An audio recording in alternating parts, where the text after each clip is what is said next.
First committee meeting, number 12, Legislative Affairs. Our chair and vice chair are not in here. Madam Parliamentarian, would you please read our first item?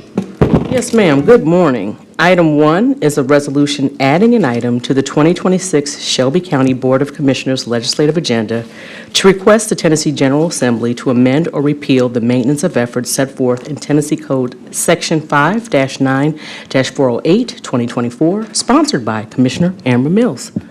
Thank you. This item has been moved by Commissioner Bradford, seconded by myself, and I'm bringing this to add to the request that we add to the legislative agenda. The state legislature passed legislation that gave a maintenance of effort for county mayors, and I think it was intended for a small county. We are a very large county, and we are supposed to be in charge of the purse strings, and this really limits us because now the Memphis Shelby County Schools has a maintenance of effort, and the Sheriff's Department, and now the Mayor's Administration. Thank you. And with no other questions, please prepare the board for voting.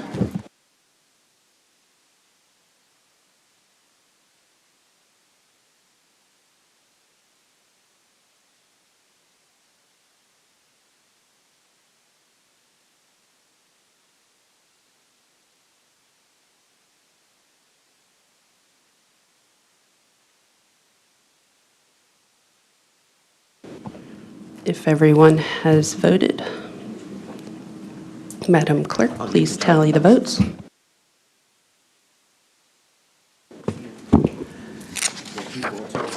We have aye votes from Commissioners Mills, Ford, and Bradford. We have 3 aye votes. Thank you. That item will come to us Monday with a favorable recommendation, and this will conclude Committee Number 12, Legislative Affairs. Our next committee meeting will begin at 8:35. Okay. I was not aware we had an add-on. So Unclose your committee. I was looking for the add-on. We will reconvene Legislative Affairs.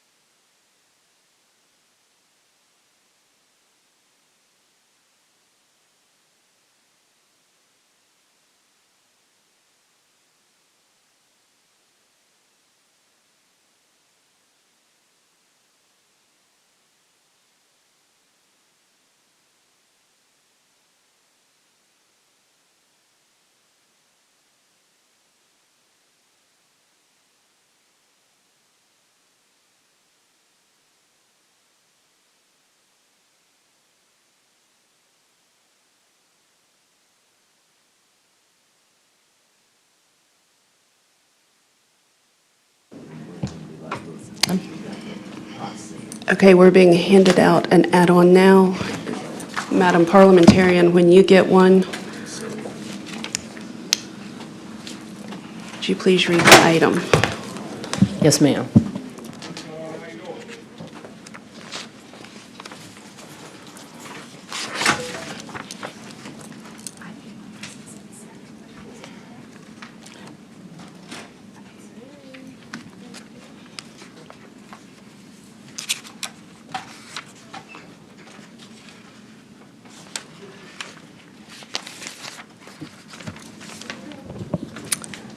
Item 2 is an add-on item. Item 2 is a resolution requesting that Shelby County be granted an exemption from the state of Tennessee's right-to-work law and urging the Tennessee General Assembly to authorize local control over elections, sponsored by Commissioner Henry E. Brooks. Chair Mills, I ask that once the item is properly before us, that you entertain a motion to suspend the rules because it did not complete a legal review. Thank you. So moved. Okay. Get it on the floor, second. Okay. And is there a motion to suspend the rules? That was it. Okay. Our screens are locked up. Yeah.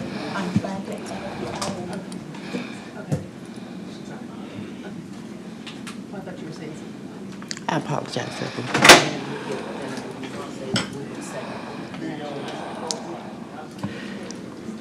So we have suspended the rules, moved by Commissioner Brooks and seconded by Commissioner Ford to get it on the floor.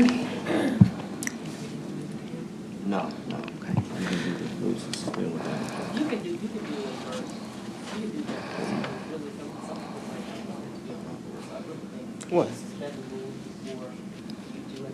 that. Okay. Well, they suspended the rules. That was to suspend the rules. And she's adding this in. Commissioner Brooks, would you like to speak to this? Thank you. Want to wait? Okay, we're going to wait till she gets it typed in.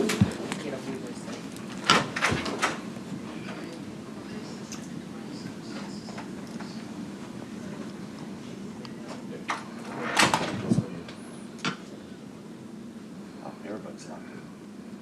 She's typing this and stuff. I don't know about that. She's typing in the app. Possible.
Okay, my screen is still frozen.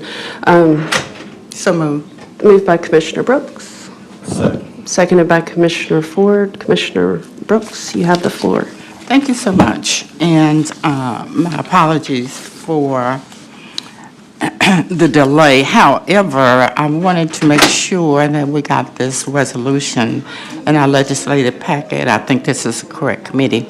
This is a resolution requesting that Shelby County be granted an exemption from the state of Tennessee's right to work law and urging the Tennessee General Assembly to authorize local control over labor relations.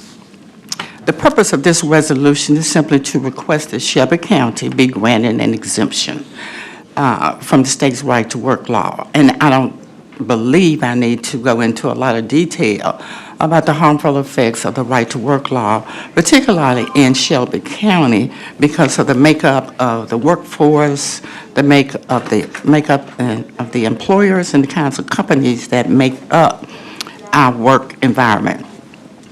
The right to work law limits the ability of workers to organize and collectively bargain for better wages and working conditions. And we all know that Shelby County faces persistent economic challenges that demand local solutions. According to the U.S. Census Bureau, and we all know this, Shelby County experiences the highest poverty rates among large urban counties in this nation, with approximately 20 plus percent of the residents and nearly 30+ % of children living in poverty, and this has been going on for a while. The absence of a state minimum wage. We do not have a state minimum wage. We do not have a state living wage. The state depends on the antiquated federal 7.25 minimum wage and has been. At present, many Shelby County jobs are concentrated in low-wage sectors such as retail, logistics, warehouse operations. While these industries play an important role in the regional economy, the predominance of these low-wage jobs without benefits has widened the gap between working-class families and the cost of living. We have extremely detrimental housing costs, transportation expenses, and child care expenses, which have all increased significantly in recent years. Right-to-work laws have been shown in multiple studies to depress average wages and limit the abilities of employees to advocate for fair pay and working conditions. As a result, we have a cycle of underemployment, poverty, and dependence that disproportionately impacts communities, Black communities, and single-parent households within Shelby County.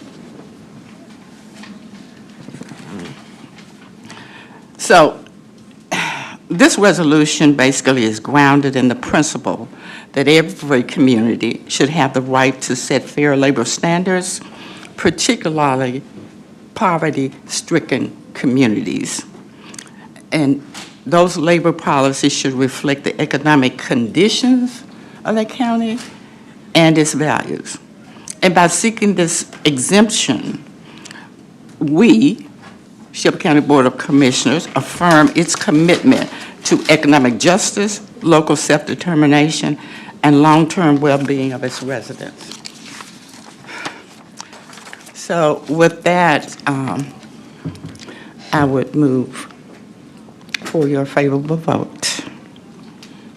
Thank you, Commissioner Brooks. I think our screens are still wound up. Commissioner Ford? Thank you to the sponsor. The caption, should the word elections be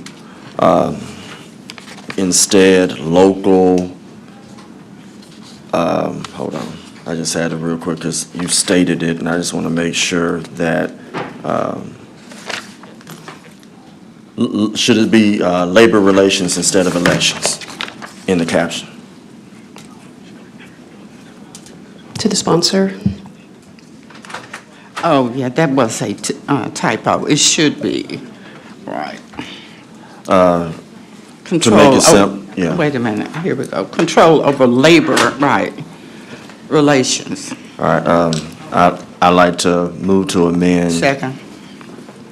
for elections to be stricken and for labor relations to be put instead in the caption. Moved by Commissioner Ford, seconded by Commissioner Brooks, with no objection. Okay. This is going to go down to have more talk, so I'd like to move for this. Well, I would request it be sent down without. that's We're what not going to okay. vote All right. You said you wanted to go down without? without a favor. Point of information. You want to vote? No. Okay. I like to. Well, Point of information. I'll do it right after the point of information. Thank you. And so the point of Commissioner information. Sugarman, you are recognized. Thank you. Point of information. Before we move it down, okay, with our recommendation, I would like to be added as a sponsor. Commissioner Second. Sugarman has moved to be a sponsor, seconded by Commissioner Brooks, with no objection. You're added. Thank you. All right, and it's back to me. Yes. I'd like to move this item to go down as amended without a recommendation for the body to deliberate on Monday. Okay. Second. Moved by Commissioner Ford to be sent down without a recommendation. It's seconded by Commissioner Brooks. All right, that will go down with no recommendation. We'll see it on Monday. And that will conclude legislative affairs. Thank you, Commissioner Mills. I will call to order Committee Number 2, Public Works. Again, my screen is not working, so if we can read the first item and... Yes, sir. Item 1 is an ordinance, second reading. Ordinance approving an interlocal agreement between the cities of Millington, Tennessee, and Lakeland, Tennessee, and the town of Arlington, Tennessee, and Shelby County, Tennessee, authorizing the Shelby County Fire Department to provide emergency ambulance services in these municipalities, sponsored by Commissioner David C. Bradford, Jr. Thank you. Thank you. I will move the item. I have a second. Second by Sugarman. Thank you. Good morning, Chief. Question, our screens are not working, so do I need to, are you going to give a presentation? Okay. Question? Chief, are you speaking on this item?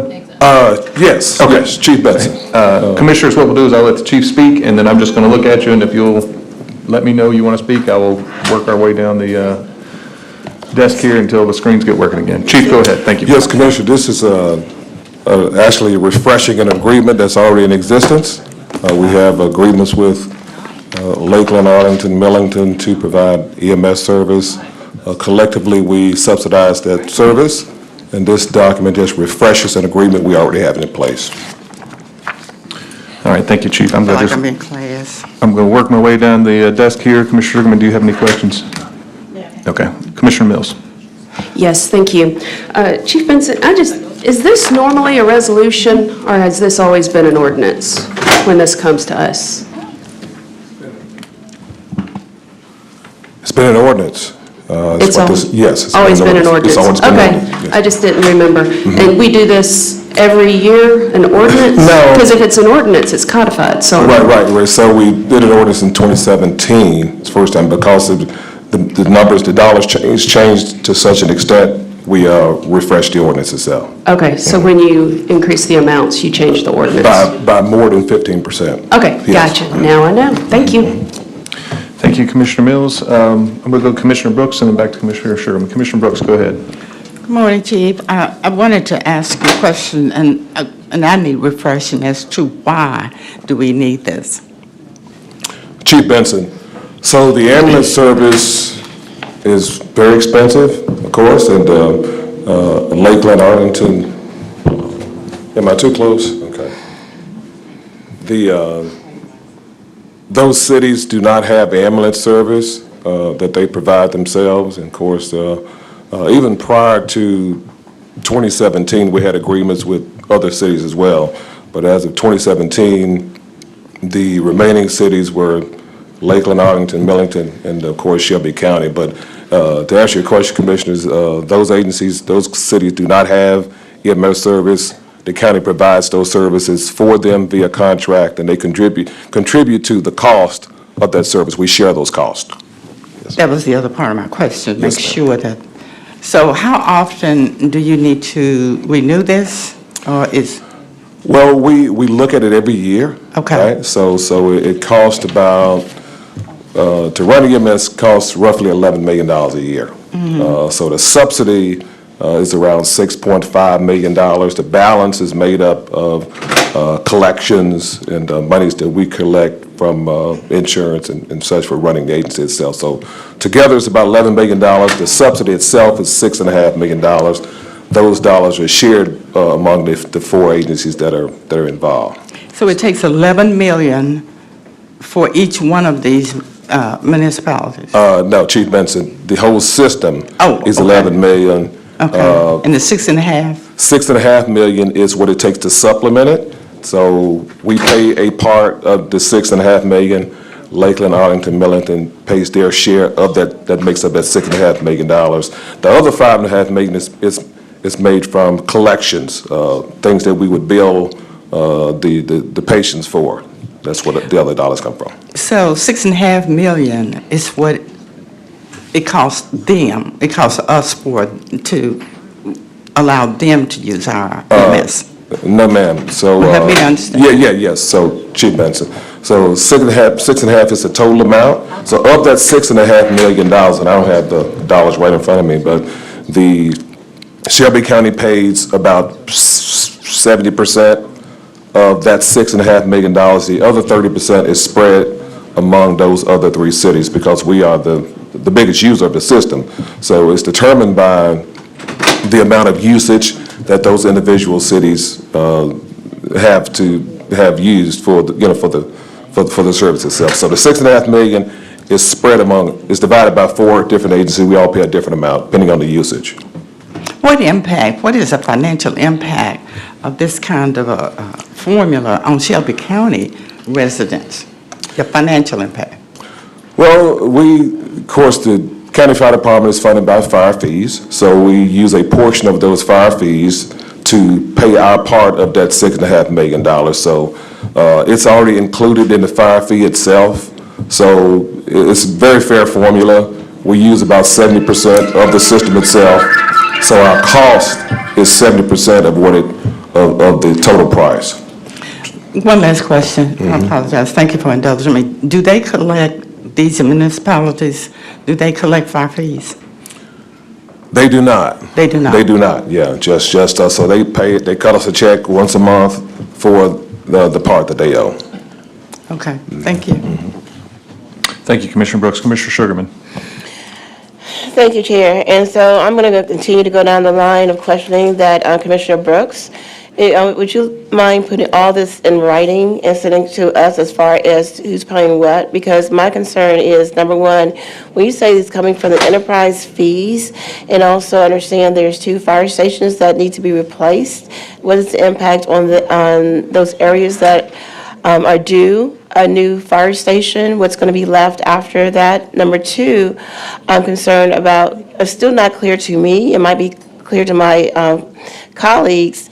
So out of the $6.5 million, you're stating that all these municipalities will be paying that portion, or will that portion be spread among all of the 7 municipalities? Because that is not clear to me. And if you could put that dollar amount in writing, because my constituents want to know exactly, because they also are paying fire fees. If it's going to an area which they will not benefit from, and they want to see the ROI in their area, I need to be able to show them in writing, not verbally, what is the impact as far as their services are concerned, and what's the impact as far as their future fire station. Chief Benson, Commissioner, those dollar amounts should be in your packet right now. If they aren't, that I will send those to you. But the pro rata share is in the documents that you have, but I will make sure that you have those. And as far as the impact, okay, as far as my district is concerned, as far as their enterprise fees, what portion of that my district is going towards this area that's not benefiting them, number one, and what is the impact as far as their fire station in my district? Because they're seeing funds that they're paying, their taxpayers' money paying in, and they're not receiving any benefit from. So I need to have it further broken down, if you don't mind. Chief Benson, let me see if I can clear it up. So the people in your district, they receive EMS service, and they receive it based on what they pay into the system. So, for example, I said earlier that unincorporated Shelby County represents about 70%, which includes your district, includes 70% of the EMS usage. So an individual who lives in your district theoretically pays 70% of the cost for the EMS system, because that's the amount that they use. The other 30% is paid by others. So your constituents and those in your area, they are fairly represented and fairly proportioned to what they use and what the system costs. Okay, and again, I don't know where I'm at with the time clock, because nothing's popping up on my screen. But again, I would like to know, as far as outside of these municipalities, what are they paying towards this as far as their fair share? And if you have put in the Brandicus, I cannot see it. So if you don't mind just emailing it to me, and then I'd like to have a further discussion with you. Thank you. Yes, ma'am. Thank you, Commissioner Sugarman. Thank you, Chief. Seeing no other commissioners in the queue, let's take this. All right, Commissioner Brooks. Chief, in reference to making these calls to municipal areas, is that for all of the fire stations, EMS vehicles in every station? They'll make a call if there's a call coming in which one that is closest will go out, is that correct? Yes, ma'am, Chief Benson, Commissioner, so we have 11 ambulances across all of Shelby County and Corpus Shelby. So the closest ambulance will respond to the emergency, but, the closest resource responds every time. Well, and I understand that, and that's great for Shelby County. But when you talk about municipalities, I'm just kind of thinking out loud here, who have their own governing bodies and have their own taxing authority, you would think that they would maybe have some discussions about maybe doing a different system, because they're taking away resources from Shelby County residents. Say, for instance, Bridgewater, okay? There's an alarm in Bridgewater. There's an alarm in Bartlett. And then there's also one over in Lakeland. And how many EMS vehicles do we have? Chief Benson, so I guess a simple answer to that would be, if we were not in an agreement with, or had a relationship with these other agencies, we would not have 11 ambulances on the streets every day.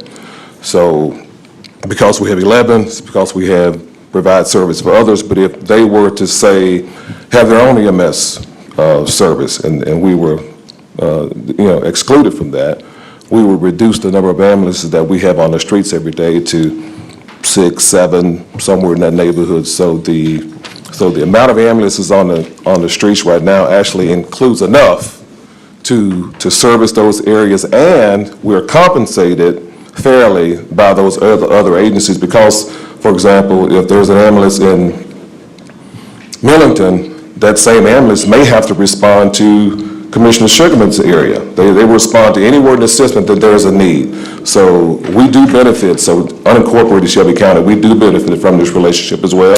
Oh, I didn't mean to say that we didn't. That was not my concern. My concern is if there are multiple incidents or multiple calls in this geographical areas that have proximity, then what do we do? If you have Bridgewater, you have Bartlett, and then you have Arlington and Lakeland. So someone's going to come up short. Yeah, Chief Benson, I think I'd share a little bit. So we've been in this relationship since 2017, for example. The agreement is that we respond to all calls within 9 minutes or 10.5 minutes if it's unincorporated. And the agreement is to respond to every call 90% of the time within those time limits. We have not one time fell below that threshold. Every single month, we have met the standard every single time. So, could there be some emergency that requires 100 ambulances? There could be, but we wouldn't be able to afford a system like that, respectfully. But to sum it up, we meet the standard every single month, and we have never failed to meet that standard. Well, thank you, and I was definitely not trying to imply that there was any lack of you being able to meet the standard. Yes, Thank ma'am. you. Yes, All ma'am. right, thank you, Commissioner Brooks. Commissioner Sugarman, are you back in the queue? Yes, All right, let's make it quick, please. thank you, Chair. And so I do have the same amount of time as everybody else. Can you put the time on the, thank you. Okay, and so, and again, I will appreciate the latitude as my colleagues have. For the past 3 years, I've been giving less time, and I understand you are a new vice chair, but I appreciate the same latitude as my colleagues. Thank you.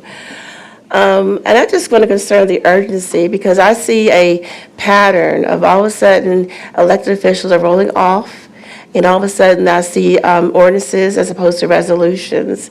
And so if you wouldn't mind explaining, why is it that now you want to it should be an ordinance as opposed to resolutions where the governing body can vet, each year that you all come before us? What is the rationale behind that? Commissioner Sugarman, Commissioner Mills asked this exact same question when this item first came up, and this is an ordinance this time due to the amount of money in the contract. This was an ordinance, I believe, in 2017, you just said a few minutes ago, and at this time, it's got to be an ordinance and not just a standard resolution due to the dollar amount. Thank you, Chair, but I would like for Chief Benson to answer again. Number one, I understand what you said, Vice Chair, but again, Why can't we put this as a resolution? I understand the dollar amounts, and I understand you've been coming before us since 2017 each year. Why is it that it necessitates us doing an ordinance as opposed to a resolution? Chief Benson, perhaps that's a parliamentary question, but it's been an ordinance since 2017. And so it has to be refreshed, and any refreshment, any amount more than 15% has to come back before this body, and that's why I'm here. Thank you. The county attorney's office wants to comment on the reason why it's an ordinance. Jordan Galtelli, County Attorney's Office. This is an ordinance because the charter requires it to be, due to it being between municipality and Shelby County. All right, thank you. Seeing no other commissioners in the queue, let's take this item to a vote.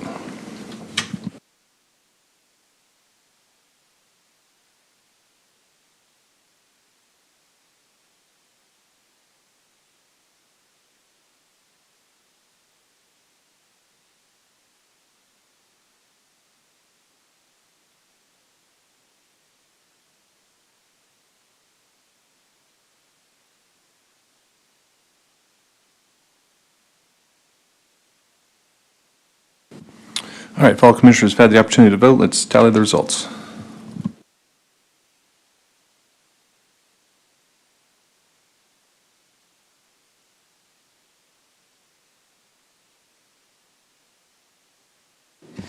We have aye votes from Commissioners Sugarman, Brooks, Lowry, and Bradford. We have 4 aye votes. Thank you. That item will go down with a favorable recommendation. If we could read item number 2, please. Item 2 is a resolution approving expenditure of funds in an amount not to exceed $125,000 to Southwest Tennessee Community College for the purchase of emergency medical services, education, and training services for the Shelby County Fire Department. This item requires the expenditure of FY 2026 Fire Services Enterprise Funds to Southwest Tennessee Community College for said services in an amount not to exceed $125,000, sponsored by Commissioner David C. Bradford, Jr. Thank you. I have moved the item. Do I have a second? Seconded by Commissioner Sugarman. Chief, go ahead. Chief Benson, Commissioners, this item will allow us to train paramedics. We have another agreement with Dyersburg State. So between the two of them, they train our employees to be paramedics. So this is the southwest part of it. Thank you, sir. Commissioner Sugarman. Thank you, Vice Chair. And so I have a question real quickly. I support this, but I just wonder with that dollar amount, how many individuals are you able to train? We train about, Chief Benson, 11 a year. Yes.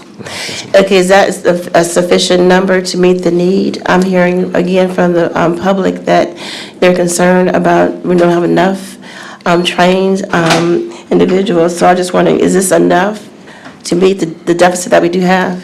Yes, Chief Benson, that's sufficient amount. Okay. We do not have a shortage of paramedics, and maybe that's a Memphis question, but Shelby County Okay. does not have a shortage of paramedics. Okay, thank you. Thank you, Commissioner Sugarman. Seeing no other commissioners in the queue, let's take this item to a vote.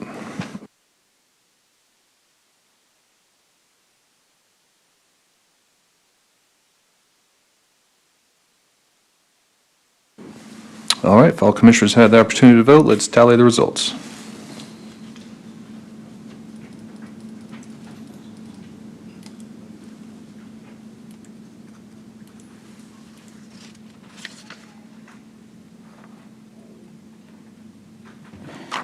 We have aye votes from Commissioners Sugarman, Brooks, Lowry, and Bradford. We have 4 aye votes. Thank you. That item will go down with a favorable recommendation. Let's read item number 3, please. Item 3 is a resolution to grant a permanent electric utility easement 8 foot wide in size over, under, across, and upon a tract of Shelby County-owned land located at 2895 Beckermeyer Drive and 2912 Beckermeyer Drive, further identified as tax parcel number D0204-00425C, to the City of Memphis for the use and benefit of the Memphis Light, Gas, and Water Division for nominal consideration for its provision of electric services and maintenance thereof, sponsored by Commissioner David C. Bradford, Jr. Thank you. I have moved the item. It was seconded by Commissioner Sugarman. Good morning. Esther Sykeswood, Land Bank Administrator. This is just a standard utility easement on county property. If you have any questions, please let me know. All right, thank you, Ms. Sykeswood. Seeing no commissioners in the queue, let's take this item to a vote.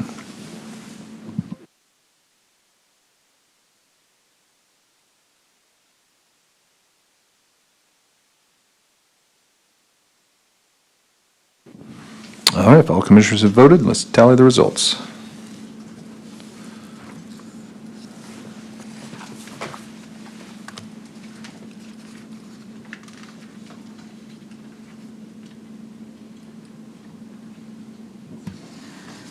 We have aye votes from Commissioners Sugarman, Brooks, Lowry, and Bradford. We have 4 aye votes. Thank you. That item will go down with a favorable recommendation. Commissioners, we do have an add-on for this committee. Does everyone have a copy of it?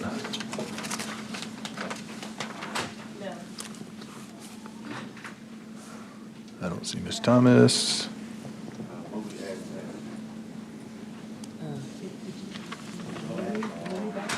They're saying that some people don't have the add-on. Commissioner Sugarman doesn't have the add-on. I think we're the only ones that have copies of it. Can you give her that? You got copies for everybody? Mm-hmm. Okay.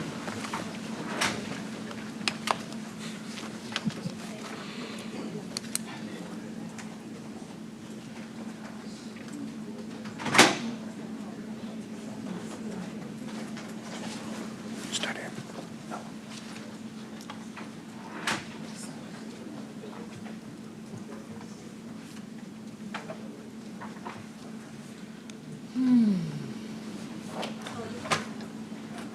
Suspend the rules and stuff on this one?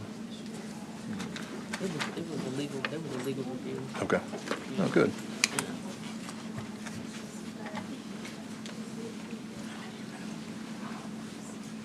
They say that if it's an empty line.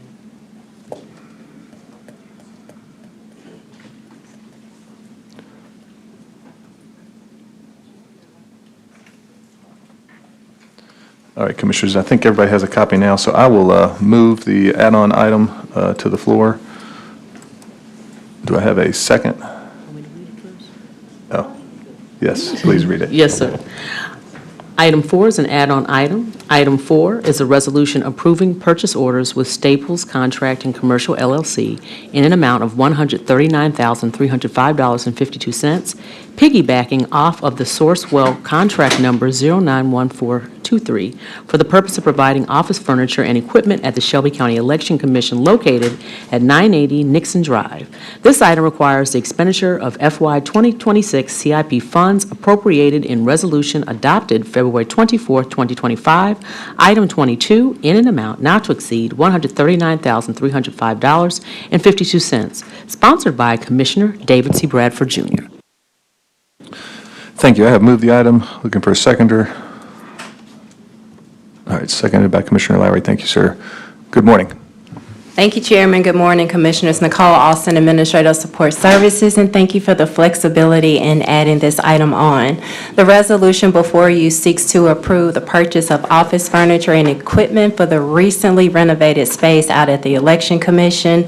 This is largely due to the existing FF&E no longer being conducive to their operation, given the upgrades and reallocation of space. We did obtain approval from purchasing to do the piggyback off an existing contract, and we are seeking approval for this item.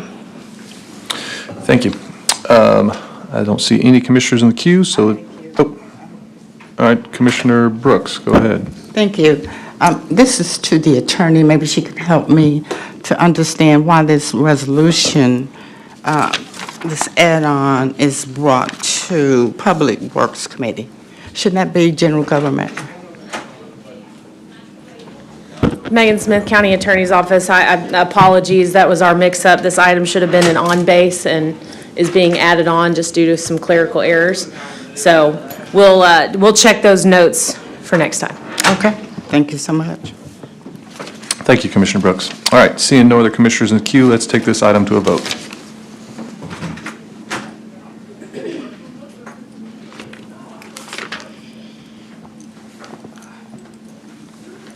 All right, if all commissioners had the opportunity to vote, let's tally the results.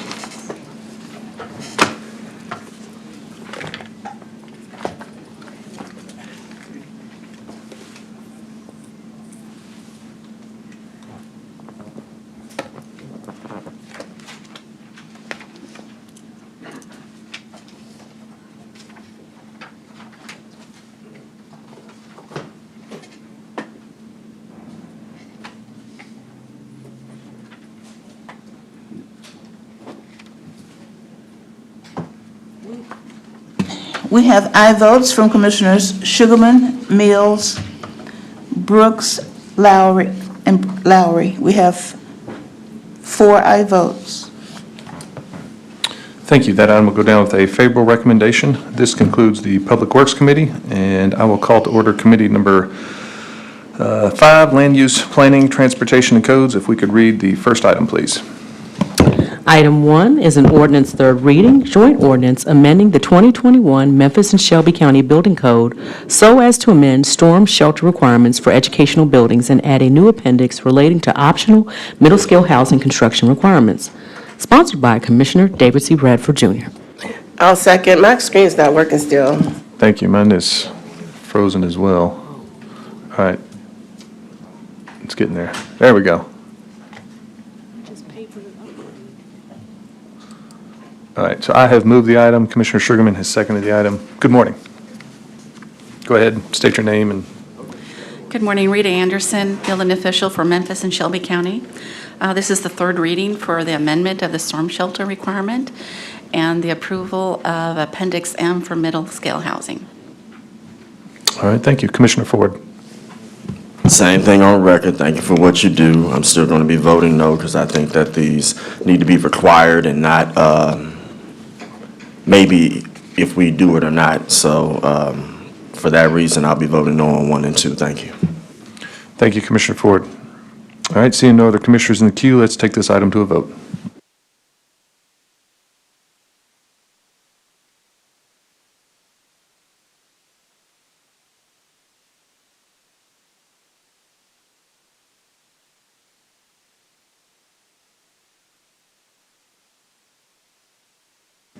All right, if all commissioners have had the opportunity to vote, let's tally the results.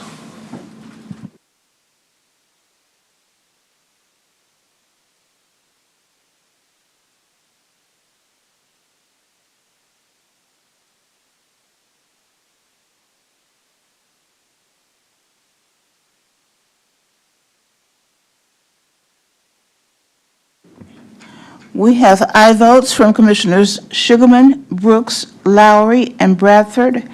Commissioner Ford has voted no. We have 4 ayes and 1 no. Thank you. This item will go down with a favorable recommendation. If we could read item number 2. Item 2 is an ordinance third reading, joint ordinance amending the 2021 Memphis and Shelby County existing building code so as to amend storm shelter requirements for educational buildings and optional middle-scale housing construction requirements. Sponsored by Commissioner David C. Bradford, Jr. Thank you. This item was moved by Commissioner Sugarman. I have seconded. Ms. Anderson, anything further on this one? Good morning, Rita Anderson. No, this is a continuation, is to consolidate the codes. This is the existing building code. And I'm happy to answer any questions if you have them. All right, thank you very much. I don't see any commissioners in the queue, so let's take this item to a vote.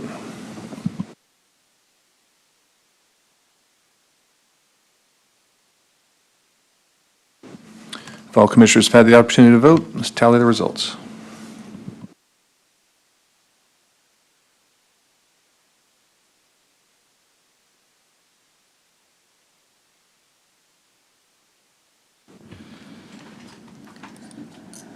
We have aye votes from Commissioners Sugarman, Brooks, Lowry, and Bradford. Commissioner Ford has voted no. We have 4 ayes, 1 no. Thank you. That item will go down with a favorable recommendation. If we could read item number 3. Item 3 is an ordinance third reading, ordinance amending the 2021 Shelby County Fire Prevention Code, sponsored by Commissioner David C. Bradford, Jr. Thank you. This item was moved by Commissioner Sugarman. I have seconded the item. Anyone here to speak on the Fire Prevention Code? Ms. Anderson drew the short straw. She's coming back.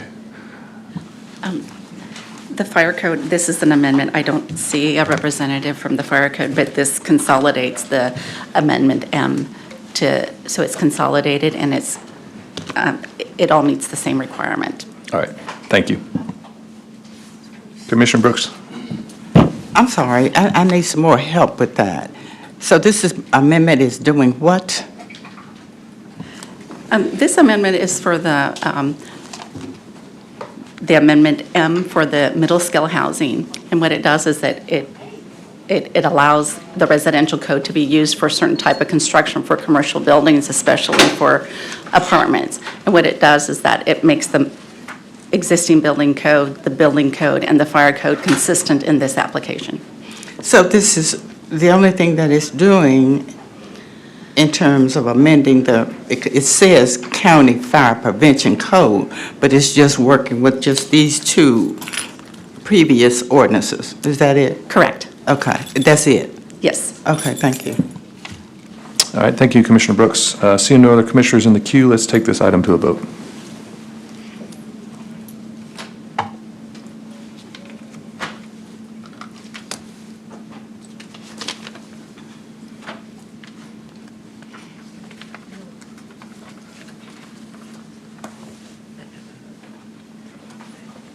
All right, if all commissioners have had the opportunity to vote, let's tally the results.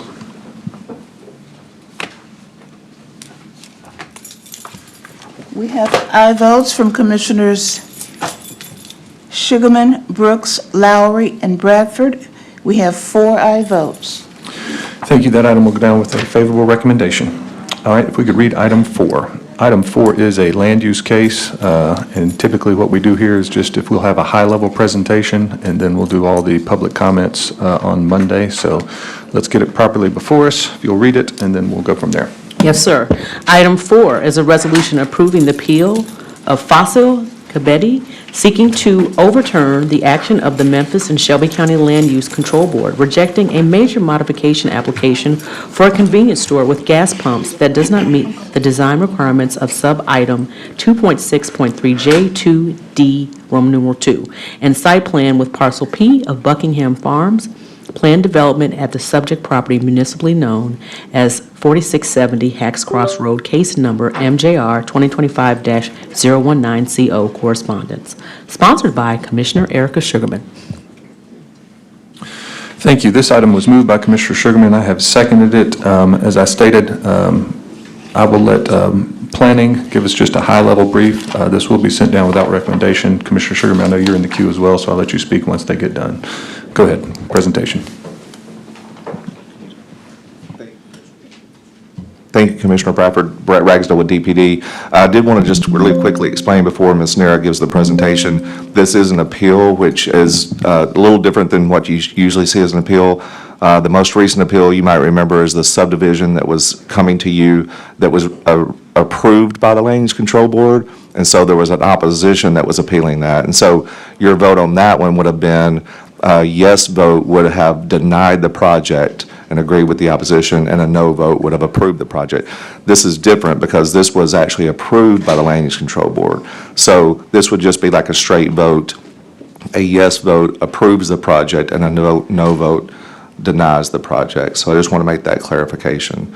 And with that, I'll turn it over to Ms. Nera.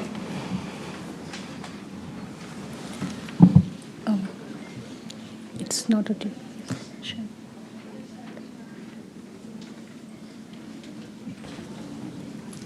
And is this the presentation? I think, I'm not sure what this is here.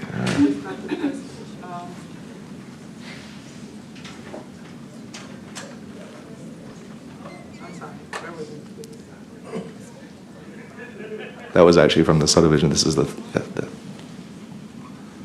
I just want to ask that you repeat that since the chair isn't here now. I'm just speaking to you. I just want you to repeat that on Monday so that, yes, sir. Yes. Thank you. Okay. Yes, this is the right presentation. Thank you. Good morning. I'm Nabanita Nira with DPD. presenting the appeal to overturn the action of Memphis and Shelby County Land Use Development Board rejecting a major modification to allow a convenience store with gas pump known as case MJR 2025-019CO located at 4670 Hex Cross Road. Next slide, please. These are the location map and vicinity map. The subject property is located at northeast corner of East Shelby Drive and Hex Cross Road. Next slide, please. On your screen are the zoning map and land use map. The subject property is governed by PD 1995-310CC, Parcel P, that allows uses permitted in the CP district, currently known as CMU2 district. The property is currently vacant. Next slide, please. These are the images of the subject property. Next slide, please. This is the proposed site plan of gas station with pumps. Next slide, please. These are the elevations of the proposed convenience store. Okay. On your screen is a quarter-mile vicinity map. This site is within a quarter-mile from 3 convenience stores, including 2 with gas pumps, as well as an elementary school, middle school, high school, and residential apartments. When considering a new convenience store with gas pumps constructed in CMU2 district, the UDC instructs that governing body shall consider proximity of other convenience stores with gas pumps, gas station, and the proximity to single-family residential zoning district. Next slide, please. In conclusion, a convenience store with gas pump is not permitted use by right in CMU2 district. The applicant is proposing to permit a convenience store with gas pumps as a by right use on the subject property and prohibit vehicle service use.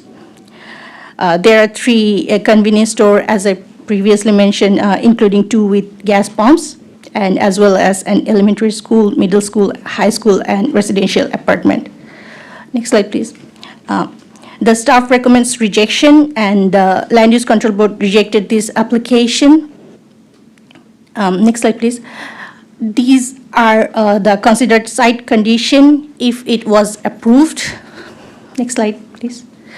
This is the condition, continuous of this conditions. Next slide, please. The applicant appealed the LUCB decision. The appeal letter is on your screen. This is end of my presentation. Happy to answer any question.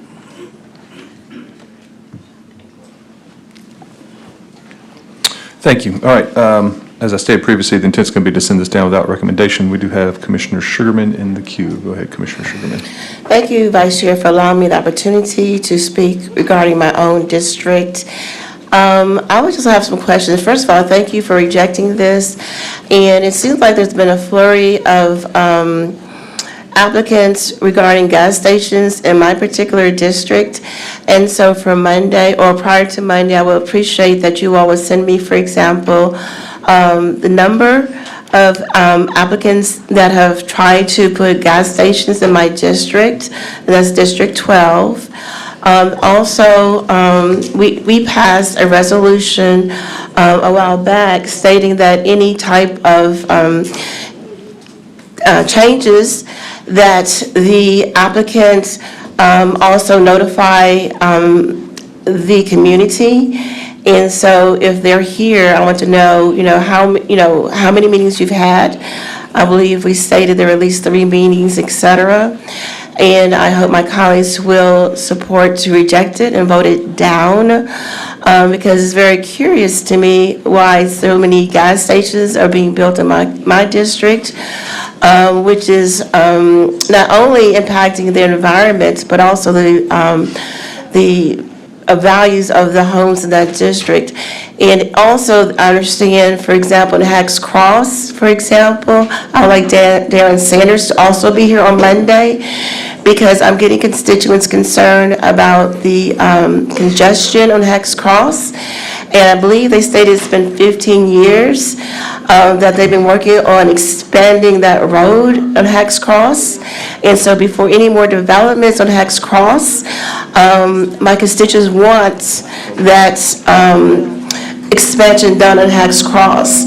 For example, I believe Darren Sanders told my constituents it was going to happen this year. I have not seen any construction on that site, Hacks Cross. And so I need some guidance from you all as far as what do we need to do, or I need to do, or my constituents and I need to do, as far as making sure before there's any more development, as far as commercial development, that that road is actually expanded. And I don't mean just saying it's going to be expanded, but actually being expanded. And so I need some guidance from you all. What will that process look like? Because my constituents are continually asking Darren Sanders. I know if you're listening, you know what I'm talking about, because they're getting very hostile. It's in the budget, but hasn't been done. So I would like for Darren Sanders also to be present on Monday so we can address that issue as well. So thank you so much. Thank you, Commissioner Sugarman. Commissioner Brooks. Good morning. I would like to get a compilation of gas stations by district. Well, let me just say gas station / convenience stores by district. Thank you. All right, thank you, Commissioner Brooks. All With right. with the owners' names. All right. Thank you, Commissioner Brooks. All right, seeing no other, Commissioner Ford, go ahead. Has a motion already been made to take it down without, I was going to do that, and I have one request. It doesn't have anything to do with this, but in the way it does, can we get the existing land use policy that deals with convenience stores and gas stations, period? I know we might not be able to do anything but in unincorporated, but if there's anything that can be done, Madam Attorney in the back, matching the Christmas tree, yeah, if there's anything that we can do, I would like to see if there's anything that we can bring down the road so that an item like this, we can possibly address through policy where we may not have to necessarily go through this process. And with that being said, I'd like to move this down without a recommendation pursuant to our rules. All right, we've got a motion by Commissioner Ford to send this down without recommendation, and and a second by Commissioner Sugarman. Any other discussion, objections? All right, this will be heard on Monday. Thank you all for the presentation. Commissioners, I've got 9:27. I'm going to turn it over to you, Commissioner Lowry, for the next committee. I am noticing that the room is getting pretty full. I think a lot of people are here on item number 5 under law enforcement, so at some point we may want to recess to hear that because a lot of those people have firearms on their hips, and so I like to give them the right of way, that kind of thing. So I'll defer to you for now. Take care. All right, thank you. Let's call to order committee number 7, Economic Development and Tourism. Parliamentarian, please read item number 1. Yes, sir. Item 1 is a discussion item to last approximately 15 minutes. EDGE Quarterly Report, Dr. Joanne Massey, President and CEO, presenting. All right, thank you. Dr. Massey, how you doing this morning? Good morning, Commissioners. Thank you all so much for having me here. You should have a copy of the report as well as a copy of our recently published annual report. Right, first slide. I think we have a slide deck as well. But you do have a copy, so I'll go ahead and proceed in light of the folks that are waiting. As we continue our strategic executing on our strategies, we continue to focus on business retention, expansion, and job recruitment, creating family sustainable jobs for our community, the business climate and competitive positioning, and community outreach, engagement, and education.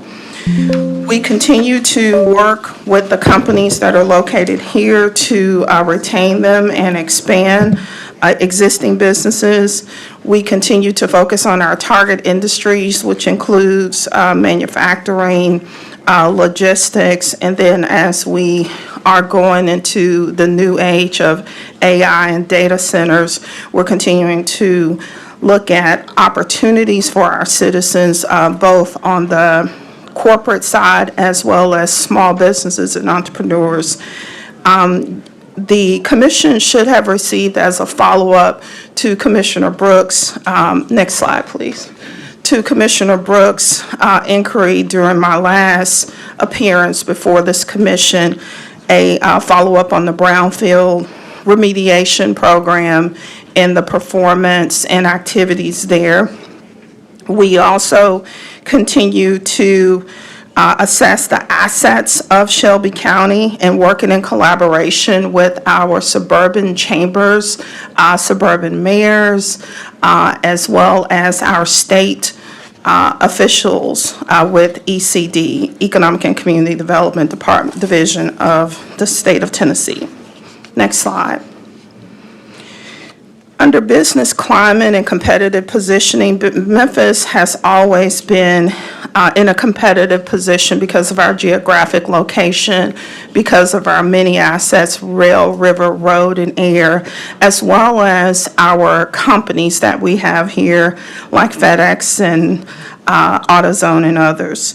So we continue to identify programs and process changes which help us to leverage those assets to help, again, create capital investment and jobs for our community. We continue to collaborate across the county, and then, as mentioned, assisting small businesses, startup, and entrepreneurs throughout our community.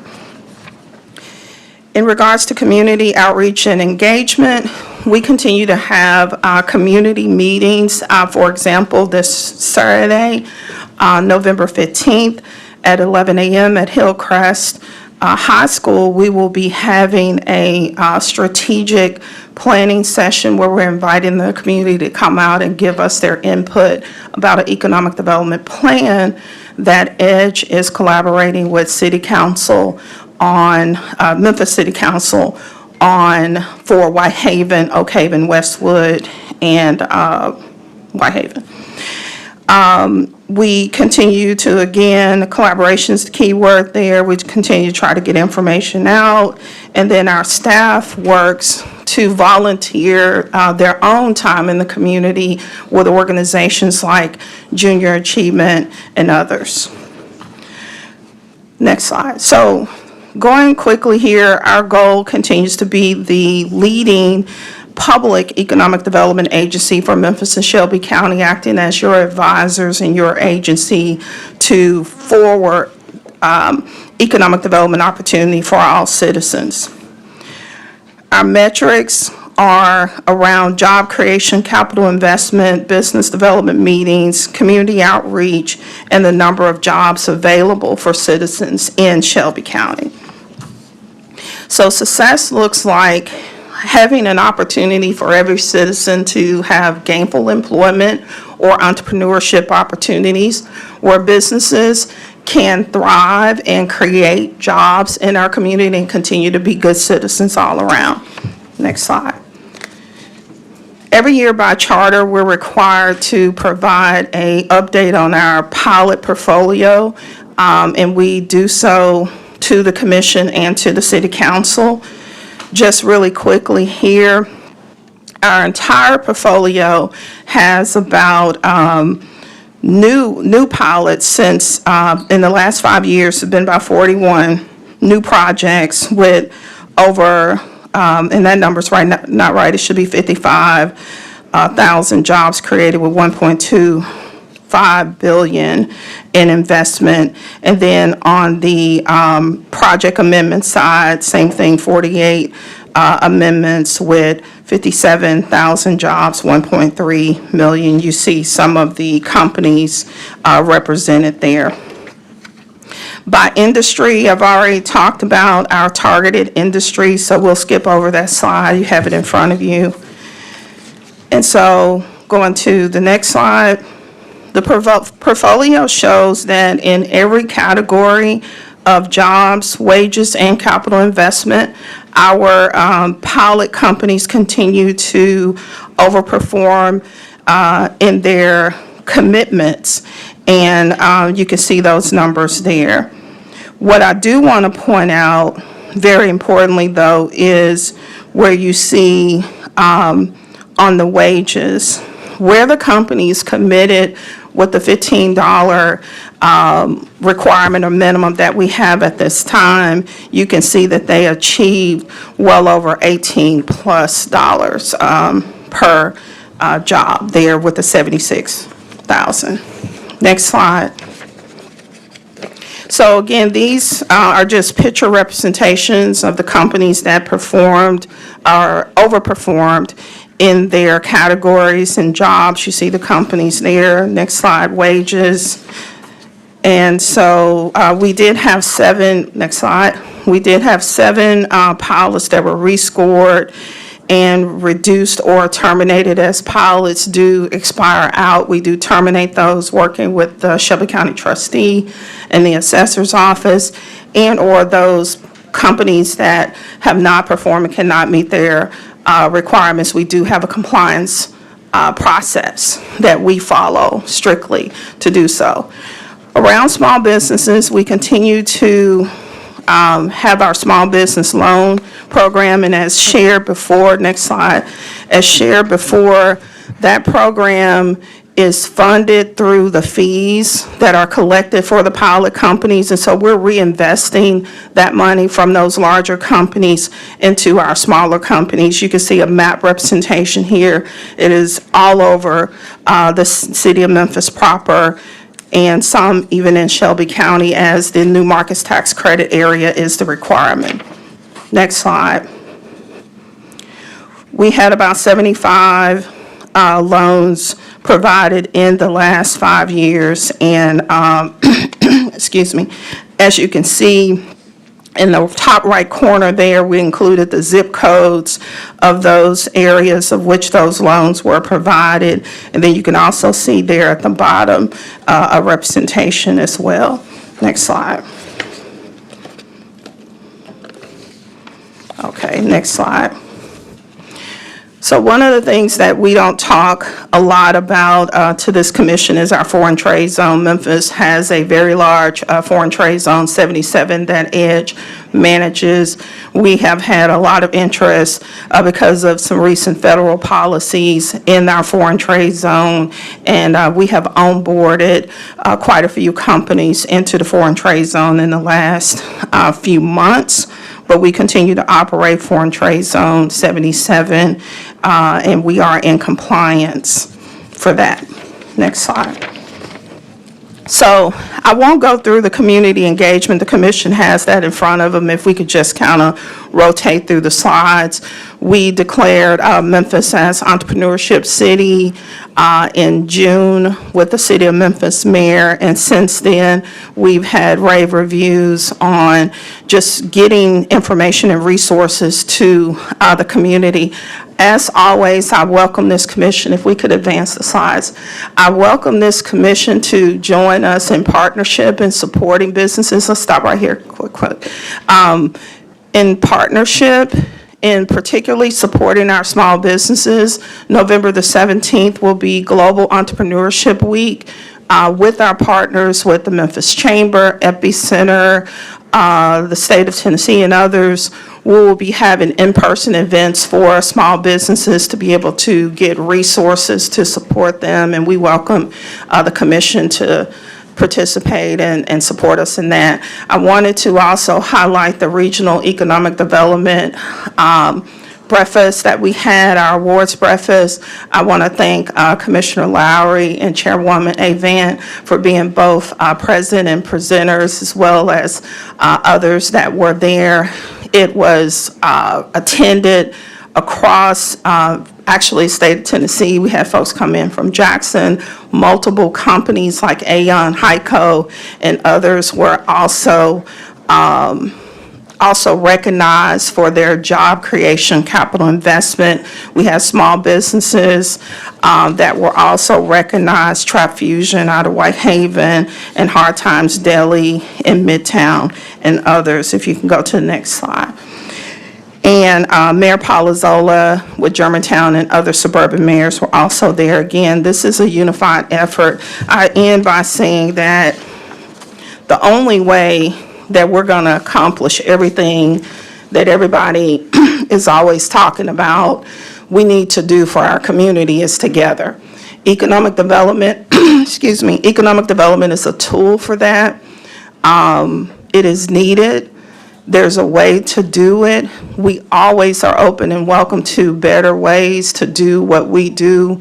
But at the end of the day, we all have the same goal, the same mission, is to make Shelby County the best county that it can be and to serve the people that we all serve together.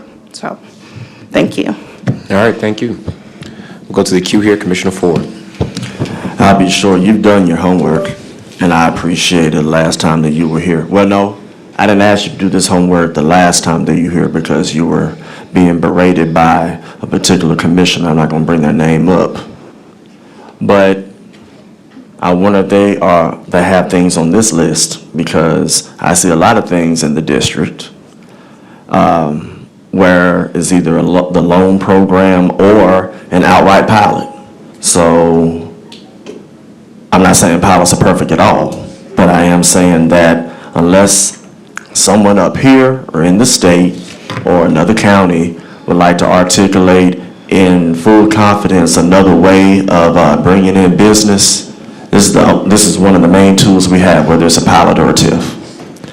So I know you don't have an easy job, but I will say that I have no issues with this presentation, and I appreciate the work that you have done in that particular capacity. And I'll ask you a couple of questions offline. You probably know what one of the questions is going to be, so we won't talk about that online. But keep doing the work that you do, and don't let the noise get in the way, because all it is noise.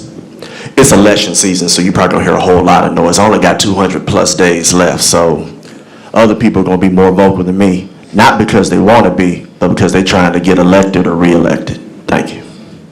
Thank you, Commissioner. If I could just respond and say it's a team effort. I have a really great team with my EDGE team. Jessica Lindsay, Operations AVP, is here, and others. So thank you. I enjoy this job. I wouldn't trade it for the world, and thank you all so much for being a part of that.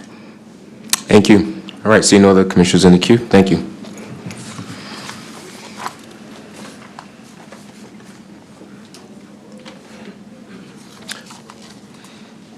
Parliamentarian, please call item number 2. Item 2 is a resolution finding of conditions necessary for community development in the Cleveland Street area and amending of the community redevelopment plan for the Cleveland Street corridor area. Resolution sponsored by Commissioner Mikhail Lowry. Thank you. That was moved by myself. I need a second. Seconded by Commissioner Bradford. Good morning. Good morning, Commission. Thank you. Jordan McKenzie, 850 North Manassas with CRA staff. Good morning, everyone. This is just a very short presentation, just a brief presentation. This is the Cleveland Street corridor. The applicant is asking to add 10 parcels to the east side of Watkins Street between Galloway and Overton Park. And I will have Mr. Todd Richardson to further present the presentation. Good morning, Commissioners. Todd Richardson, 1350 Concourse Avenue. If we could advance a slide to the map. So first of all, I just want to apologize for taking up your valuable time with this. This is just a mistake on our part. These are 10 parcels that are across the street from Crosstown Concourse that were inadvertently left off when we went through this process. We thought they were included. They got all the notices. They were invited to meetings.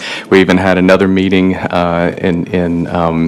to address this area specifically, and that red line that you see just went down Watkins, and there were so many different iterations of maps in this process. I think when we looked at that red line, we just thought the parcels on the right side of it were included, and they weren't. So this is just coming back. Nothing has changed about the TIF. Otherwise, it's just these 10 parcels to be added to the district map. That's it. All right, thank you. Is that it on the presentation? That's it. All right.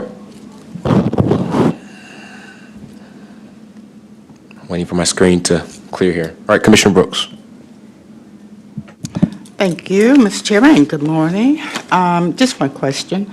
In reference to these parcels, Watkins, first of all, could you send me a map that shows these new parcels? Because I'm thinking some of those are in my district, okay? District 7.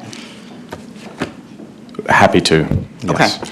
absolutely. Now, the next thing I need to know is whether or not the individuals who, I know that the Watkins does have some, there are some residential structures there with people living in those. So have they been notified? Absolutely, absolutely. Okay, We okay. thought, again, when we went through the whole process for the original TIF, we thought these properties were included, and so they were included just like everybody else, and it just that red line didn't include.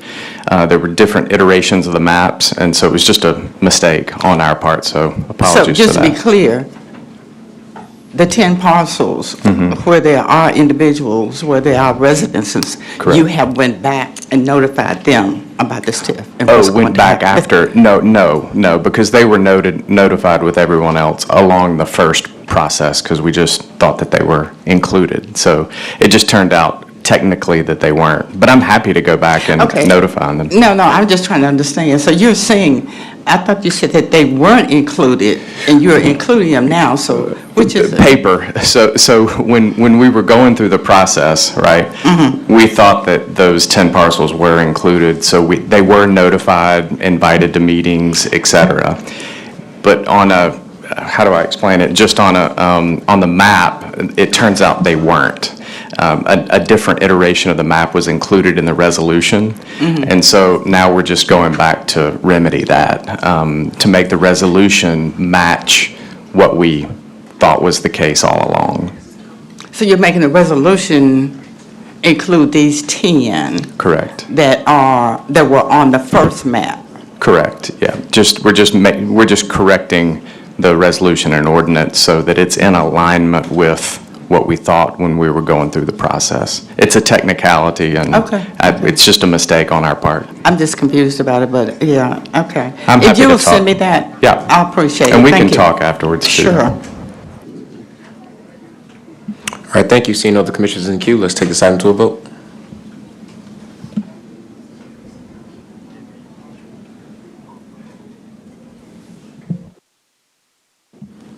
Thank you. Let's close the screens and report the tally.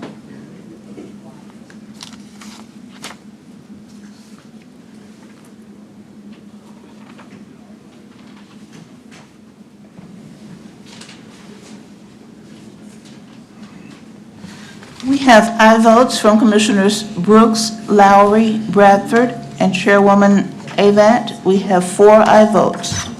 That item goes down with a favorable recommendation. Parliamentarian, please read item number 3.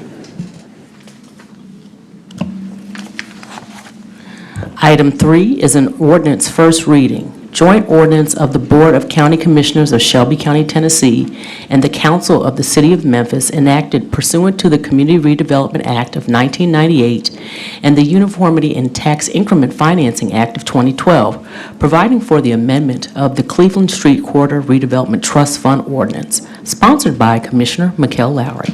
The item was moved by Commissioner Brackett, second by myself. First reading, seeing no commissioners in the queue, let's take this item.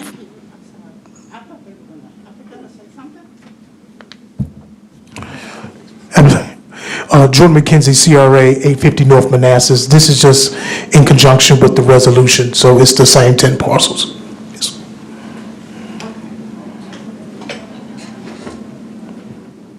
Commissioner Brooks. Just slow this thing down for a minute. Hold on. Okay, so we're looking at Tax Increment Financing Act of 2012, and then we have the Community Redevelopment Act of 1998, which I'm very familiar with. So I'm going to send this to the attorney so that they can let me know, bring me up to snuff on the Tax Increment Financing Act of 2012.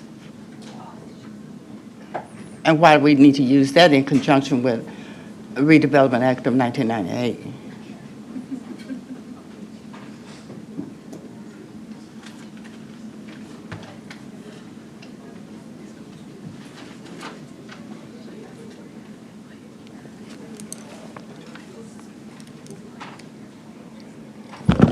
Jordan Galtelli, County Attorney's Office. We'll get back with you on that. I'll take a look at it and get back with you by Monday.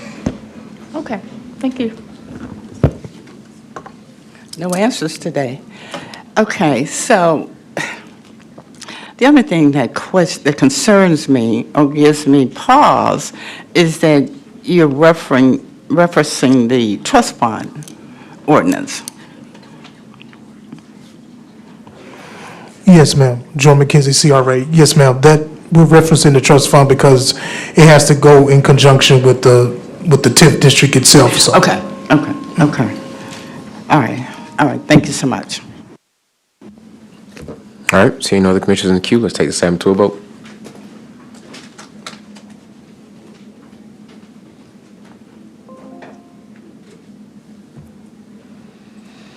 All right, thank you. Let's close the screens and report to tally.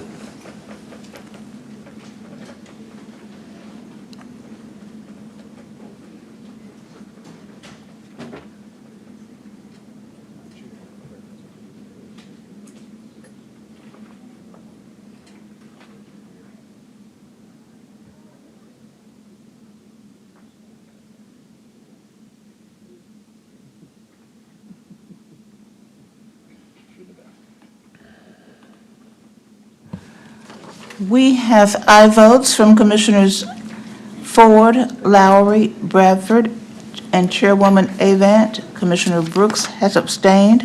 We have 4 ayes and 1 abstained. Thank you. Item goes down with a favorable recommendation, and that concludes committee number 7. Thank you all. Thank you. Thank you, Commissioner Larry. I believe Commissioner Wright is out today. Commissioner Sugarman was here. She may jump back in once we get this started, but I'll go ahead and call to order committee number 4 on law enforcement. And Commissioner, if it's okay, I'm going to jump down to item 5 because I think we have a lot of people here that are supportive of that item, and so just like to go ahead and have it heard now. So if we could read item number 5 first.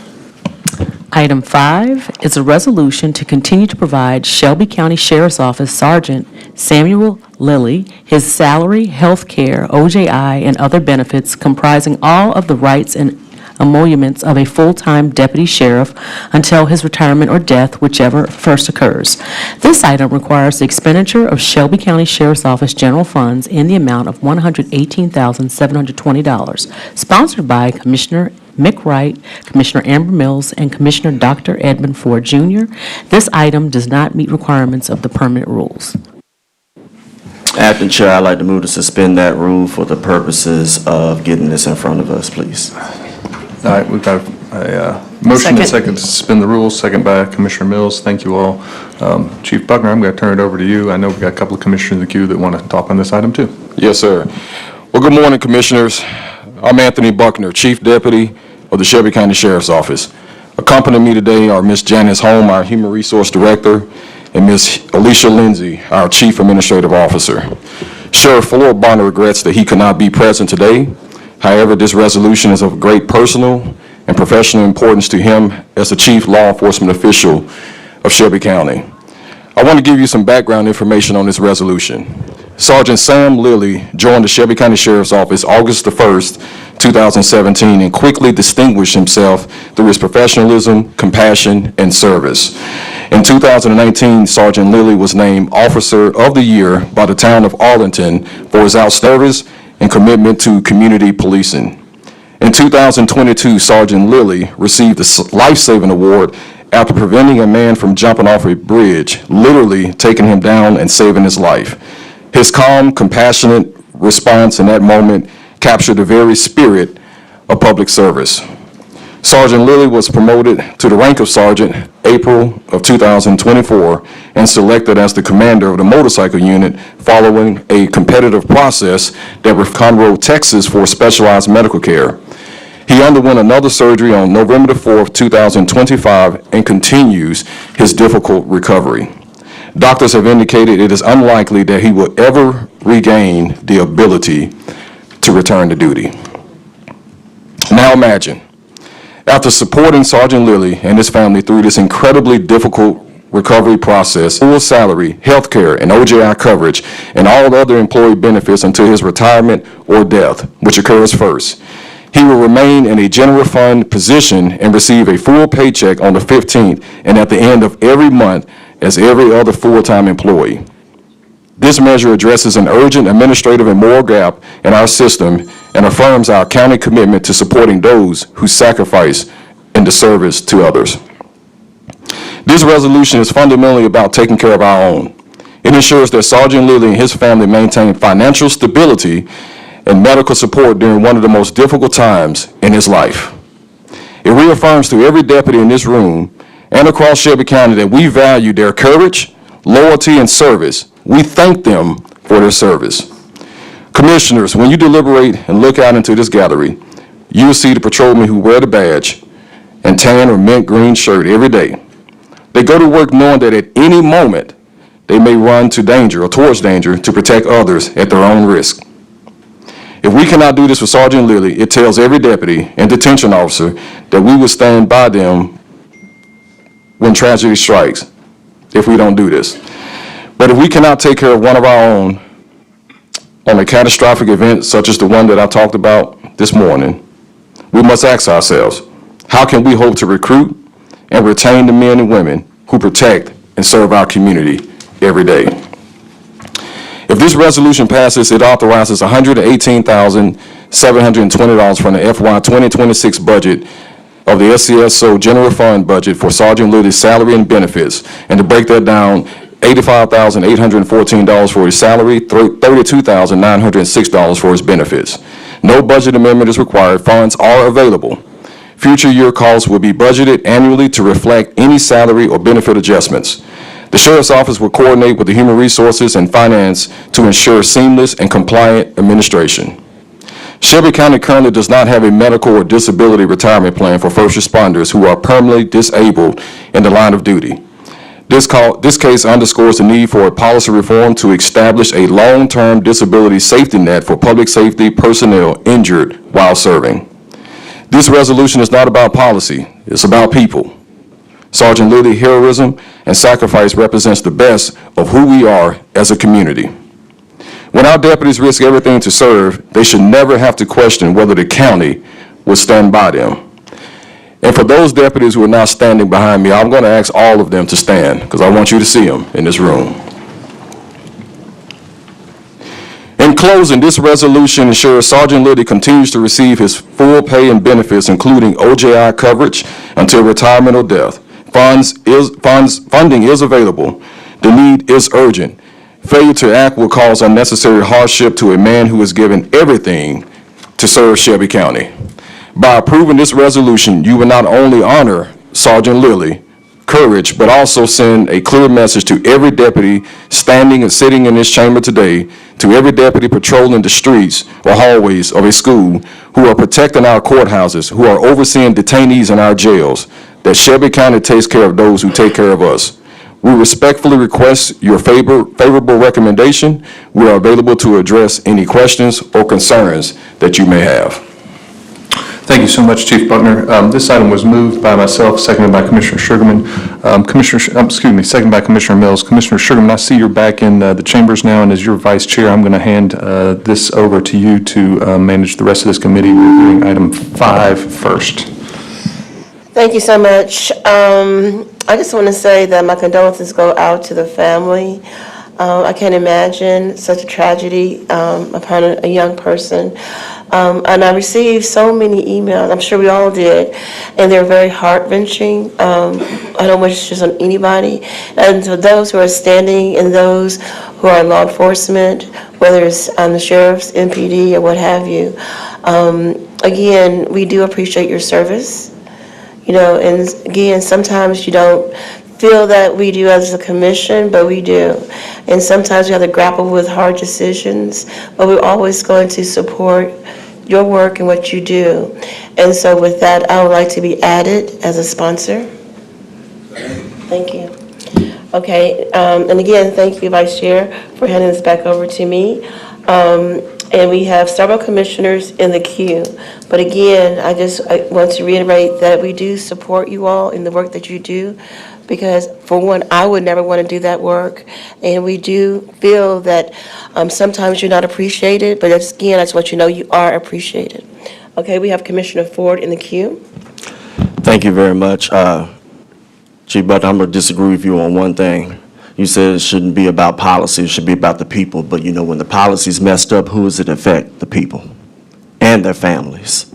Whether it is immediate family or extended family, as you can see that we have here. And thank you all, whether you're immediate or extended family, for being here today. We are here today because we have people that are compassionate for their loved one, as well as supporting public safety. We are also here because we have broken policies, Chief Buckner, that exist now that do not look out for those who risk their lives daily in their sworn capacity.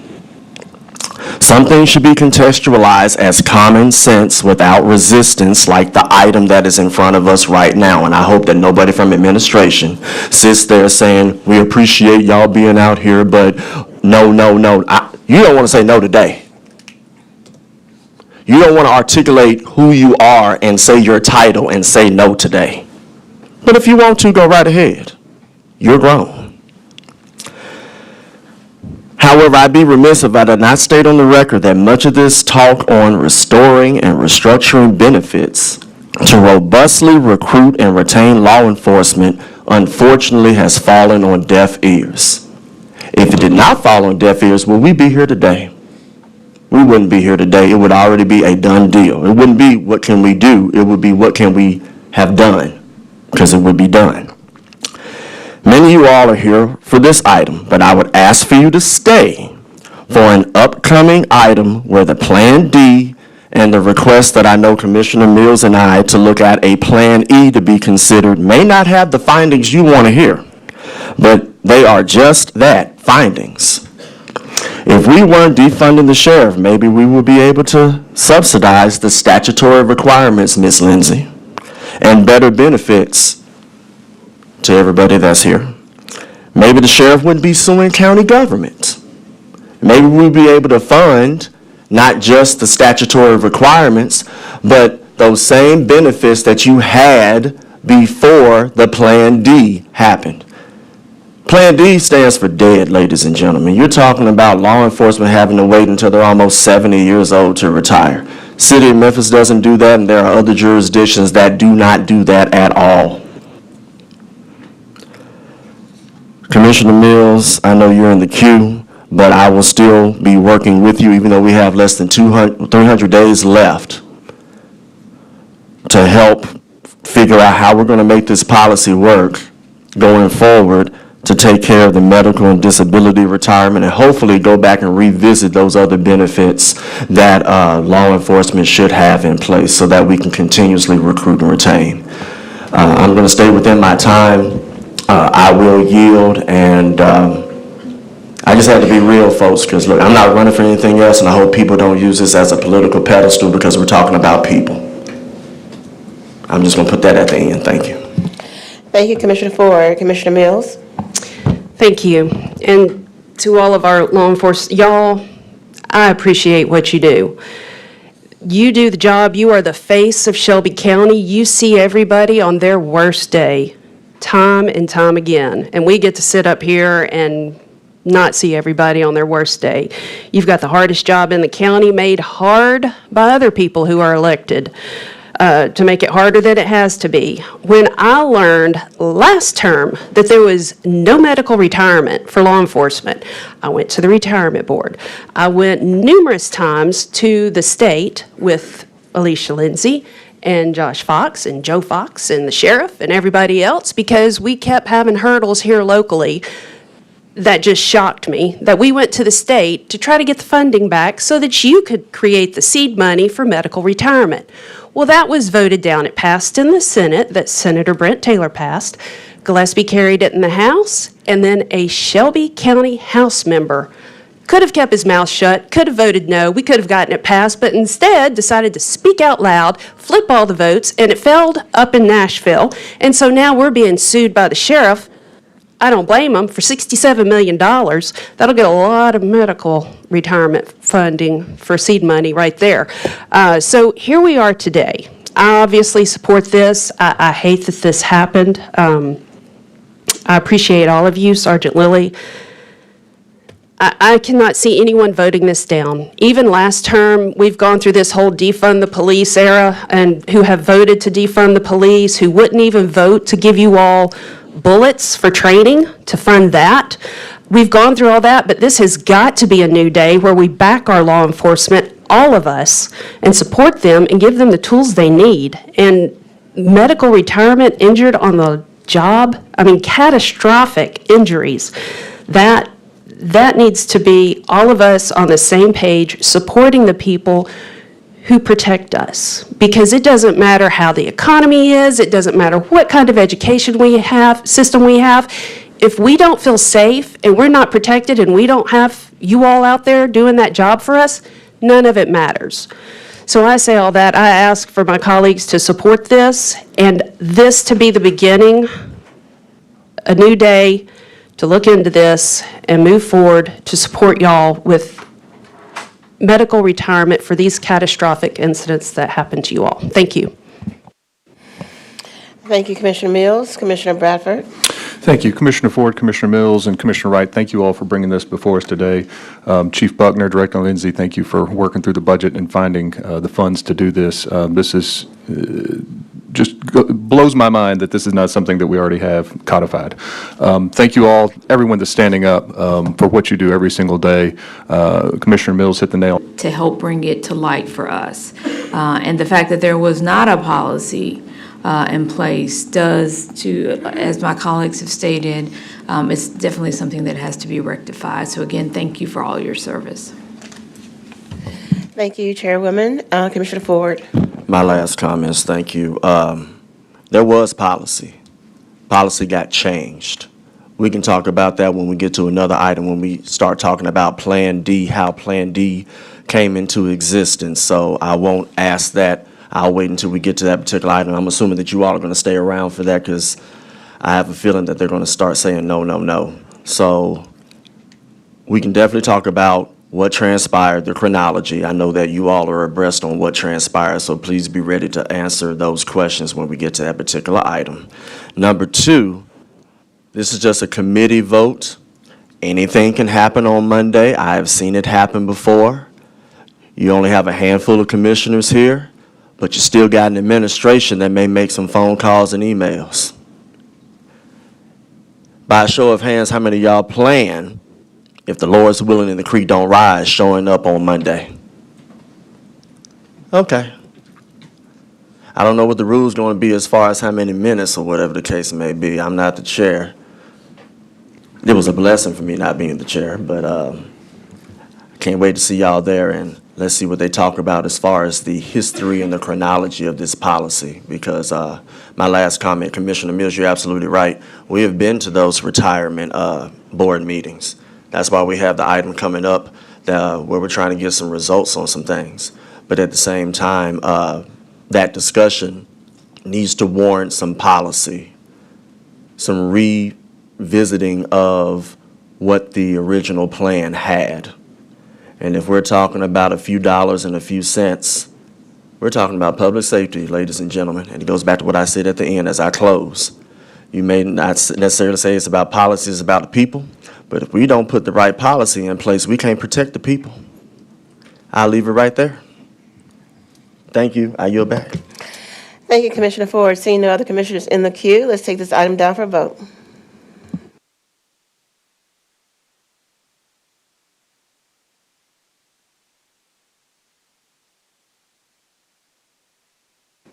May we have a tally?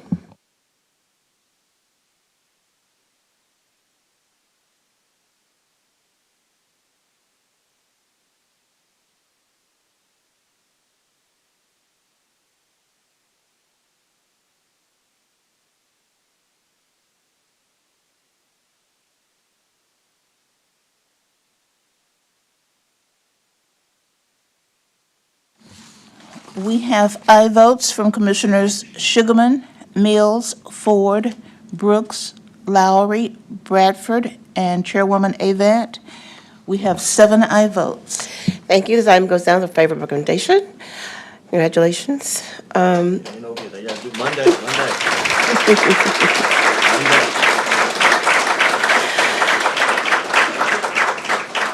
And we will see you all on Monday. Thank you so much. Parliamentarian, please read item number 1 into the record. Yes, ma'am. Item 1 is a resolution approving the expenditure of Shelby County Sheriff's Office general funds in an amount not to exceed $59,748.90 for the purchase of Avon gas masks and pouches to protect against chemical agents.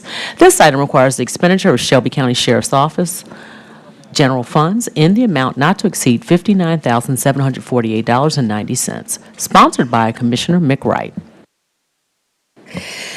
Thank you, Parliamentarian. This item has been moved by myself and seconded by Commissioner Ford, rather. We do have a speaker. Please state your name and position for the record. Good morning, Commissioners. Alicia Lindsay, Chief Administrative Officer, Shelby County Sheriff's Office. The Sheriff's Office seeks approval to purchase Avon gas masks and pouches to protect deputies and specialized units from exposure to chemical agents during operations. The total cost of this purchase will not exceed $59,748.90, which is funded through the fiscal year 2026 Shelby County Sheriff's Office General Fund budget.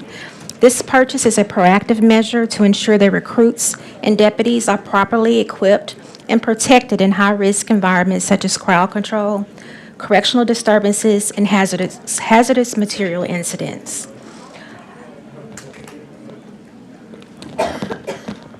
The Shelby County Sheriff's Office seeks approval of this item, and we're happy to answer any questions you may have.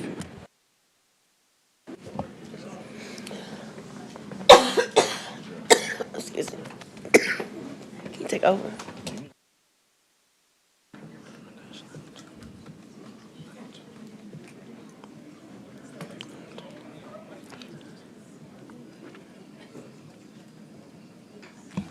We have aye votes from Commissioners Mills, Ford, Brooks, and Chairwoman Avant. We have 4 aye votes. Item 1 receives a favorable recommendation. Item 2. Item 2 is a resolution amending the FY 2026 Capital Improvement Plan and approving a contract with Cornerstone Detention Products, Inc. for the repairs to administration segregation doors at 201 Poplar Avenue on behalf of the Shelby County Sheriff's Office, including replacing 92 sliding doors with swinging doors in the amount not to exceed $1,080,378.01.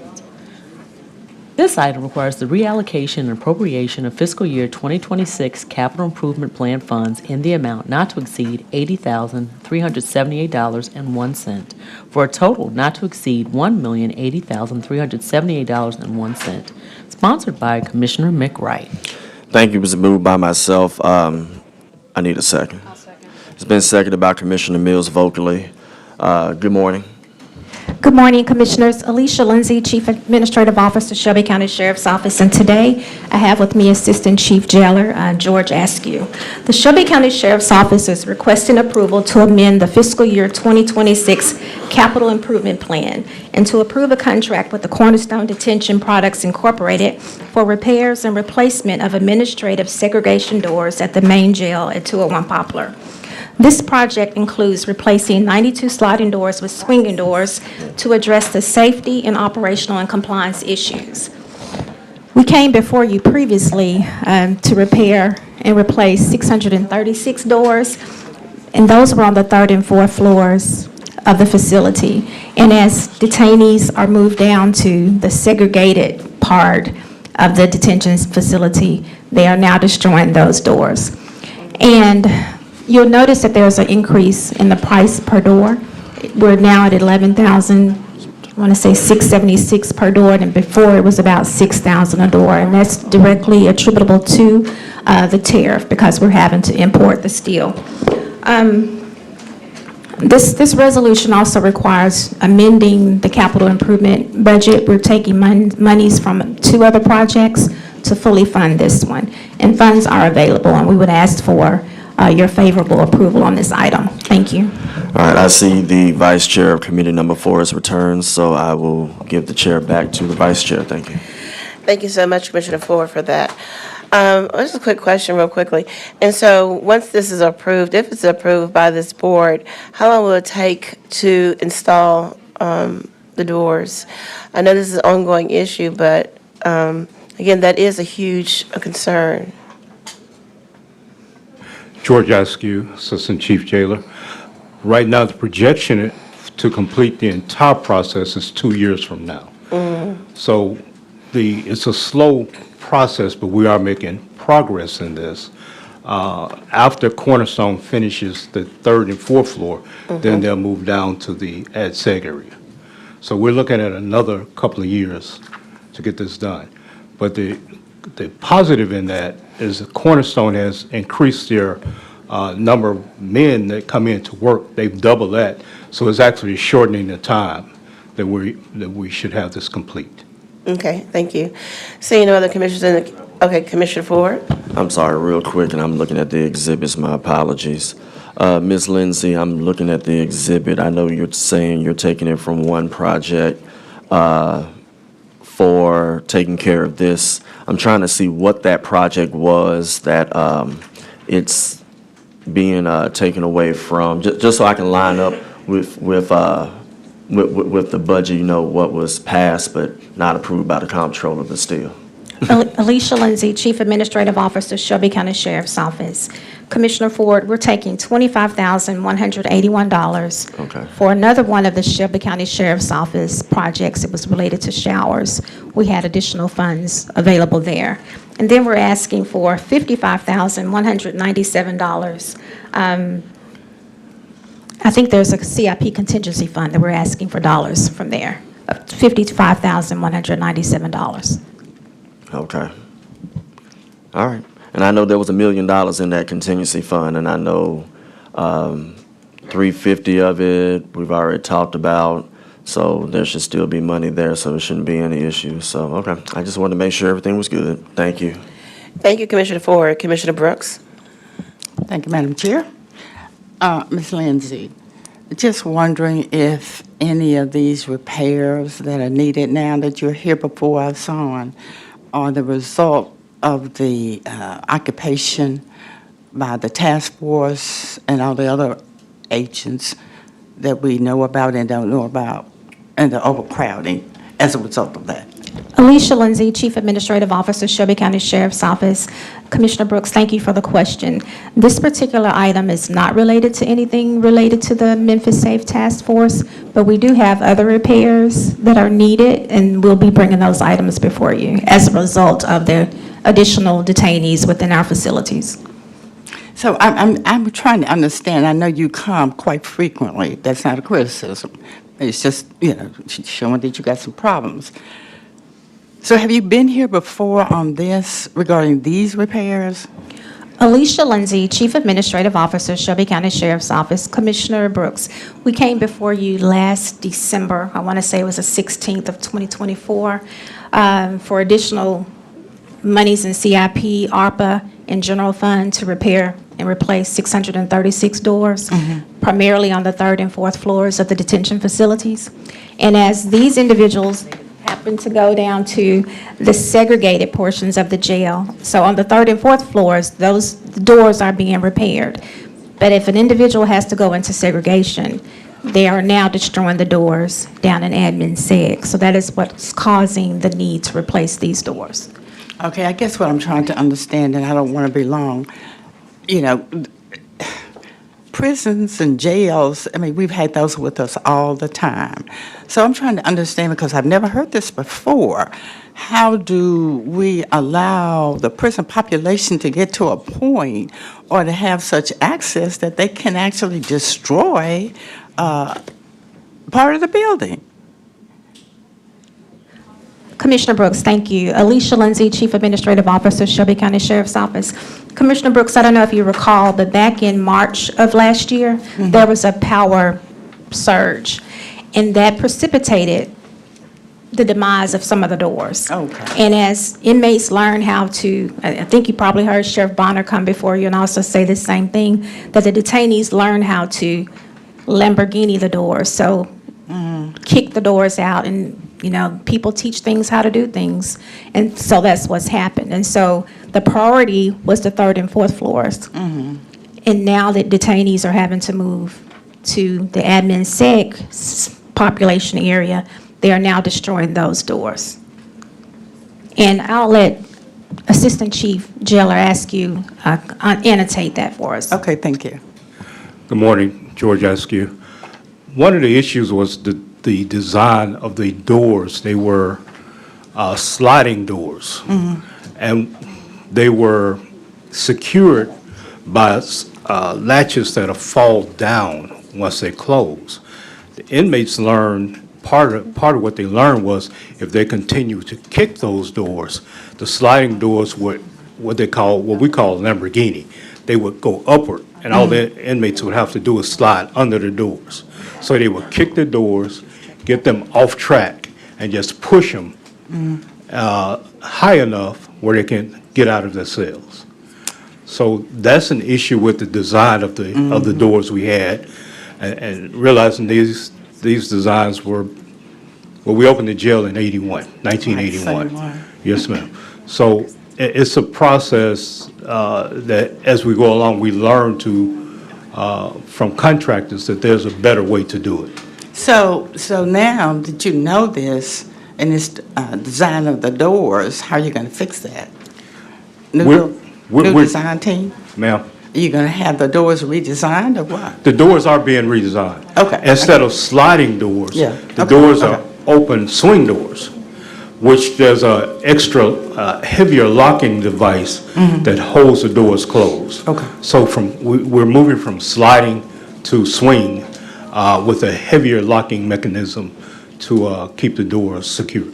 Okay, like they used to do a long time ago. All right, thank you. Yes, ma'am, absolutely.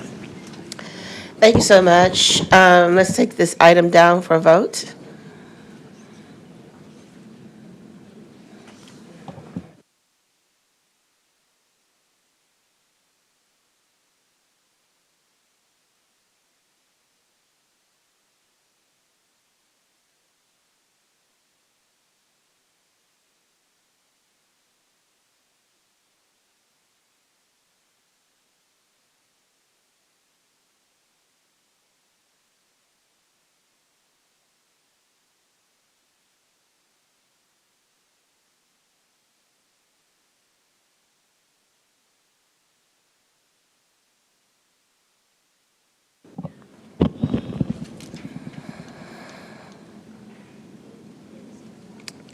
May we have a tally?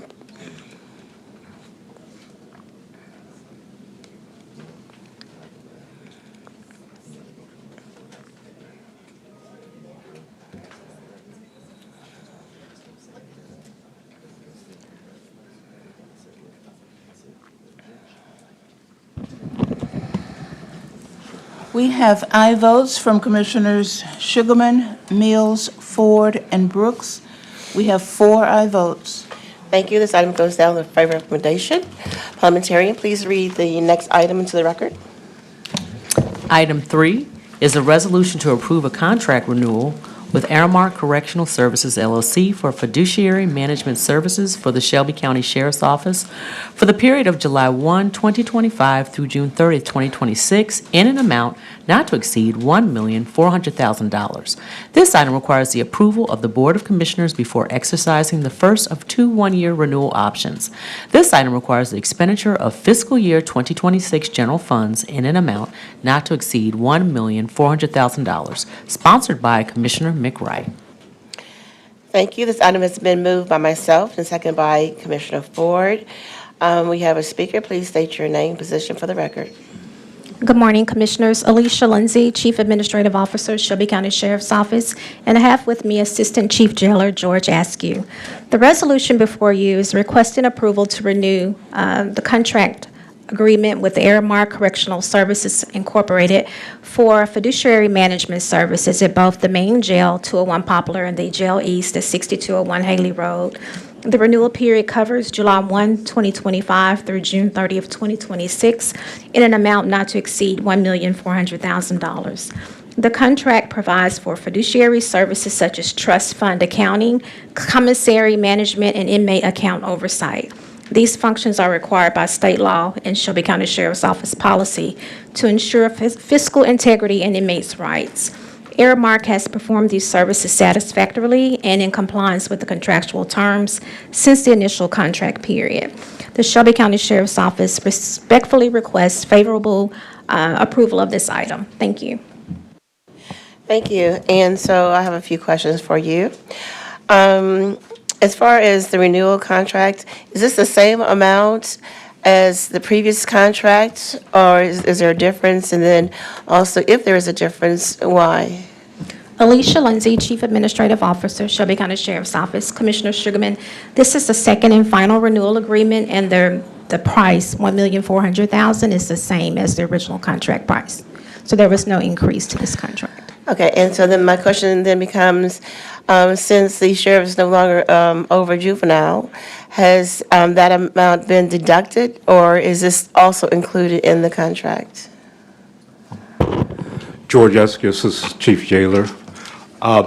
The contract that we have covers jail lease in the main facility. The fiduciary part of the contract for Aramark did not cover commissary, did not cover other things, because things like that were supplied by the sheriff's office through our initial budget. They didn't cover everything that they do for jail lease and juvenile court. Okay. Alicia Lindsay, Chief Administrative Officer, Shelby County Sheriff's Office. So when the Shelby County Sheriff's Office was responsible for the Youth Justice and Education Center, we provided snacks to the juvenile detainees out of our own budget. This is separate and apart, just for the adults. So the adults have funds placed on their books, and they're able to purchase commissary. In the case of the youth, we provided those snacks to them at no charge. Okay, and so there was no additional cost in the previous contract, is what you're saying, for the justice-involved youth or juvenile facility? That's correct. Okay, thank you for that. Okay, seeing no other commissioners in the queue, let's take this item down for a vote.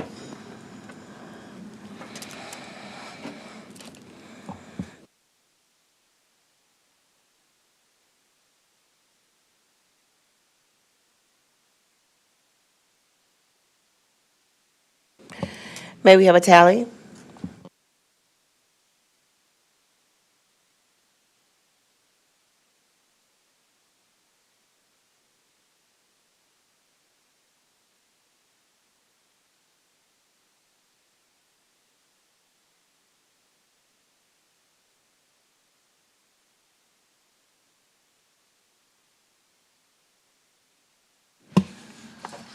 We have aye votes from Commissioners Sugarman, Mills, Ford, and Brooks.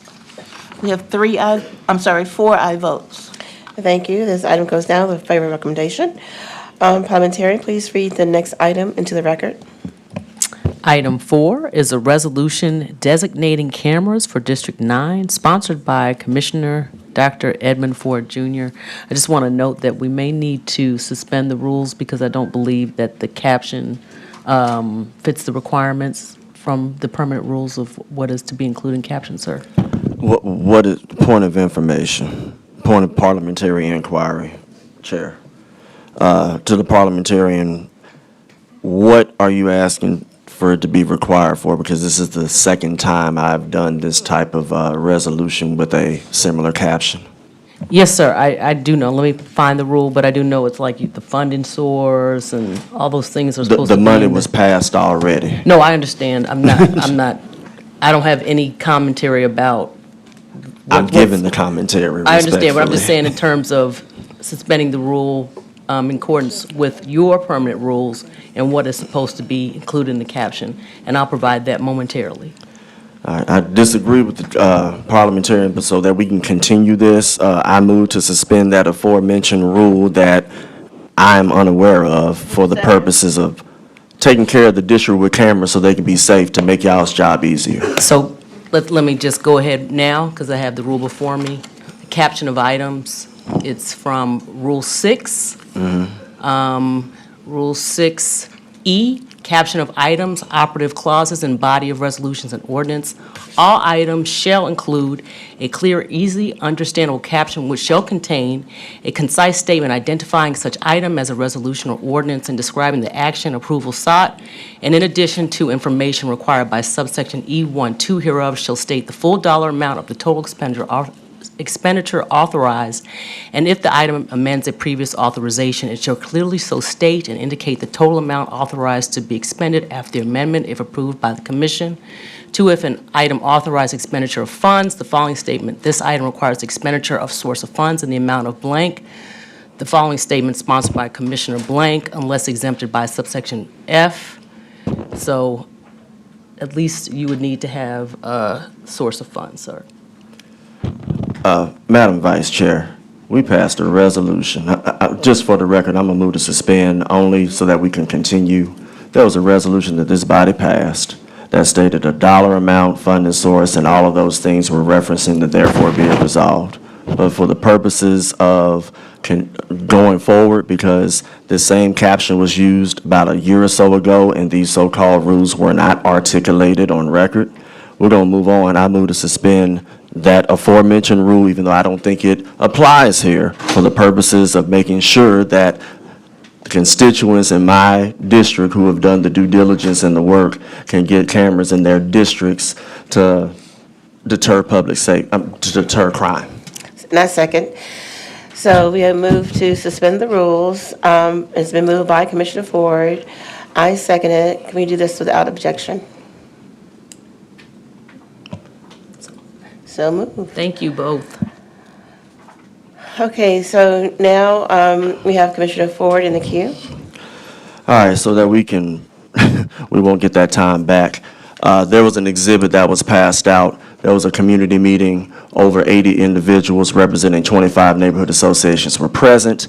They articulated very well, verbally and written, where they would like to see the cameras that were approved last month, their locations.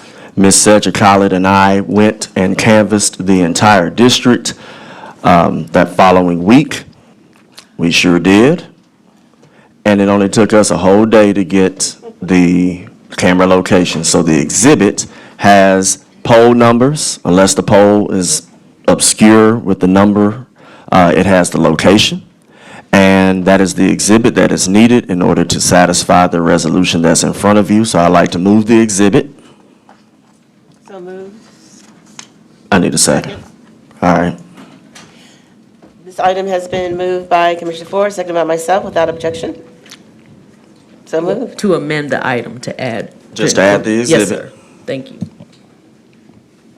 And for the constituents that are out there listening, their question was, did the $500,000 allocation get signed by the mayor? The answer is no, but because 10 days have already passed, it passes. But it's been brought to my attention that the administration wants to hold off on this item for 60 days.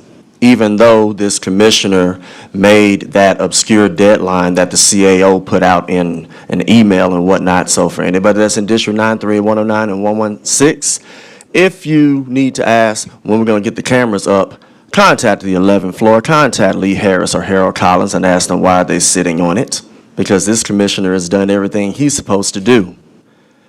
And if other folks would do what they need to do, many of us wouldn't be here in the audience now. Thank you. Thank you, Commissioner Ford. Seeing no other commissioners in the queue, let's take this item down for a vote.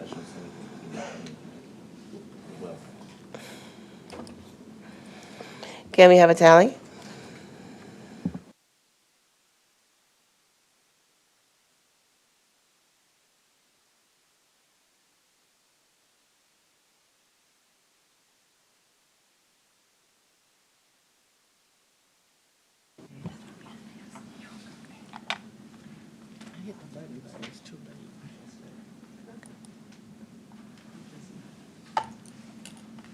We have aye votes from Commissioners Sugarman, Mills, Ford, and Lowry. Commissioner Brooks has abstained. We have 4 ayes and 1 abstained. Thank you. This item goes down with favorable recommendation. Parliamentarian, please read the next item into the record. Yes, ma'am. Item 6 is a resolution approving a contract with Data Driven LLC for support and maintenance of Watson Records Management System for the Shelby County Sheriff's Office with option for 2 additional years subject to the funding by the Shelby County Board of Commissioners. This item requires the expenditure of FY 2026 general funds in an amount not to exceed $98,351.61, sponsored by Commissioner Mick Wright. Thank you, parliamentarian. This item has been moved by myself and seconded by Commissioner Mills. We do have speakers. Please state your name and position for the record. Wink Down, Shelby County Sheriff's Office, Information Systems. Commissioners, thank you, first of all, for entertaining me. This, to my right, is Captain Jason Valentine. He's the second in command of this area that I'm over. This resolution is not a renewal. We've been doing business with this company, which is a locally owned small business, since the mid-2000s, but the contract did not have any more renewals in it, so this contract is for renewal of support and maintenance for our records management system with the option to renew for 2 additional years. This records management system is the system we use to write, track, and investigate our crime incident reports, our crash reports. We also use it for electronic ticketing. Like I said, the first year is $98,351.61. The second and third year increase by 5% sequentially. If they're renewed, we have the option to renew. So we do recommend approval of this item. Thank you. Seeing no commissioners in the queue, let's take this item down for a vote.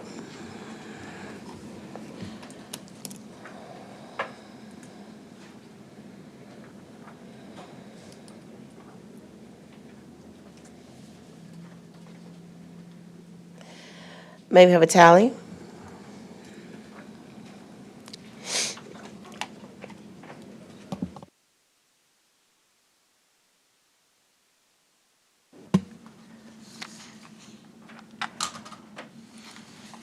We have aye votes from Commissioners Sugarman, Mills, Brooks, and Lowry. We have 4 aye votes. Thank you. This item goes down to the favor recommendation. The next item is a discussion item. May I read the caption into the record? Please read the caption to the record. Thank you, ma'am. Item 7 is a discussion item to last approximately 10 minutes. Jail Population Management Coordinator, Judge Bobby Carter, presenting. Thank you, parliamentarian. We see have a commissioner in the Brooks in the queue, but we're going to wait until after the presentation. Thank you. You may state your name and you may begin. My name is Bobby Carter. I'm a retired criminal court judge.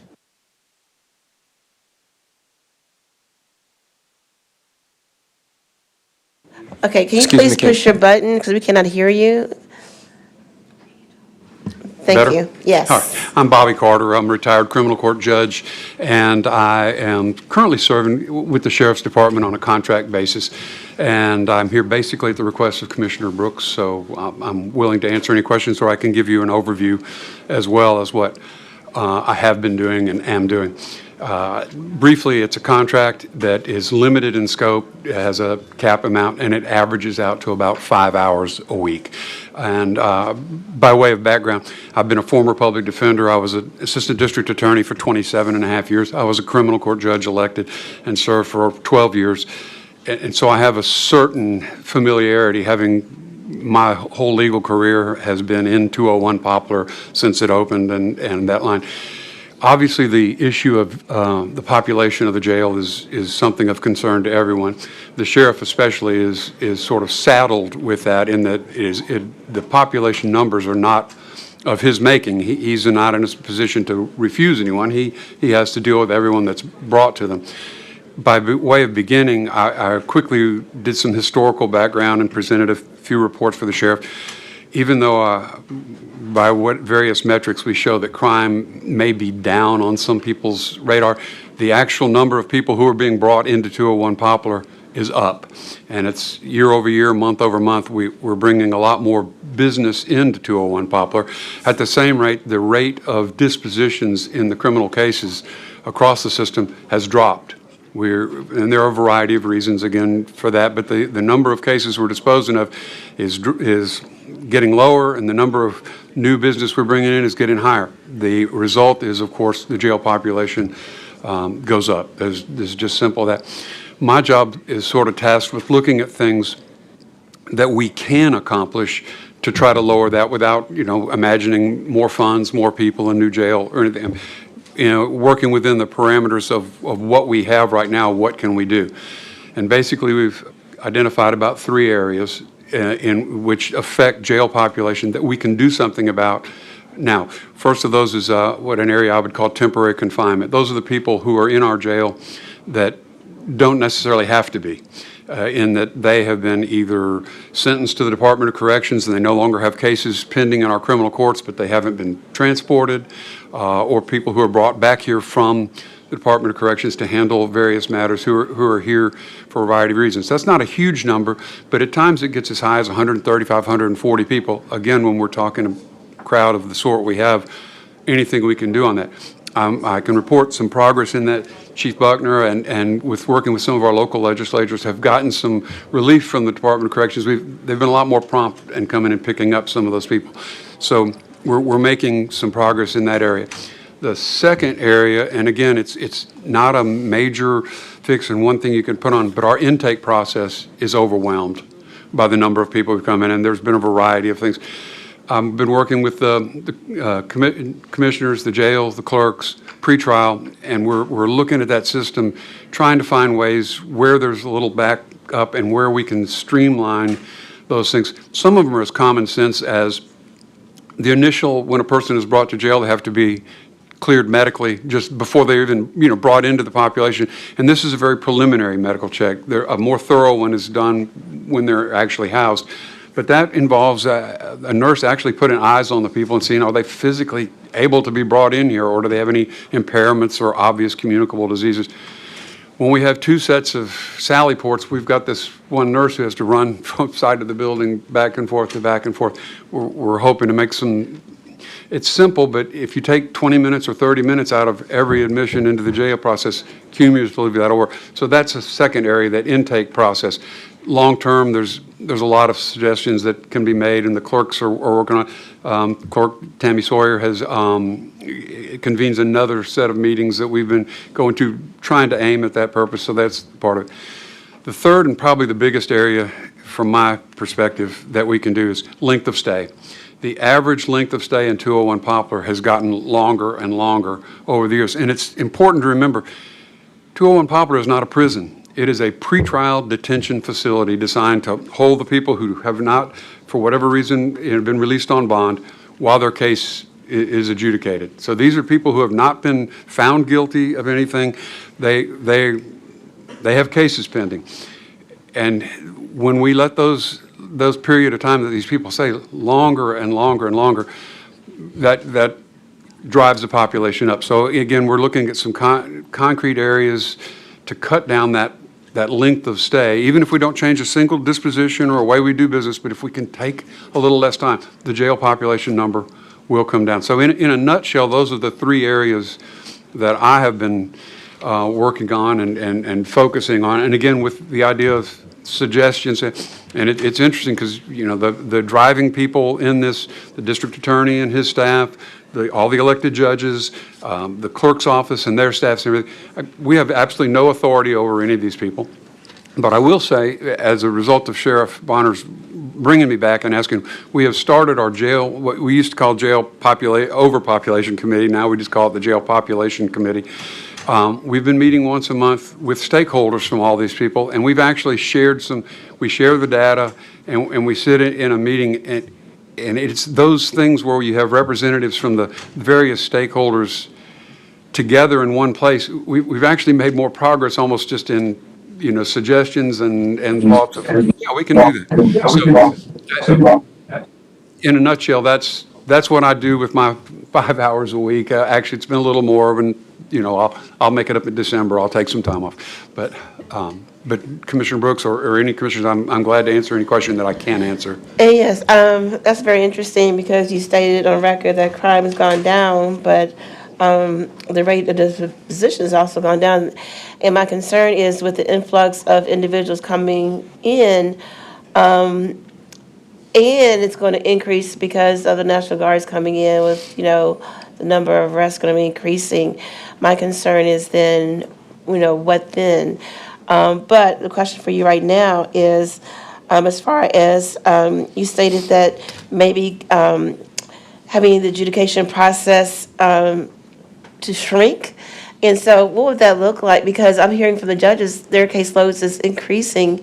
What would that necessitate to do that? At the risk of sounding radical, maybe some afternoon court. And again, there are some places in there.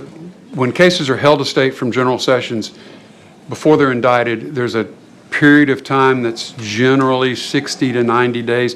And again, I don't want to speak for the district attorney's office. I know they're aware of this, and there are, I don't want to say there are plans in place, but they're very aware that this is an area that some improvement could be made on things. And some of it is just a matter of consciousness raising. I have been providing for the judges the list of people who are set on their dockets who have been in custody the longest, and just having that awareness, going, oh wow, this person's case has been pending for 2 years. It allows them, if they will, to put a little more emphasis on this. So some of it is just as simple as raising awareness. Because it works to everyone's benefit. If we can get our population and our dockets down, that's to the benefit of the judge, the benefit of the clerk, the benefit of the district attorney's office. I mean, everyone. It's win-win if we're not just overwhelmed by these 75, 80, 90-person dockets. And so, according to the Constitution, there's supposed to be a speedy and fair trial. And so my question then becomes, what is considered a speedy and fair trial, number one? And then the second thing, when you have 2 years, lingering in the jail, is there any way we could, I hate to say this, but like first in, first out, like if you have someone that's been in there for like 2 years, is there a priority list so that these are addressed first? Because this is not a speedy and fair trial. This is unconstitutional. From your lips to God's ears, madam. Yes, the clerk, each individual judge mandates and controls their own dockets. And, with the direction to the clerk, what they place. I think it's fair to say that obviously the older cases should get more priority. But on an individual basis, there are always situations, a person's charged with murder and they're waiting for DNA. The DNA or scientific or forensic testing takes a period of time. If there are co-defendants, their situations mandate, delays and everything. But I absolutely agree that there ought to be a priority.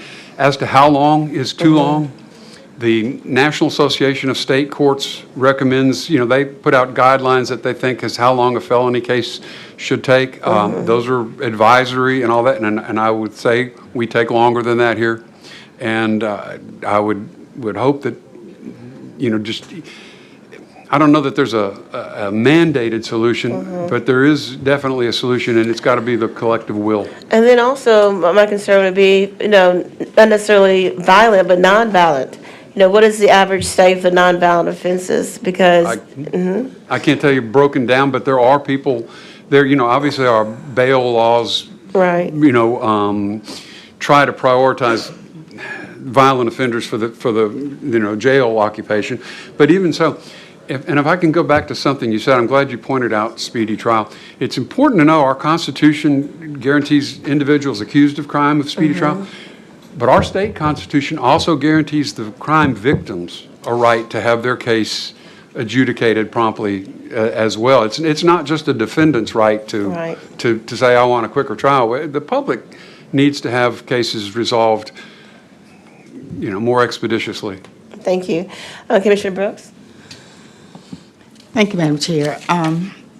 Judge Carter, just a couple of questions. Now that we have this overload of invaders in our community, rounding up taxpayers and bringing them to your jail. I guess we need to try to figure out how to help you do your job over there.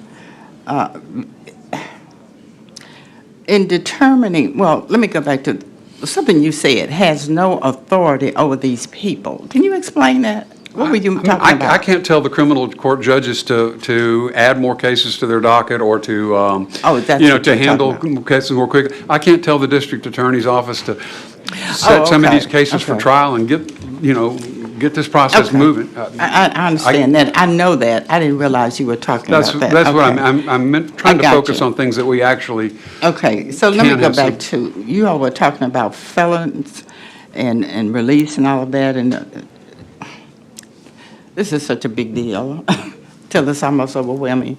But anyway, let's look at some of the individuals who are misdemeanors, nonviolent, individuals that could be released. So do you have a process for identifying those individuals and getting them out of there so that it will kind of free up some space?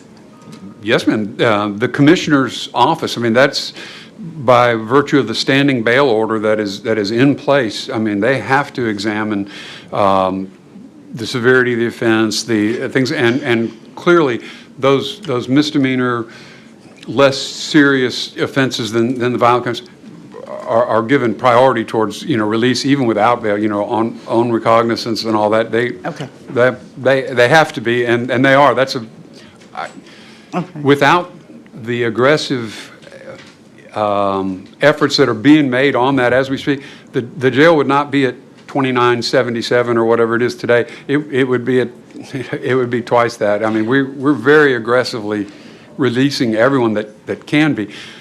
Okay, so you have a process, or you have a document or a data set that shows, that tracks the individuals who come in and been released by classification. Do you have that? I don't, but it is. It's in place? There is available. The difficulty with that, actually, we have LaTory McGee, if I may. I think Tory you need to McGee stay on is the with the microphone. Shelby jails. Thank you. Tammy Sawyer, General Sessions Court Clerk. Good to know, it's okay. I was wondering what was going on.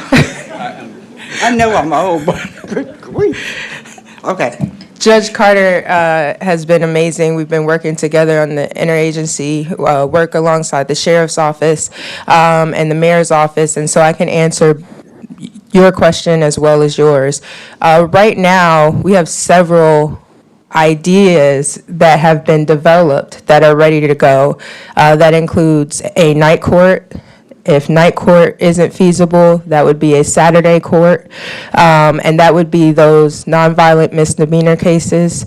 The Shelby County DA has started a pilot where he and First DA LaRoe and First DA Paul Hagerman are going in after hours on the weekend. I think this was this weekend was the first weekend they went in to see what cases come in overnight that they can turn into a misdemeanor citation. That can help with the population. They're testing that out. We'll have 2 weeks of data on that after this week, and we'll be able to see if they're going to do that continuously moving forward. But the thing that needs to be shared is the mayor has made a request of the Tennessee AOC to assign us more judges, but currently we are at a standstill with the judiciary. Our current General Sessions criminal judges have said no to night court, and they have said no to Saturday court. They believe that they can handle all of the cases, but if we were able to have that court, the night court and the Saturday court, we could move things along and move people out of population much faster. My office, alongside the sheriff and the mayor, we have been able to look at the budget. We know what we need. We know what we can sustain, as well as the DA. And so right now, it would be helpful when asking what the commission could do is asking the judges to acquiesce and agree to convene night court and to convene Saturday court. Okay, let me make sure I'm Okay, clear. Commissioner Brooks, I'm can you sorry. get back in the queue, please? Thank you, ma'am. I Thank will. you. Commissioner Brooks? Thank you. So let me just be real clear. because I don't want to repeat anything that I get wrong. Are you saying that in our situation with all of this overcrowding, jail busting at the seams, and all the other bad things that we're hearing at the jail, and we do have, you have a plan, there is a plan whereby we can release some individuals, if you will, but the judges are refusing to hold night court, a Saturday court, or anything outside of the traditional court? Are you saying that? Is that what you're saying? Tammy Sawyer, General Sessions Court Clerk. Yes, ma'am. Okay, well then, so everyone that's listening, these people run for office. They have to run for re-election. So you need to hear this and understand that these are the people who do not want to work in partnership with everyone else who's working together to try to alleviate this overcrowding at our jail that is a public safety hazard. So I would suggest to you, I would submit to you that they do not deserve to be reelected. Yes, ma'am. Yes, ma'am. Tammy Sawyer, General Sessions Court Clerk. We also submitted a plan for warrant clinic, a virtual warrant clinic, and they also said no to that. Chief Deputy Buckner, myself, Chief Harold Collins met with the administrative judge, Judge Lee Wilson, and he said no. And they've also told us no in writing to all of the proposals. I got to get back in the queue, otherwise the chair won't let me speak. Am I recognized? You had time left over, but you can be recognized again, Commissioner. One more question. Thank you, Okay. ma'am. So, is there any justification? This situation is really bad. I saw a picture of individuals in intake, and it was horrible. It reminded me of the boat during the Middle Passage, okay? Is there any justification? Do they provide any justification in writing to you with the no? Is there anything behind the no? A reason? They say that they can handle the docket. Tammy Sawyer, General Sessions Court Clerk, they say they can handle the docket on their own without any additional convenings. And the data that you both requested, we do have, and it will be released in an interagency dashboard on Thursday, and you all will have access to that as well. Well, I'm just I'm almost out of time, but I just can't. It's difficult to articulate something that could be stated in public for that. But I'm really. I'll give it back to the chair. I'm done. Thank you, Madam. Madam Clerk, I have some questions for you as well, because with this influx of arrests and the influx of additional arrests that's coming down the pipeline, I would like, for example, you may already have this, but from let's say from January ongoing, this influx of expected arrests, can you keep us abreast? Do you have a chart, or can you keep up with it so that we know? Because we need to get reimbursed as far as the influx from the state and the federal government. And also, you mentioned about these two, the warrant clinic as well as the Saturday court as well as the night court. You said you already have a dollar figure. Can you share that with us, as well as the email from the individual judges who stated no? Because I'm just curious, to my colleague's point, what justification to say no? Because we are also hearing from the family members of individuals who are stuck in this situation, and people are dying, and people are crying for help to get their loved ones the justice they need, and to not only, to your point, as far as a state law, which states that crime victims have a right, but, let's be more humane in the way we treat our fellow men.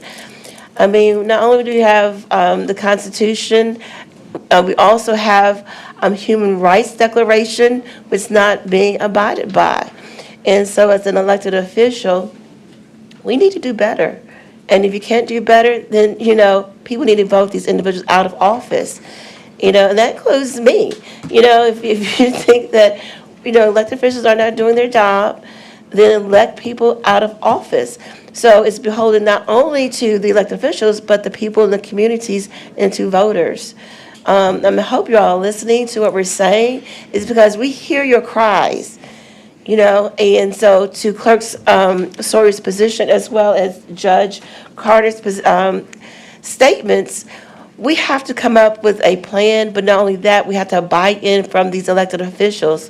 And if we can't get the buy-in, then we need to vote them out. And so, again, I'm not going to get on the soapbox. I see Commissioner Brooks in the queue, and Clerk Sawyer. Thank you, Tammy Sawyer, General Sessions Court Clerk. First, thank you, Judge Carter. It's, again, as I said, been great to work with him. I just want to be clear, the only reason I came up was because we are all working, most of us are working on this together because we feel similarly about the crisis at hand. And so we've tried to remove silos so that we can address this together. Everything that I've mentioned, from the warrant clinics to Saturday court and night court, we could pull, I won't say the trigger, but we could pull the cord on today. We've planned it to a T. The cost for Saturday courts for 8 weeks would be an additional $40,616. That's on the general sessions side. I believe Chief Deputy Buckner has also submitted the needs of his office. That includes additional security and staff. And also DA Mulroy has submitted the cost for his office as well, which would be 2 additional prosecutors at the Saturday court.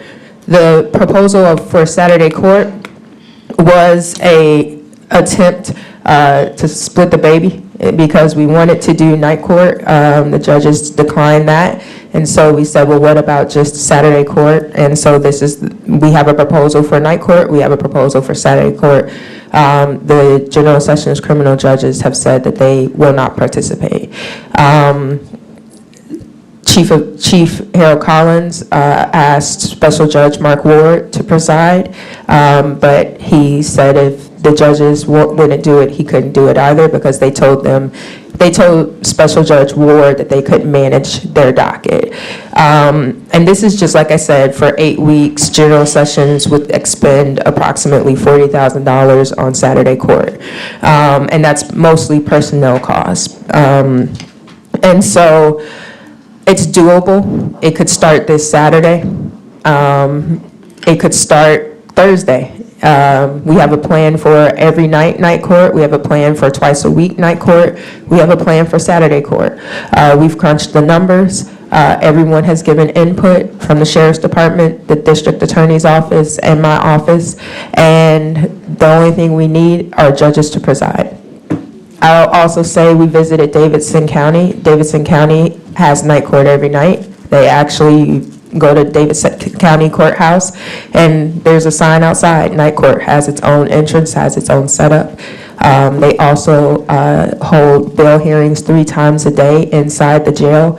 We only hold bail hearings in the morning.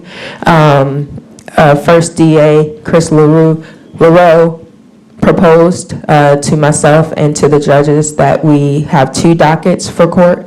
Right now we have 2 dockets on the civil side. We only have 1 docket on the twice per day is what I mean by 2 dockets. So that, and I believe you just stated that as well. We do need an afternoon court as well. If we had an afternoon docket on the criminal side, we could do a lot more. Okay, so Commissioner Brooks? Is it a way for you to maybe petition the ALC to bring in a Saturday judge or an afternoon judge? Mayor Harris, Tammy Sawyer, General Sessions Court Clerk, Mayor Harris sent a letter to the AOC making that request last week. So we're waiting to hear from the AOC. Okay, he asked for 2? He asked for as many, he didn't put a limit on it. Oh, okay. Yeah. We need to have just a whole complement of judges. Yes, ma'am. And His just take over the letter doesn't have a courtrooms, limit. Since they're not going to do it. Right. There has to be something in the Constitution or in the Shelby County Charter that would make these people go to work. We're in a situation here. We have this overcrowding, and these occupants in Memphis are bringing in individuals, and they continue to do it, and I understand that more of them are coming to Shelby County to do more arresting. I'll be happy to get the mayor's permission to share the letter. It's public, but I also think it would be powerful for the AOC to hear from commissioners as well. I'll write one. Yes, 2, ma'am. 3, 4. Just one more question, Madam Chair, if I could. I want to ask Judge Carter, I know part of your job, from what I could understand, requires you to determine housing based on risk and special needs. Are you able to do that over there at 201? Oh, let me be clear, I don't do that, but the sheriff's department does. That's part of the intake procedure, is there's a classification interview that covers everything from the individual's criminal history, gang affiliations, or all those things that make where they should be housed. Before I'm out of time, you have 5 hours a week, so what is your impact on overcrowding with that 5 hours? And I would say, obviously, we can always do more. I congratulate the people. Now, what do you do? So, what do I do? Yes. I think To by keeping this alleviate aware, overcrowding. it makes people aware of, and every step we take, every judge that handles a case a little more quickly, every week we take out of a process, has a direct relationship on it. And I think that it's amazing that we have kept below 3,000 at 201. But you still haven't told me what you do to impact. Well, I guess I've gone through this. I guess I meet, every day I meet with the individual judges. I bring their records. I conduct the jail overcrowding committee. I participate in the clerk's interagency working committee, and But has any of that manifested in lessening the overcrowding? I'd like to think we are. I think it would be significantly. No, I can't. Okay. My job is just not one of those quantifiable. I give the best advice that I can, but I can't really say that whether it's taken or not, and what numbers it results in. Okay, thank you. Commissioner, if I may, that data that you both have mentioned will be available, and I think it will speak to, again, what Judge Carter is stating is the work he is doing and the work we're trying to do, we're at a standstill right now because of what I shared, and his meetings with the judges are creating a standstill as well. Commissioner Brooks? Okay, so. Sorry, you asked me one more question. Yes. About the Tammy Sawyer, General Sessions Court Clerk. Chief Deputy Buckner could speak to this as well, but the Sheriff's Office and my office, and I believe the DA's office, are all tracking any additional costs related to the surge, because we will be prepared to request a reimbursement from the state. Okay. And then I have a question for you too. So the question is, would it be more impactful if we send an individual letters to the AOC, or would it be more impactful to have a resolution with these requests? Tammy Sawyer, General Sessions Court Clerk, as a former commissioner, I would urge the latter. I would urge both. Okay. Having said that, I want to thank you both for the work that you do and with the recommendations. And going forward, please keep the commissioners abreast so that we can know what we can do individually as well as a body. You have another comment? Yes, ma'am. We have added a commissioner to the interagency group. Because the interagency group is fully governmental, only one commissioner can attend. So I believe we've invited the chair and vice chair of the law enforcement committee. So I believe Commissioner Wright is attending this week, but on weeks he can attend, I believe the vice chair has received the invitation as well. You sent me an invitation? That's the vice chair. I'm the vice chair. I didn't receive one. Oh, I had the wrong list then, so I did invite. Can you send me one? Yes, ma'am. Thank you. But you guys have to coordinate attendance. One can attend. I understand what you're saying, but I never received the original invitation. And I am the vice chair. My apologies. I think I was looking at an old committee list, but I'll correct that. Thank you. Thank you. Okay. Madam Chair, I have just one more thing, one request from Clerk Sawyer. Is it possible, don't want to add to your workload, but I'd like to at least get something in writing about this, the situation at the jail and your little committee, what you all are doing? Tammy, so Well, not my little committee. I'm sorry.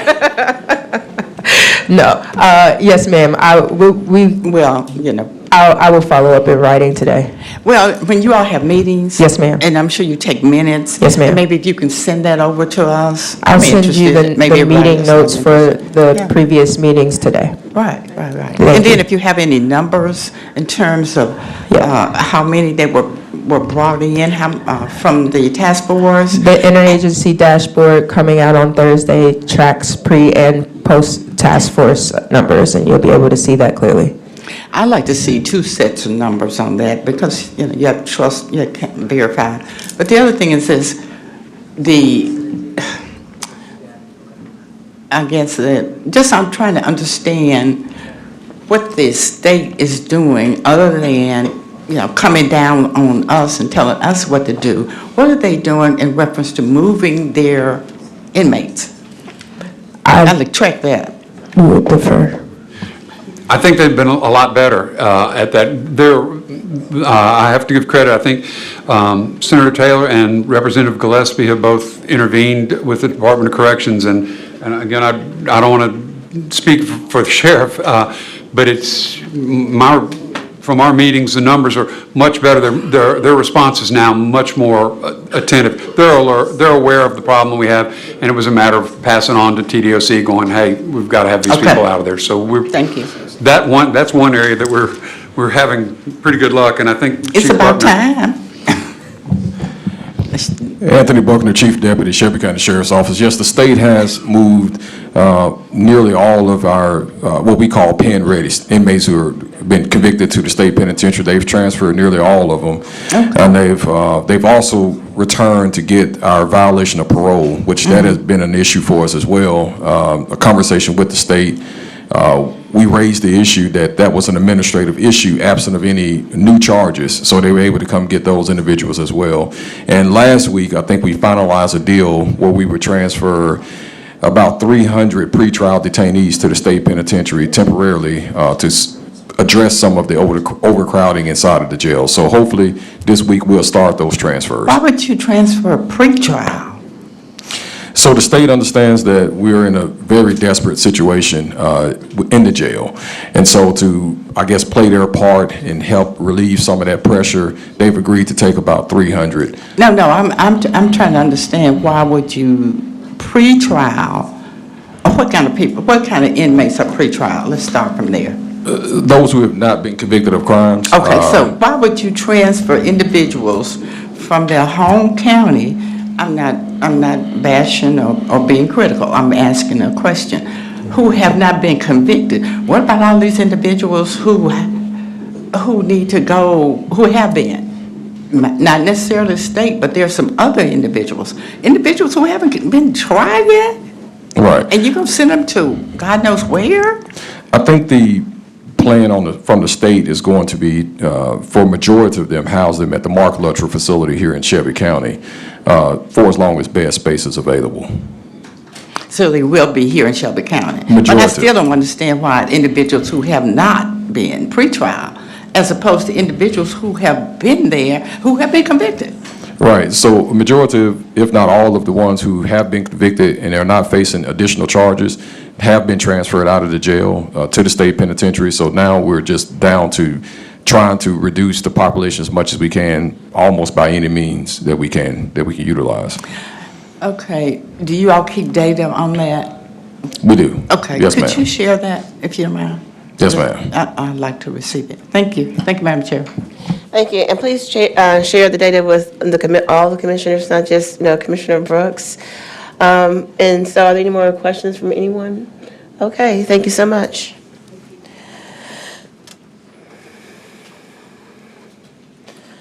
Okay, parliamentarian, we have an add-on. Please read the add-on into the record. Yes, ma'am. Item 8 is an add-on item. Item 8 is a resolution amending the FY 2026 grant operating budget to accept and expend federal grant funds from the United States Marshal Service to participate in the Memphis Safe Task Force for the purpose of reducing street and violent crime in Memphis, Shelby County, Tennessee.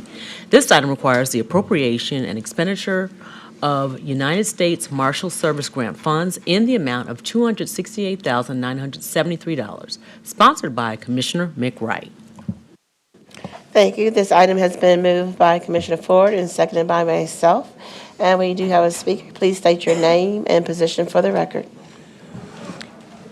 Alicia Lindsay, Chief Administrative Officer, Shelby County Sheriff's Office.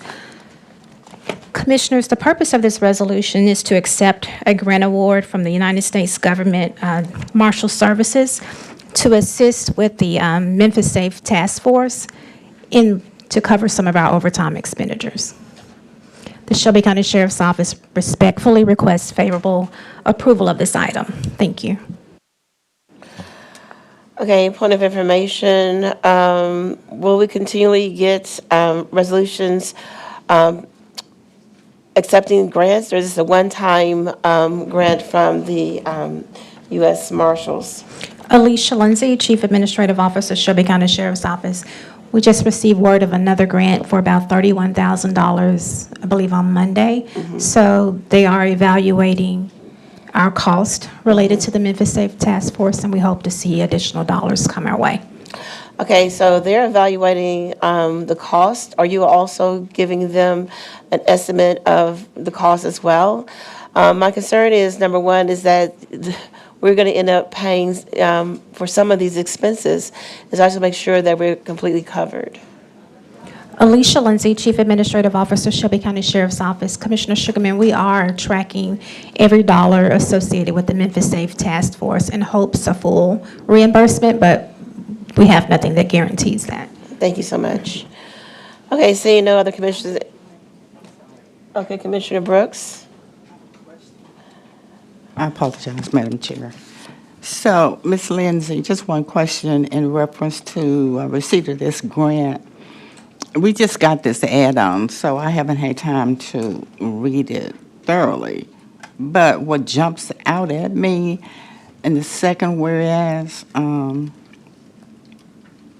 federal grant in the amount of $268,000 and whatever to support participation in the MSTF to reduce street and violent crime in Memphis and Shelby County. So that's all it says. And I need more detail. How they going to do, what they're going to do, when they're going to do it, who's going to keep track of it. I mean, where's the transparency process, the accountability process? All good money, all money, good money. Alicia Lindsay, Chief Administrative Officer, Shelby County Sheriff's Office. Commissioner Brooks, these funds are directly related to the partnership that Shelby County Sheriff's Office has with the U.S. Marshal Services. And as previously stated, we are tracking our expenditures related to this, and primarily this grant is to reimburse us for overtime. To date, we've had about 2,888 hours in overtime, so that's roughly about $128,000. Okay, but this doesn't say that. It has nothing, it doesn't say anything about overtime. This says a grant to reduce this violent crime. So it doesn't have overtime in it. So it doesn't have to have overtime. You can just use this money for whatever, as long as it's related to. Alicia Lindsay, Chief Administrative Officer, Shelby County Sheriff's Office. The summary sheet references overtime reimbursement and has the overtime reimbursement account. Okay, let me find that sheet, because since we just got it. Okay, I see overtime reimbursement, 260, okay, okay. Well, why didn't the caption just say that? That's the entire grant, isn't it? Is that the entire grant? Wait a minute, this says 268,973, that's the entire grant. So the caption should have just said overtime, reimbursement. Okay. It's misleading, I guess. I wouldn't have had a question if they had said that. Hello? Alicia Lindsay, Chief Administrative Officer, Shelby County Sheriff's Office. Commissioner Brooks, I wasn't sure if that was the question. I don't have a response to your comment. Okay. The documents Okay. clearly say overtime. Well, it does in the summary, but the caption doesn't, and that's why I was asking the question. It appears in the caption that this is a grant with funds to go forth with, new operations, but actually it's a reimbursement. So that's totally different. But I'm clear now. Thank you. Commissioner Sugarman had to go again, so are there any other questions regarding the add-on number 8? I apologize. I didn't notice before Yes. that this item does not meet the requirements of the permanent. Okay, I so- move to suspend. Thank you. Is there a second? I'll second it. Can we do that without objection? Seeing no objection, the rules have been suspended. Are there any other questions on the add-on number 8? Seeing no questions, let's now go to the vote on item number 8.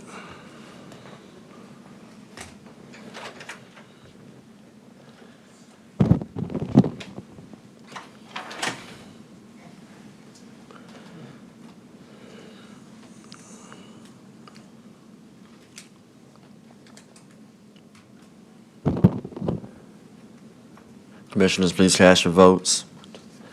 Every commissioner that's sitting has casted their vote. Please reveal and record the vote.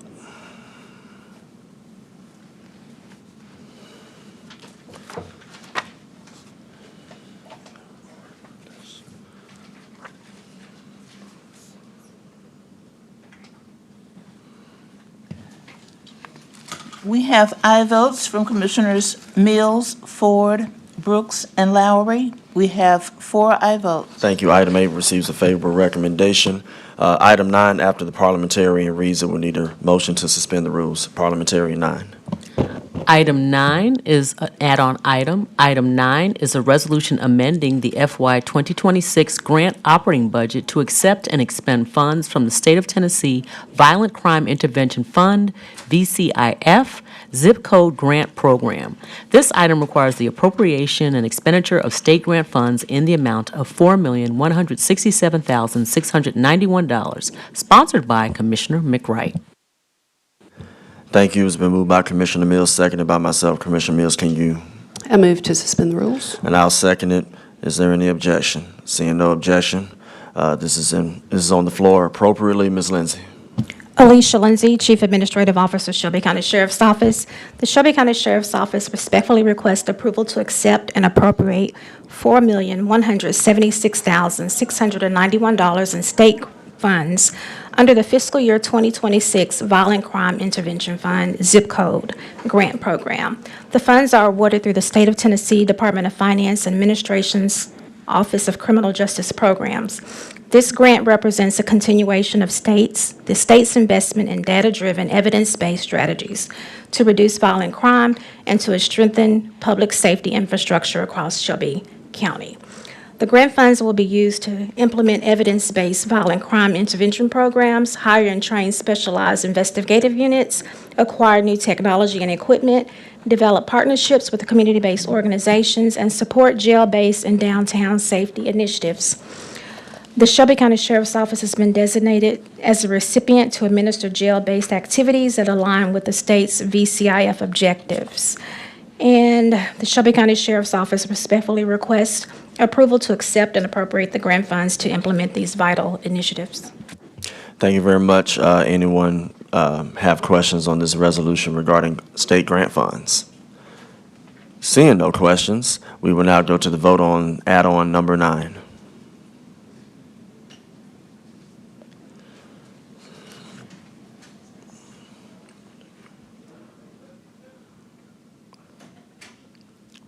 Commissioners, please cast your votes. Every commissioner that is sitting has voted. Please reveal and record the vote.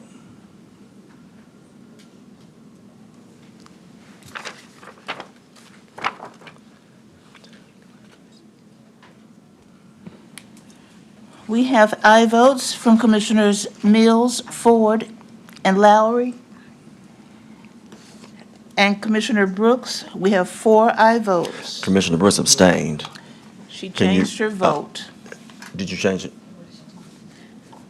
Let's repeat the vote, or, because what you said and what was on the screen are different, so let's let's re-vote, please.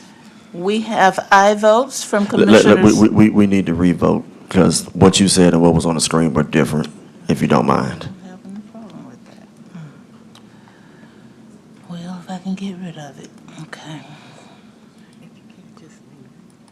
Got it.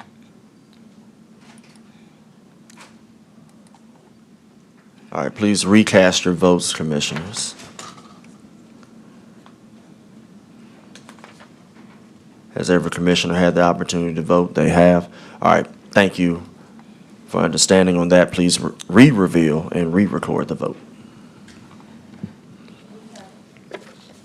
We have aye votes from Commissioners Mills, Ford, Brooks, and Lowry. We have 4 aye votes. Thank you. Item 9 receives a favorable recommendation. Item 10 should be the last item for this committee, and there was a request for budget and finance for item number 4 to be taken first. So let's go ahead and dispose of item 10. We'll need those rules to be suspended after the parliamentarian reads it in the record. Parliamentarian. Item 10 is an add-on item. Item 10 is a resolution to approve a contract amendment with Aramark Correctional Services, LLC, to increase the contract by $2,225,000 from $6,108,554 to $8,333,554 for food service management for the Shelby County Sheriff's Office for the period of July 1, 2025 through June 30, 2026. This item requires the expenditure of fiscal year 2026 grant funds in an amount not to exceed $2,225,000, sponsored by Commissioner McWright. Thank you. It's been moved by myself. Commissioner Mills has seconded. Commissioner Mills. I move to suspend the rules. Thank you. I will second that. Are there any objectors? Seeing no objectors, this is now in front of us appropriately. Ms. Lindsay. Thank you, Commissioner Ford. Alicia Lindsay, Chief Administrative Officer, Shelby County Sheriff's Office. The Shelby County Sheriff's Office is requesting approval to amend the fiscal year 2026 contract with Aramark Correctional Services, LLC, to increase the funding by $2,225,000 from $6,108,554 to $8,333,554. This amendment covers the period of July 1, 2025 through June 30th, 2026. The purpose of this, or the need for this amendment, is because we have experienced a 25% increase in the detainee population, and we're unsure of how that population will continue to grow. Funds are available in the VCIF grant that was just approved by this body. And the Shelby County Sheriff's Office recommends approval of this item. Happy to answer any questions that you may have. Commissioners, are there any questions? Seeing no questions, we will now go to the vote on item 10.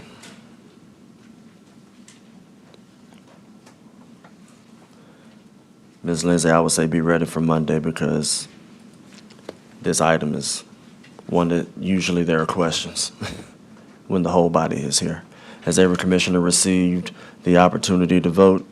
Every commissioner that is sitting has voted. Please reveal and record the vote.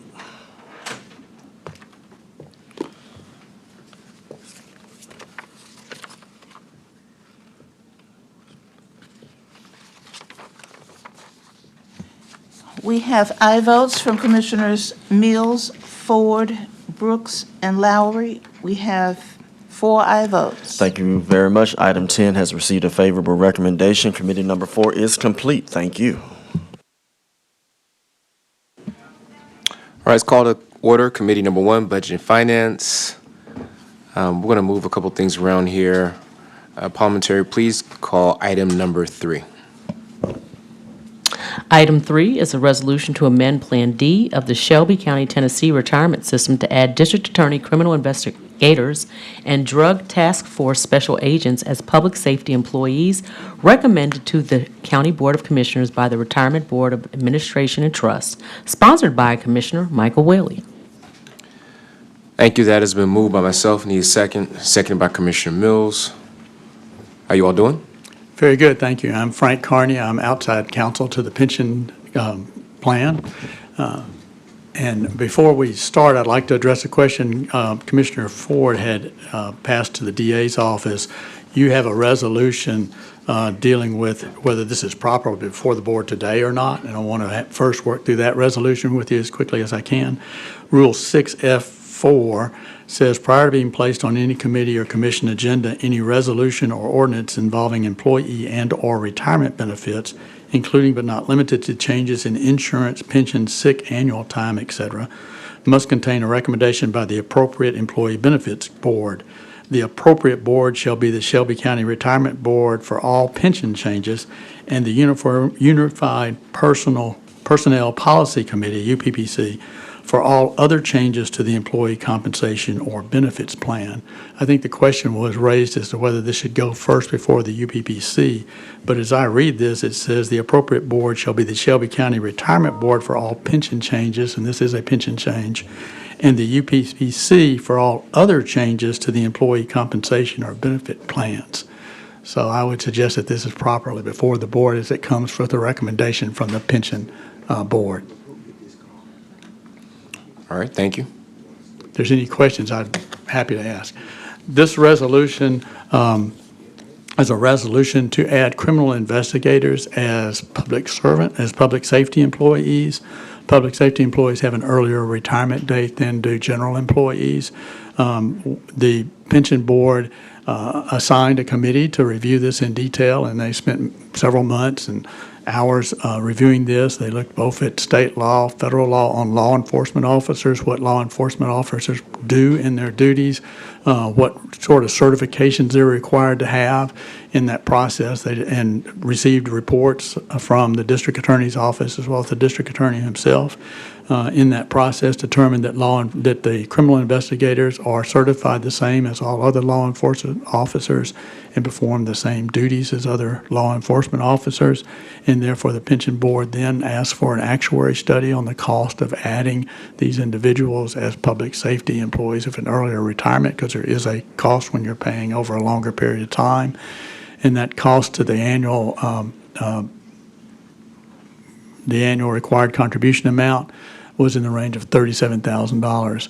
So based on the fact that it was an amount that could probably be dealt with within the budget, and based on the fact that these law enforcement officers, both under federal law and state law, meet the requirements or meet the standards that are required for law enforcement officers, the same as sheriff's officers, the pension board recommended this resolution to add criminal investigators. There are two classes of criminal investigators. They're the criminal investigators in these are criminal investigators in the DA's office specifically. They're criminal investigators in the DA's office, and then they're drug enforcement officers who are also criminal investigators but assigned to the drug enforcement. So it includes both classifications of criminal investigators. I'll be happy to answer any questions. All right. Other comments? Okay, let's go to the queue. Commissioner Ford. Thank you. I have a few questions, and Mr. Carney always does his due diligence, and I appreciate that. They're more legal, so who would like to come? And I got some questions about some statutes and some other things. I'm not against the item, but Mr. Carney would not be that person, I don't believe, would need to answer that question. So pick a microphone, any microphone. And I'm going to actually help you out because I looked at some Tennessee code, and maybe you can help me out with that, even if you say you need to research it more. All right, Ms. Smith, through the chair. So I did not know all these items were going to be on at the same time, dealing with this as well as what we're going to talk about next, coupled with while we were here at the very beginning of today. So to Ms. Smith, through the chair, doing some research, I looked at a few Tennessee code annotators, and the specific ones that I looked at were 8-7-110. And I think there's something regarding 39-17-420.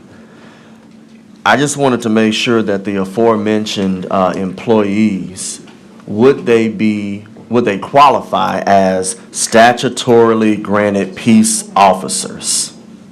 And the reason why I'm saying that is because we're going to be talking about a whole lot of things regarding benefits and this, that, and the other. And if a particular subset of individuals will be going with transitioning from one part of the Plan D to the other part of the Plan D, then you do know that this does open it up for us to look at everything, especially when we talk about the next item. So my question to you is, statutorily, would these drug task force agents as well as criminal investigators, would they qualify as statutorily granted peace officers under Tennessee code, which would be similar to what our sheriff deputies and others are? Through the chair.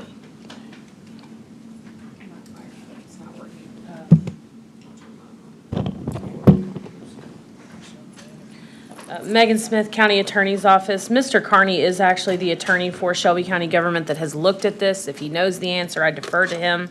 Other than that, I will pull these statutes and return an answer to you. Okay, thank you.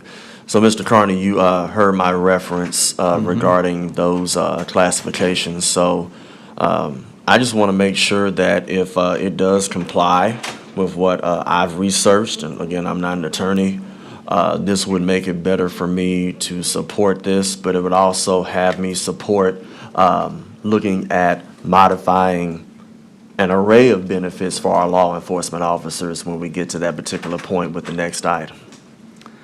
Well, I pulled up 87110, and it reads, "The rights, powers, duties, and immunities conferred by this section on law enforcement officers, assistant district attorney generals, or district attorney general criminal investigators relating to the investigation and prosecution of drug and violent crime cases shall only apply if at least 3/4 of the law enforcement jurisdictions located within the judicial district or multi-jurisdict district participate in the task force." So I'm not sure what that has to do with this resolution. What we looked at this resolution is really including state law, and we looked at the several statutes in state law on law enforcement officers, but more importantly, we looked at federal law, because in the retirement plan, of course, it's governed by the Internal Revenue Code, not by ERISA, but by the Internal Revenue Code. The Internal Revenue Code or Internal Revenue Service has regulations on what are appropriate retirement ages. For a defined benefit plan, particularly a governmental defined benefit plan, the Internal Revenue Service requires that it be a retirement plan, not like a 401K or something that's just where you can get a distribution whether you fully reach a retirement age or not. And therefore, they published what are normal retirement ages, and that in the federal code is 62. But they recognize that for law enforcement officers, there's an earlier retirement age due to the hazardous status of their duty. And so it has a definition of law enforcement officers. And that definition incorporates these criminal investigators because it deals with their duties, their specific duties, and permits that to be an earlier age than 62. It still has restrictions on age, unless you can show that the officers actually on average retire at an earlier age, then it looks at 55 as a permissible age for law enforcement officers as a retirement age. So we try to keep this plan fully within the federal requirements because that's what keeps this plan tax deferred and not being immediately taxable to participants. That's a long answer to your specific question on 8, but I'm not sure how 8 would apply to that if any other group sought to be within public service. We would make the same analysis under the law as to whether they can have an earlier retirement age under federal law is where it would really go to. I can pull up in a minute 39. I'm not sure what it. Okay, sure. Go ahead. Good morning. Sorry. Good morning. I'm Jessica Indengaro. I'm the Chief Administrative Officer from the District Attorney's Office.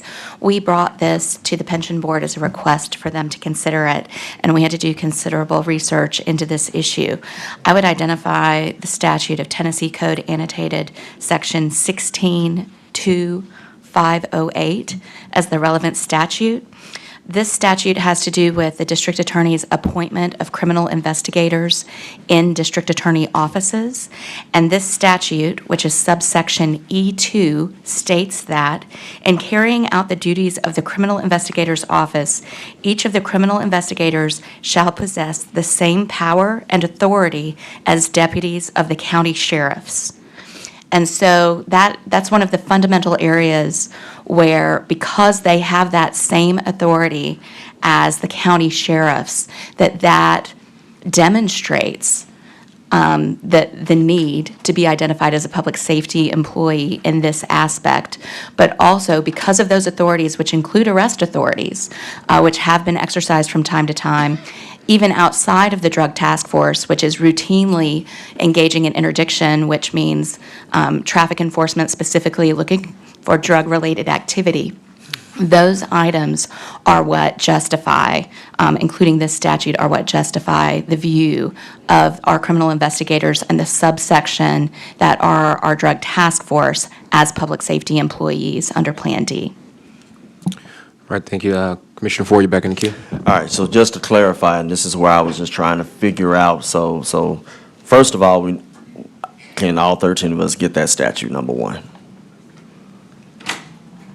You're supposed to say yes on that. You're going to give us a copy of that statute, right? I don't know Ms. if I'm an Endegaro? official speaker, but yes, I will forward that Okay, to you read it, so we would like to know what you read. I'm happy to send Yes, you okay. a certified copy. Give it to all 13 of us if you don't mind. And I want to go back. So the aforementioned employees, I'm assuming they're post-certified and they go through everything that the sheriff deputies and others go through, is that correct? That's correct, and that's also a requirement in the proposed resolution itself. They have to be an eligible employee, an active participant, so it doesn't apply to retired participants, employed by the DA's office, meet the training requirements, and are certified by the State Peace Officer Standard, which is the Post Commission, and be law enforcement officers as defined in 34 U.S.C. 102849, which is the federal law I referenced. So those are the specific requirements in the proposed resolutions itself. 87110 is actually referenced in the whereas clauses, as is 162508, which is the statute just read to you. So those are both in the whereas clauses to the resolution. Right, that's where I got it from. That's where I went back and looked at it. So thank you for acknowledging the 87110. Right. So I only have one last question, and I'm looking at my notes real quick. And if I get a quick yes to that, or if it's a no, then I don't have any other questions. Ms. Endegaro said something, and it was something in my notes, and I'm going to try to find it very quickly so that we can dispose of this item. Hold on. I'm going to find it right now. Ms. Endegaro, through the chair, so you're saying that because of what you stated on record, these employees meet the arrest patrol enforcement criteria that was stated before, because you brought up arrest and enforcement, so I'm assuming I know there's an arrest patrol enforcement criteria, so I'm assuming you're saying that these aforementioned employees all of them meet that criteria, is that correct? So I would want to look at the exact language of what you're saying. But yes, they do have arrest authority, and under Tennessee Code Annotated Section 62-2-508, they have all of the same power and authority as deputies of the county sheriffs, Okay. which include all of those things. All right. This is a very good example to show that we need to look at everything as a whole, and I cannot wait to hear the conversation that we have after we dispose of this item. Those are my questions. I have no objection to this item. Thank you. All right, I do have an appearance card here. Herbert Shabazz, please state your name and address, and you'll have 3 minutes. At the microphone, please, sir.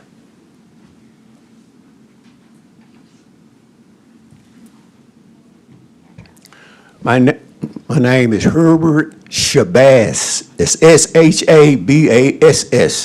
I live at 625 Stevens Place. That's Stephens, Place. 38126 is the zip code.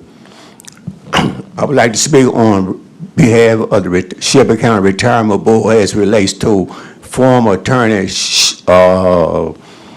Brian L. Coon, the county attorney, and his brother Philip Coon, Shelby County Deputy Sheriff.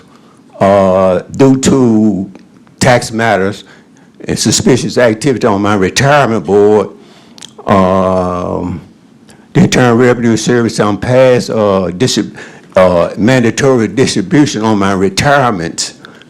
They handle the matter both as public officials and as private attorneys. They need to come back and clear up some matters. Shouldn't take long. They live in Florida.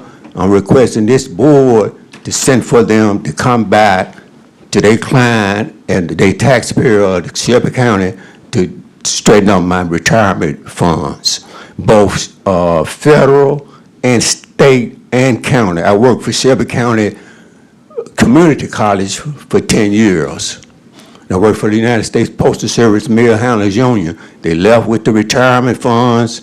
They need to come back. That's all I have to say at the moment. Appreciate your time. And any questions before I leave? If not, I'm just making a request that they come back before this board and sell their clients and their taxpayer retirement fund as relates to the Internal Revenue Service and the Shelby County government as a former employee for the Shelby County Community College. Have a nice day and God bless you. Have my telephone number, area code 901-801-3977. If I can't get up to come back, I'm going to the federal United States Marshal, not in Shelby County. Since they're Shelby County employees, I'm going to the federal, both Nashville and Washington, D.C., and try to get a different response. Have a great day. God bless you all. You'll be hearing from me. All right, thank you. I need mandatory distribution. All right. Seeing no other comments on this item? Let's take it to a vote.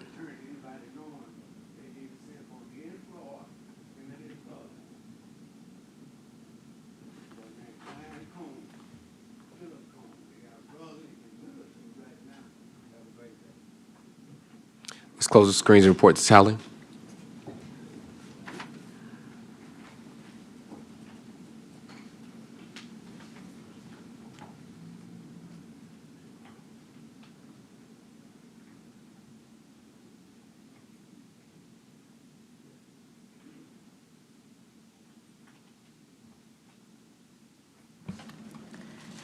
We have aye votes from Commissioners Mills, Ford, and Lowry.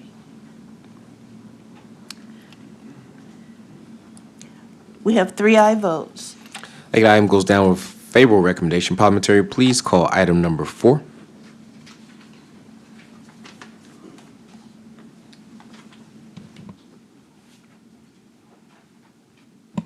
Item 4 is a discussion item to last approximately 10 minutes. Commissioners requested the Pension Board to investigate the feasibility of 2 considerations.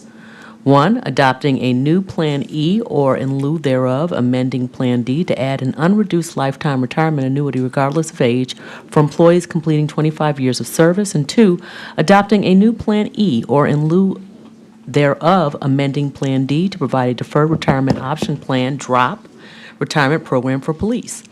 The board assigned these 2 matters to the Retirement Plan Review Committee, which is comprised of members of the Retirement Board, members of the administration, members of the retirement system staff, and a member from the Sheriff's Department.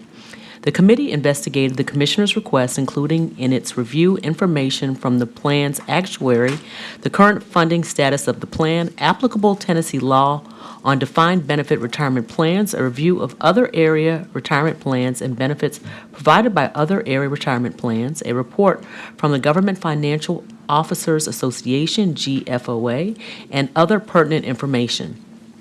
After full investigation over several months and multiple meetings, the committee prepared and presented a report report to the Pension Board on its considerations, findings, and recommendations. The Pension Board adopted the report of the committee and has provided the report to the Commission why the Pension Board does not recommend adopting a new Plan E or amending Plan D to provide these two changes. Pertinent data: name of item, pension plan review, time, approximately 10 minutes, presenter, Frank Carney, attorneys Evans Petrie. Thank you. Frank Carney. I'm the counsel to the pension system, and I met with the pension board and the retirement committee when they went through this analysis, and they went through a very detailed analysis. We did present a report. I don't think you want me to read through all that report on the various reasons why the recommendation was not to add an unreduced 25-year retirement and a drop plan.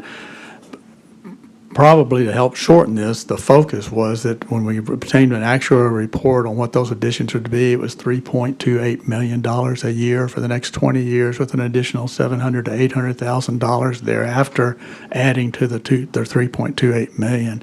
This came at the same time when the plan had experienced a $14 million hit because of the change in the mortality tables that caused the plan to have to fund for a longer life expectancies for participants.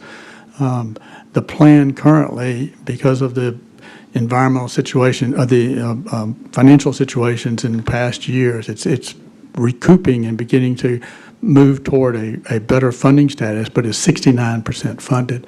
Plans of this type generally to be stable are 80% funded. So this plan's moving toward that 80% funding, and the board's doing a great job on investments with the investment advisor on moving forward toward that number, but it's still currently at 69%.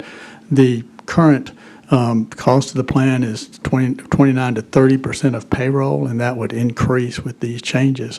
So based on the cost and those pressures, along with the other considerations that we've listed, the Retirement Plan Review Committee, after examination, presented the report to the Pension Board that has now gone to you with the recommendation that at this time is not an appropriate time to make these changes. Danielle Schombaum, Deputy Director, Administration and Finance. I'd just like to add to Mr. Carney's comments that that 29% is approaching $100 million a year that the county currently contributes to the pension plan. This is a significant cost to the county annually. As noted, there was a change required by state law for the due to change in mortality tables that has increased that funding over the last 2 years. And so we would just caution against further increasing cost. Additionally, I'd like to note, it is in the, we do note in the summary, a report from the GFOA, the Government Financial Officers Association. They did put out an advisory against adopting drop plans, and so we would be going against guidance of one of the governing bodies over county finances. Our other pressure, and not to paint a bad picture, but you're well aware of the pressures of funding these retirement systems, is that the Tennessee in 2015 the Tennessee legislature passed a law requiring every local government to fund 100% of whatever is required in the ARC. So there's not any flexibility once we accrue a cost to this plan. We have to fund it, or else the state can withhold local tax revenue from the local authority. Furthermore, they have a provision that if the plan ever becomes 60% funded, no changes can be made. We're currently at 69%, so we didn't want to pass changes that are going to increase cost to the plan that might push it towards that 60% where we would have no ability to make any changes. And finally, the law provided that any new plan, like a Plan E, or any new area like your 25 new benefit, has to be approved by the comptroller of the state. So even if we were to move forward, we would have to go through the comptroller to see if the controller would permit this plan to assume that additional cost. I wish we had better news for you. I'm as sympathetic as, with law enforcement as anybody. But,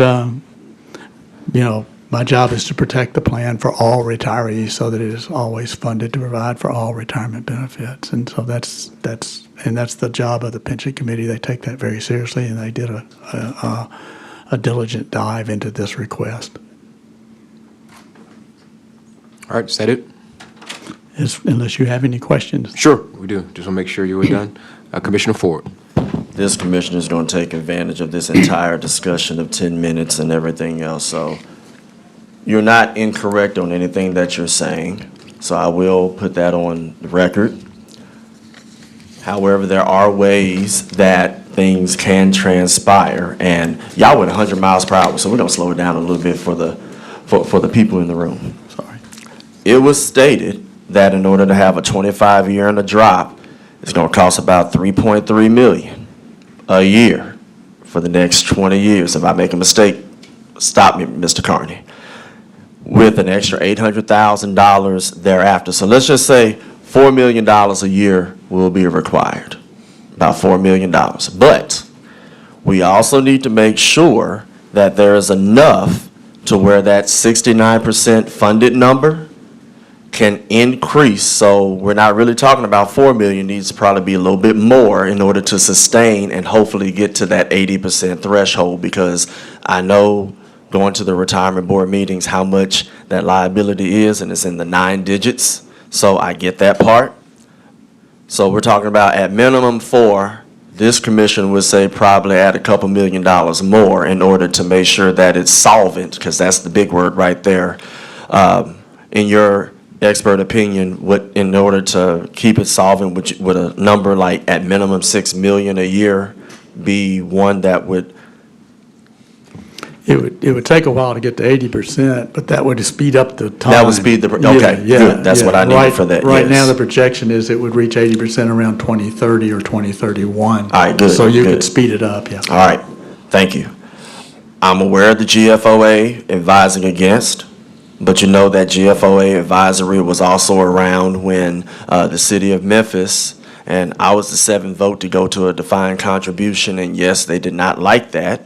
But at the same time, you had a city mayor who stated that if law enforcement, I hope y'all don't have to do this, I hope y'all had to do a campaign like IAFF and MPD had to do, where they actually had to go hire a firm, have them put it on the ballot, and it barely passed, and then the sales tax got capped in order for those 1978 benefits to come back. But it made it solvent, and those law enforcement officers were able to go back to a benefit package plan that was modified because of the advisory, well, it wasn't really advisory, it was Justin Wilson. I remember I was the chair of the city council at that time, and he basically, he came to the city council and he had a can, and all he did was kick the can and said, this is what the city of Memphis is doing. If you all don't fix it, we will, for the same reasons that you said, Mr. Carney. So I'm going to get back in a second time, but I will say that there is a way to do it. At least we know what the dollars and cents are. And I'll have a couple more questions when I get in the queue. I see my colleague Commissioner Mills in, so I'm getting back in right now. Commissioner Mills? Thank you, Chair Lowry. I first want to thank you for looking at this. I know I've invited myself to your meetings a few times, not assigned to that board. You've got to be budget chair or chair of this body to be assigned, or a designee of one of them. I was none of those. And I remember bringing this up to you all, and Wanda Richardson, may she rest in peace, was there when we brought up looking at a Plan E, is that this is looked at every 10 years to look at the retirement that's given to and it's been over 10 years. So thank you for looking at this. No, it is not what I wanted to hear at all. Can we get not maybe the full report, because I'll glaze over, but a report of the report? Kind of a briefing on it, because I got most of the notes you said. Some of the percentages at the end I did not get. If you sent it to me, my inbox is inundated right now. I could have missed it. But from that, where do we go from here? Because shockingly to me is, and I'm looking directly at law enforcement, it's not pay. Their number one thing that they mentioned was retirement. That shocked me until I knew the situation. So where do we go from here to address this? Because we're hemorrhaging deputies, we're having a hard time hiring deputies. They're being enticed, Florida, Alaska, all over, and they're being taken away from us. So suggestions. Well, I wish I had the crystal ball. It's not a unique problem. This is a problem in every local government across the country. And there are two issues you had here. One was a 25 retirement and one was a drop. So let's take the 25 retirement. It has the opposite effect, with all due respect, of retention. You have 628 employees who could retire right now, who could retire early if you put a 25 in. So you could lose a large group of your law enforcement officers. So that was also a concern, because you really do want to have retention, not. That's the 25. Drops were put in place also to encourage retirement. These were things that came into place many years ago when we wanted young people in and old people out, with all due respect, because I'm an old person, I can say that. And so drops were because what a drop does is the officer says, okay, I'm going to retire in 3 years. And then you calculate his retirement right then. So he gets no increase in his retirement benefit for that 3 years. Instead, what he would have received during those 3 years had he retired goes into an account, and he gets that in cash, okay? But at 3 years, he's out. And so at 3 years, if he doesn't want to retire, he's out. He's retired. So you're forced a retirement over a period of time. So it has the opposite of retention. So I would say drop is not something you would probably ever consider unless you ever get overemployed in your sheriff's department. What a drop does is give a cash benefit of which you don't get. You just get a monthly annuity. There are pros and cons. You have to realize your participants do not participate in Social Security, so that monthly annuity is all they get.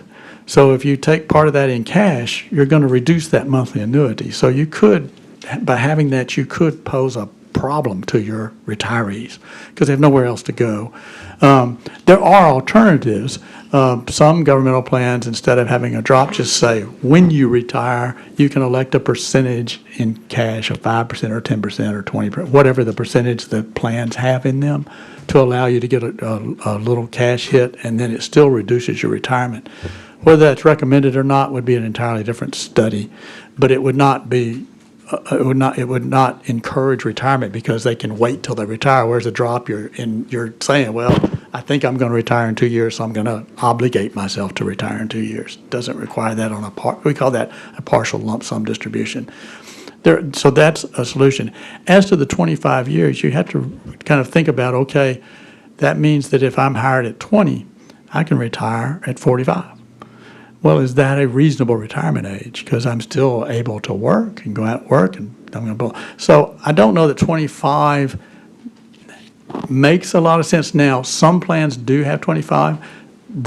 Some plans have them because it's always been in there and not changed it. Your plan says at 55 for public safety, which would include your law enforcement, at 55 and 7.5 years they can retire, if they have. If as long as that 7.5 is all public safety time. Well, that's a pretty short period of time. Now, their retirement amount's not going to be very large, right? Because it's calculated on years of service.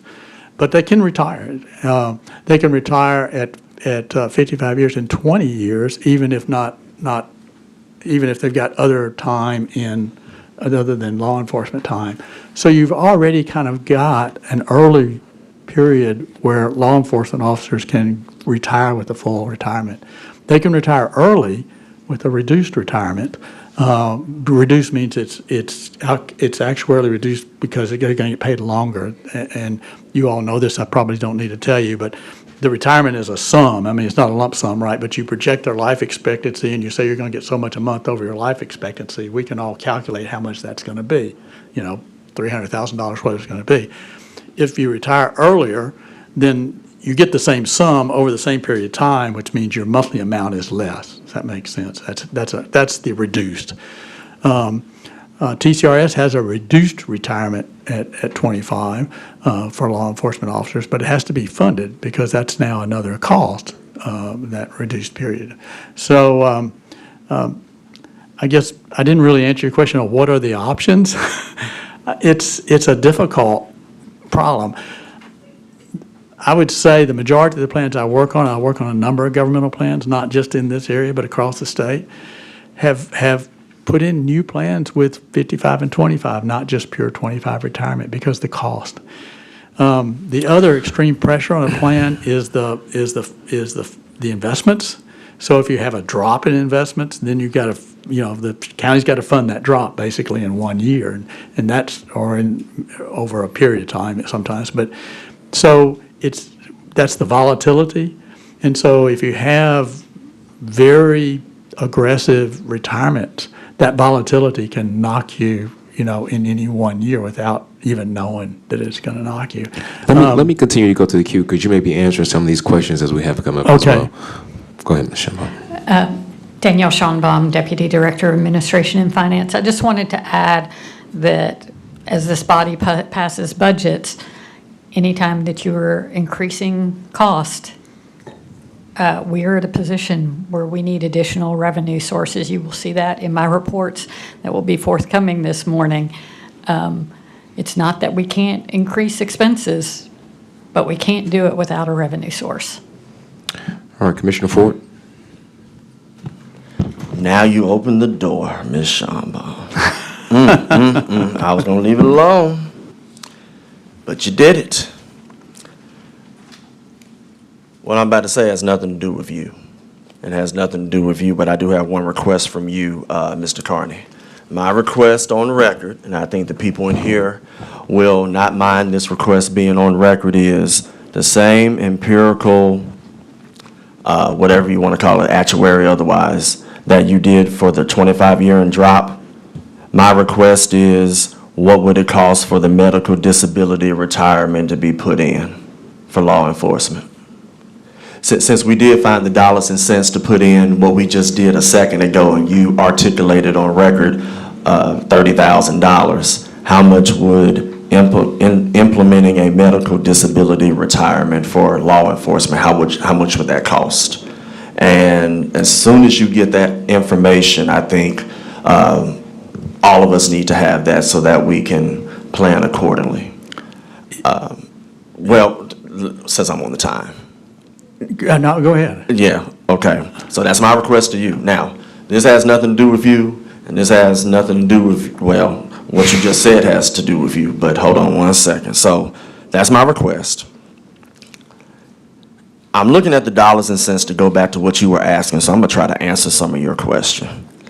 We're talking about, at minimum, without trying to get to an 80% goal for funding the entire deal, at minimum, $4 million. But I asked on record, how much cushion should there be for the purposes of establishing and keeping solvency in the plan, as well as a 25-year and a drop plan. But now I've made another request. So let's just say hypothetically all of this would cost, I'm highballing, let's just say $10 million.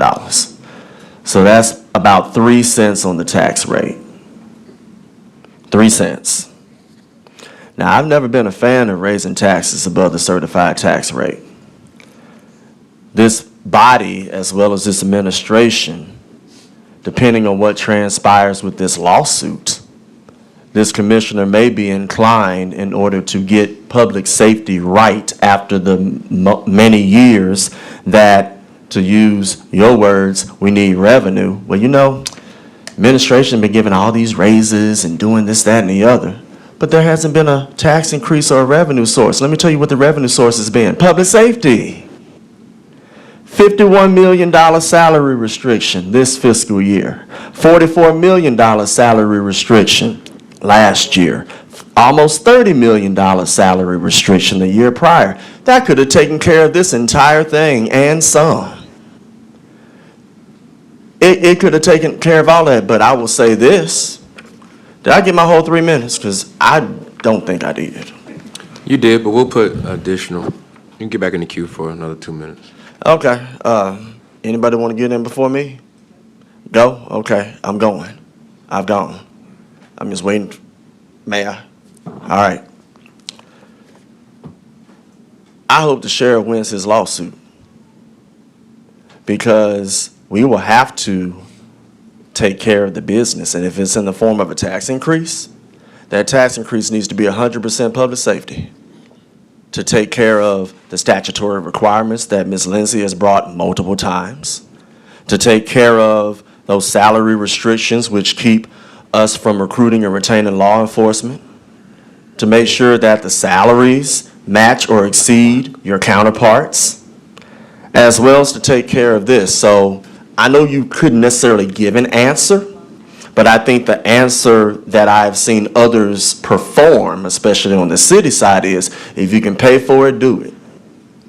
So I'm looking at 25-year drop. I don't know how much the medical disability would be.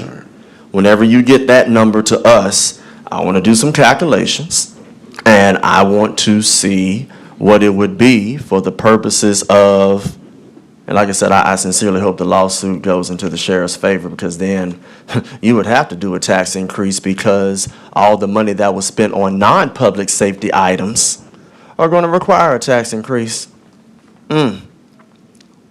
Around election season, too. I'm not on the ballot, but at the same time, my thing is, if I'm somebody who has not voted for a tax increase over the certified tax rate, but if we, for some reason, lose our, well, he's not suing me, he's suing the government as a whole. As a matter of fact, on the lawsuit, it's the mayor's name on there. So to make the long story short, if there is a tax increase that needs to happen, because remember, there were 8 people that entertained a tax increase, but none of their ideas had anything to do with public safety. I would love to see, and maybe this commissioner should have done it around that time. It probably wouldn't have passed. But it was like 4 to 8 cents kept getting thrown out there. Maybe if this commissioner would have said, I move that those 4 cents go exclusively to public safety, I wonder how the vote would have gone. Well, guess what? This commissioner, in his less than 300 days, if we do get a ruling or whatnot and we need to take care of public safety, this commissioner, for the first time ever, will have a proposal, but that proposal will be for that money to exclusively go to public safety. And I'm going to leave that right there. And I will make sure that whatever guidance that you give will take care of the things that you have the challenges with from a professional standpoint. So I appreciate your work. And again, it had nothing to do with you, but we're going to talk about revenue because you got to add on you trying to get some money, and we're going to talk about that. Thank you. All right. I would like to say one final thing. The Retirement Plan Review Committee has looked at long-term disability. That issue has been addressed. We have not gotten a cost estimate, which I hear you asking for, and we'll proceed with that, and I'll go back to the committee with that request. But just as an anticipatory, maybe in the future, what the committee felt was that disability might be better dealt with in a policy in the county rather than the retirement plan, because the retirement plan has to fund these things over a long period of time, and they have to be funded yearly over that period of time, and it's more expensive in the retirement plan than it might be. You handled it today well by a salary, impact to a very deserving person, which was nowhere near the kind of cost it would be in the retirement plan. So in that process, the Retirement Plan Review referred it to Human Resources, saying, is there a way maybe in Human Resources that can be done on a more cost-efficient way? I'm not on that, I'm not with Human Resources. I don't know what their status is, but I expect at some time they would report back to the review committee. In the meantime, we'll get a cost as you've requested. All right, thank you. All right, thank you all. Parliamentarian, please call item number 1. Yes, sir. Item 1 is a resolution receiving and filing the September 2025 monthly comprehensive financial update reports entitled Shelby County Government Monthly Commission Division Reports for the year ending June 30th, 2026, sponsored by Commissioner Michael Whaley. Good afternoon, Danielle Schonbaum, Deputy Director, Administration and Finance. Excuse me, let me get it. I'm sorry. That's been moved by myself. Apologies. Sorry. Second by Commissioner Sugarman. Please go ahead. All right, you have before you the general fund operating statement for September 30th. I think of note are two main items, that our revenue lags prior year. Expenses are in excess of prior year. So property tax revenue is down approximately $10.8 million versus prior year, in part due to, as I understand it, a later than normal billing. So that is money that will be caught up. But Excuse me, do we have a handout? yes.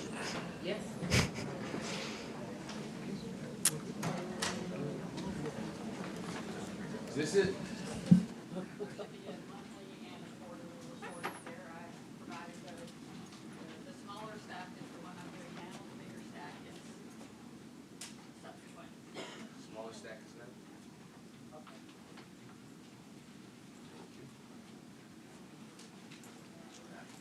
Thank you. Is that for the three of us that are here? Ready for me to continue? Yes, or- please. Okay. So property tax revenue, as noted, is down about $10.8 million versus prior year. We do anticipate that will catch up in the coming months, but as of right now, we are behind where we normally would be with respect to revenue for this point in the year. Really, other local taxes, state revenue, federal revenue, like all those things are like have to do with timing and not necessarily material to this report. Fines and fees are in excess of FY25. We did note previously the General Sessions Clerk had some FY25 cleanup that is showing up in FY25, rather FY26 revenue, and so that is offsetting some of the decrease we're seeing in other line items. Personnel expenditures are up. As we know, we have had countywide salary increases that were implemented in January 2025 and an additional 3% in July of 2025. O&M expenditures are up from prior year and at a higher percent of the budget at this time in the year. So one thing I would note, I know there's been a lot of discussion about cost associated that perhaps the sheriff is getting some grants or some other things, but we are seeing increased cost over prior year in overtime, in food costs for prisoners, and so those things are also driving up our cost. And so I would note it's in the follow-on report, but at the end of September, the county's general fund was in a negative cash position of $4.7 million.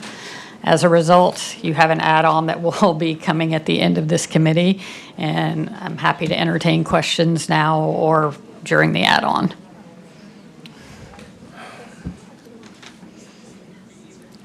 I don't see any commissioners in the queue. Maybe those questions will come during the add-on. No commissioners being in the queue. Let's take this item to a vote.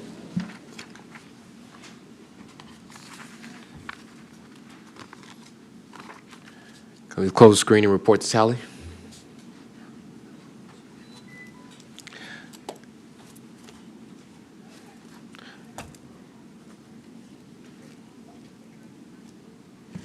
We have aye votes from Commissioners Sugarman, Brooks, and Lowry. We have 3 aye votes. Thank you. The item goes down on favorable recommendation. Parliamentary, please read item number 2.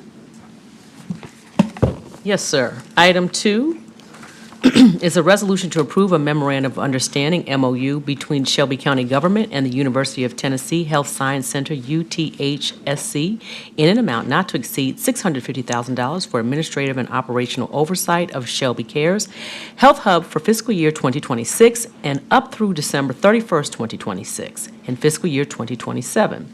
This item requires the appropriation and expenditure of fiscal year 2026 general funds in the amount of $650,000.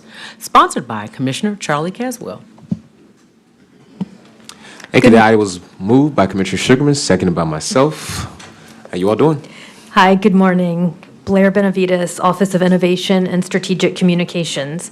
I'd like to thank Commissioner Caswell for sponsoring this item, as well as the Budget and Finance Committee Chairs, Commissioners Whaley and Lowry, for hearing this item before their committee. In fact, each of you has played a significant role in standing up this program and its continued support, and I owe you all a tremendous thanks. The item before you is for an MOU between Shelby County Government and UT Health Science Center. This MOU will allow UT to operate and grow Shelby Cares Health Hub activities utilizing UT's Neighborhood Health Hub model.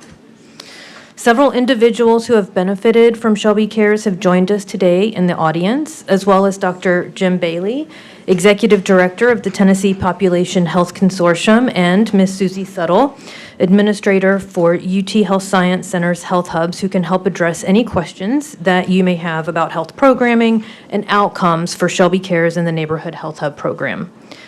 Cardiovascular disease is the #1 killer in our community. It's a statistic that is highest in low-income neighborhoods and disproportionately impacts people of color. Shelby Cares is designed to address this health challenge by bringing preventive health services to medically underserved, low-income neighborhoods to reduce or prevent cardiovascular disease, its associated risk factors, and related poor outcomes. Residents participate in one-on-one tailored health coaching sessions, exercise and nutrition classes, and diabetes management classes free of charge. I'd like to provide some clarity about the Neighborhood Health Hub program if there have been some questions that have come up about this, what Shelby Cares is, and what UT's role is with Shelby Cares. So whereas the Neighborhood Health Hub program was developed by UT, Shelby Cares is the brand for the Neighborhood Health Hub locations funded by Shelby County government. So not all neighborhood health hubs are called Shelby Cares. However, all neighborhood health hubs, regardless of their funding source, have as their backbone the UT tried and tested model of bringing essential health services through culturally appropriate health coaching to neighborhoods with the greatest needs. And indeed, this work could not happen without UT. As our communities face skyrocketing medical care costs, as families face crippling medical debt and related bankruptcy, as hospital systems struggle to cover the cost of emergency room visits and other healthcare costs for individuals who can't afford health insurance, and as our state faces hardships resulting from shrinking Medicaid support, I urge you to approve this resolution that will help residents of Shelby County take control of and manage their cardiovascular health, helping to prevent costly medical emergencies, loss of life, and improve quality of life. This is what Shelby Cares aims to do, and we need your support to ensure that this program can continue to help residents of Shelby County meet their health goals. Thank you again for considering our resolution, and if it pleases this body, I would love to turn it over to Dr. Jim Bailey for just a few words. Sure. Dr. Jim Bailey, UT Health Science Center, I just want to thank you for your support of this important program for our community. And we're honored to have the opportunity to work together with Shelby County government to help strengthen our healthcare system and strengthen it especially around prevention. And I'm proud to say, as of today, we have now seen in our Shelby Cares Health Hub locations, we've had over 20,000 visits as of today, over 20,000 visits, and over 3,000 unique individuals served through our facilities, and we plan to keep growing those numbers. So thank you so much for your time and support. All right, thank you. I have a couple of comment cards here, so we'll start with, is that Lois Campbell?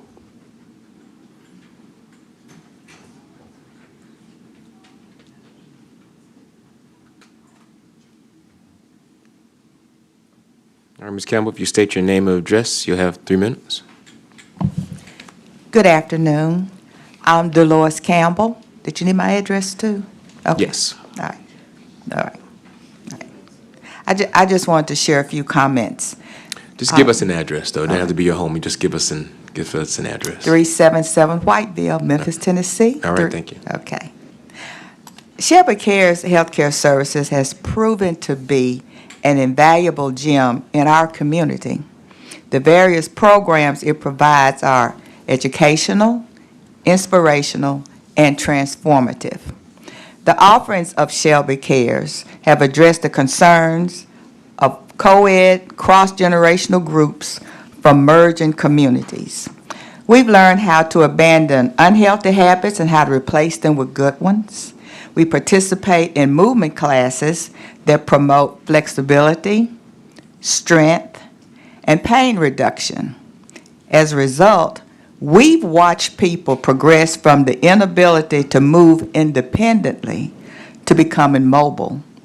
The current local and national political climate has created a lot of anxiety and depression for citizens. However, Shelby Cares has been instrumental in reducing stress by teaching us techniques we can use, as well as depression fighting strategies.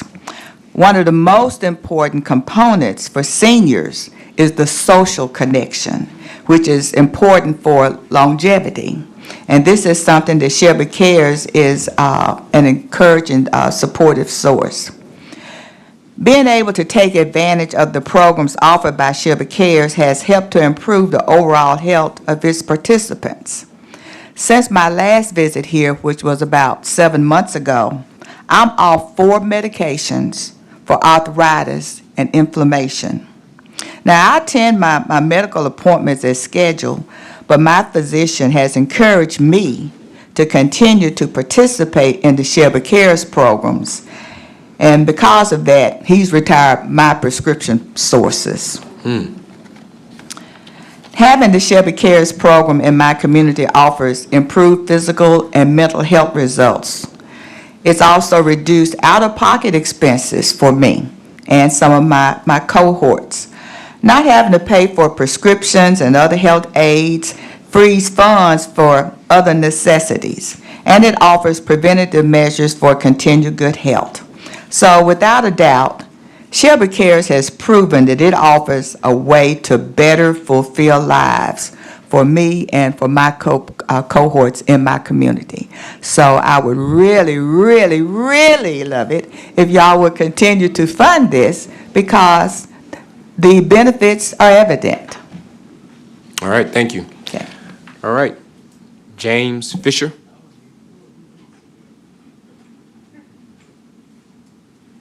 Mr. Fisher, if you state your name and address, and you'll have 3 minutes. James Fisher, 3571 South 3rd Street, apartment 215. Okay.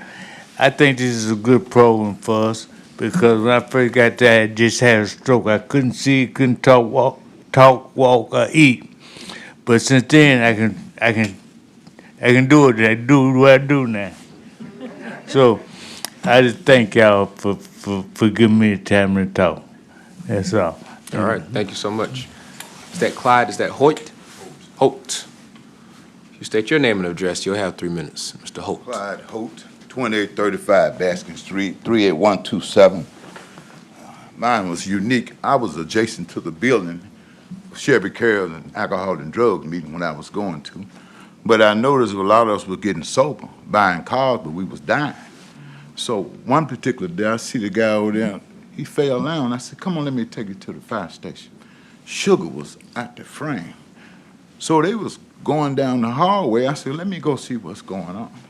I had just stopped smoking, stopped drinking, had 3 knee replacements. I was almost up at 300 pounds. So I came in there just to see what was going on. I got informed with information about sugar, how to read my extra sugar, added sugar, fried foods, processed food was killing me. I was at 296 pounds. I was going there to show them how to eat in portions. I said, oh, so I brought 2 more friends that started on the same program, and we all lost 40 pounds apiece. Now, I hadn't took no blood pressure now in 5 months. And I said, oh, so they called me and they said, Clyde, would you come down here? I said, I would be glad to. I would be glad to. And that's my story. And All right. Thank you all. Thank you for sharing, Mr. Holt. All right, we'll go to the queue here. Commissioner Sugarman. Thank you, Chair. So I guess I need to go there too, so I can lose 40 pounds. But just a couple of questions. And of course, I support this item, but how long has Shelby Cares been in existence? And you said 20,000 visits. So what have the outcomes been? And also, is Shelby County the only funding source? Because with our funding, you hear about the National Guard's coming, et cetera, and we're broke. And I'm just curious if, you will have additional funding source. I'm just concerned about the longevity of this program. Thank you. Blair Benavides, Office of Innovation and Strategic Communication. So I'll start off with the funding sources and then kick it over to Dr. Bailey for outcomes. So I know this question has come up, and it can be confusing, understandably. So there are several neighborhood health hubs out there, and 2 of those right now are funded by Shelby County government. The other 2 have other philanthropic sources that UT has sourced. So that is currently right now how our model is. And if it's okay, I'll kick it over to Dr. Bailey to answer the outcomes question.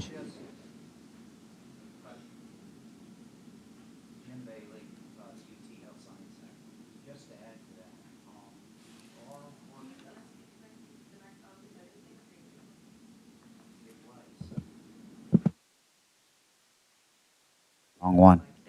Is that good? Yeah, sorry. Jim Bailey, UT Health Science Center. Just to add to what Blair Benavides shared, we ultimately think that this is what insurance should pay for. That this is part of the type of care that insurance should pay for. So part of what we're working on is to slowly increase our collections and contributions from insurance. So we do think there is a path to sustainability long-term for this program, and we're determinedly working to build that payment source over time. Now, on the outcomes, what we are continuing to see is, on average, for clients who walk through our doors and see us at least 2 times, we're seeing on average about a 4-pound weight loss. Sometimes some of those folks we've only seen twice, but on average about a 4-pound weight loss, about a 15-millimeter reduction in blood pressure and systolic blood pressure, which for many people is bringing them out of stroke level. We're seeing around 15% decreases in blood sugar and average blood sugar, that A1C number for people with diabetes. So these are major changes. And it's in collaboration with the primary care providers, but we're really thankful and proud to have this opportunity to bring care into the community and help people be their own best doctors. All right, thank you. Commissioner Brooks. Thank you, Mr. Chairman. Just a couple questions. The first one, you were talking about funding, and you said you had 2 that were funded by Shelby County and 2 that were UT source funds. Can you identify those locations? Blair Benavides, Office of Innovation and Strategic Communications. The two locations that Shelby County government has funded are the location in Westwood and the location in Binghamton. The other two locations are Soulsville and Uptown. Okay, so that I'll understand this, I want to understand this funding. So the Soulsville, okay, UT funded, which one's Soulsville? Soulsville is UT sourced funding. Okay. What's the other one? You said two. Uptown. Uptown? Yes. Okay. Is that ongoing funding for those two? Yes, it is. We have about 3 years of ongoing funding for those two locations from United Healthcare is one of our funders, Assisi Foundation, Kemmons Wilson Foundation, and a couple of other smaller contributors. Okay, so with all of that funding going to those two, let me ask you, how long have these last two been in existence? Soulsville and Uptown? So Uptown was the first location, and it opened in 2001. Okay, 2001. Okay. 2001. Okay. Mm-hmm. And Soulsville? Shelby Cares started in 2002, Soulsville in 2003, I think is. 2023. Yeah. 2023. We're talking about opening Shelby Cares in Soulsville. So that's 2000 what? Soulsville 2023. Okay. Okay, so in Westwood? Yeah. You go ahead. Blair Benavides, Office of Innovation and Strategic Communications. So the Westwood. Just tell me Westwood real quick. Westwood is 2022. Okay, so my question here, I'm concerned, I'm glad that UT has an opportunity to give back, okay? So let me, help me to understand the facility or the Shelby Cares in Binghamton, the funding associated with that. What is the difference? Because as I understand it now, the Binghamton Shelby Cares is no longer funded. They were given a one-time grant from Shelby County government. However, they are still carrying the brand of Shelby Cares. So Blair Benavides, Office of Innovation and Strategic Communications. To answer that question, I would invite you to walk with me in history and go back in time just a little bit. So the first the first Health Hub location was a pilot location. That one was opened in Uptown. Mayor Harris's administration saw potential benefits of that model and funded another one to open in Westwood. These two locations are fully standing health hubs that are funded through philanthropic, opportunities, right? They are completely managed by UT. I'm getting there. And so when the Binghamton opportunity came about, that was presented as somewhat of a different model. So in that case, we had what was the difference in that model? It So- was branded as Shelby Cares. In the Binghamton instance, the Binghamton facility is actually run, it's a different organization entirely, so it's customized veterans group. They have their own medical operations that are taking place there. And what Shelby Cares' role in that is basically to utilize part of the space to do health coaching activities. And that is what now, kind of, again, just inviting you to go on that historical walk back with me in time, is to look at the possible future models that we could embark upon, which is having satellite coaching, health coaching locations in already functional facilities to help reduce costs. Okay, we'll need to continue in the queue. You can get back in the queue, Commissioner. Yeah. Commissioner Mills. Thank you.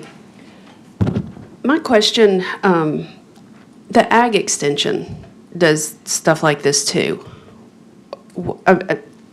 And that's an apparatus that's already been set up, and now we're doing something new. And I see this as an issue with the county when we have a certain amount of dollars and we're doing it here, but we're going to start and do it new here, and it's kind of doing the same thing, a little different, but a lot of the same. Have y'all worked with them? What's going on? Yes, Jim Bailey, UT Health Science Center. We're working very closely with the Agricultural Extension Service, the UT Extension, and particularly somewhat in Shelby County. We do programs with them, but also in rural counties, in Decatur County and Hardin County. And we've been really exploring a combined model where we offer services in collaboration with the UT Extension program. And the benefit is they have, in many cases, locations, offices, in office space that can be available at a low cost or for free. And we can collaborate in offering, say, diabetes education, diabetes prevention program services. I think part of the value that UT brings in this equation in terms of helping to manage the program in Shelby County is, for the first time, we're beginning to bill insurance for these services. And that's a complicated thing. But working out the workflows where we can actually make this part of the healthcare system and also get referrals from healthcare providers. We're now in the process of completing agreements for electronic referrals from Methodist Le Bonheur Healthcare, Regional One Health, who's been a big supporter of this program, Christ Community Health Services, and others. So we're really baking it into the health system where it can be reimbursable services and where clients in need can be referred by their healthcare providers.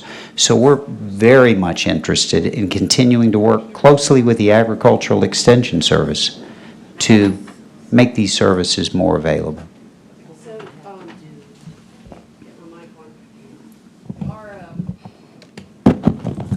Is the UT Health Sciences, are y'all the lead on this, or is Shelby County the lead on this? Blair Benavides, Office of Innovation and Strategic Communications, the lead on which part? Shelby Cares. Well, so Shelby Cares is the brand for Shelby County government-funded neighborhood health hubs. So the health hub model itself and the program itself is led by UT. It's their intellectual property. Okay, so why is the Office of Innovation involved in this? This was historical. This was part of Mayor Harris's administration when I joined. Is it needed? Yes. For this? That's the part I want to know. Why? Yes.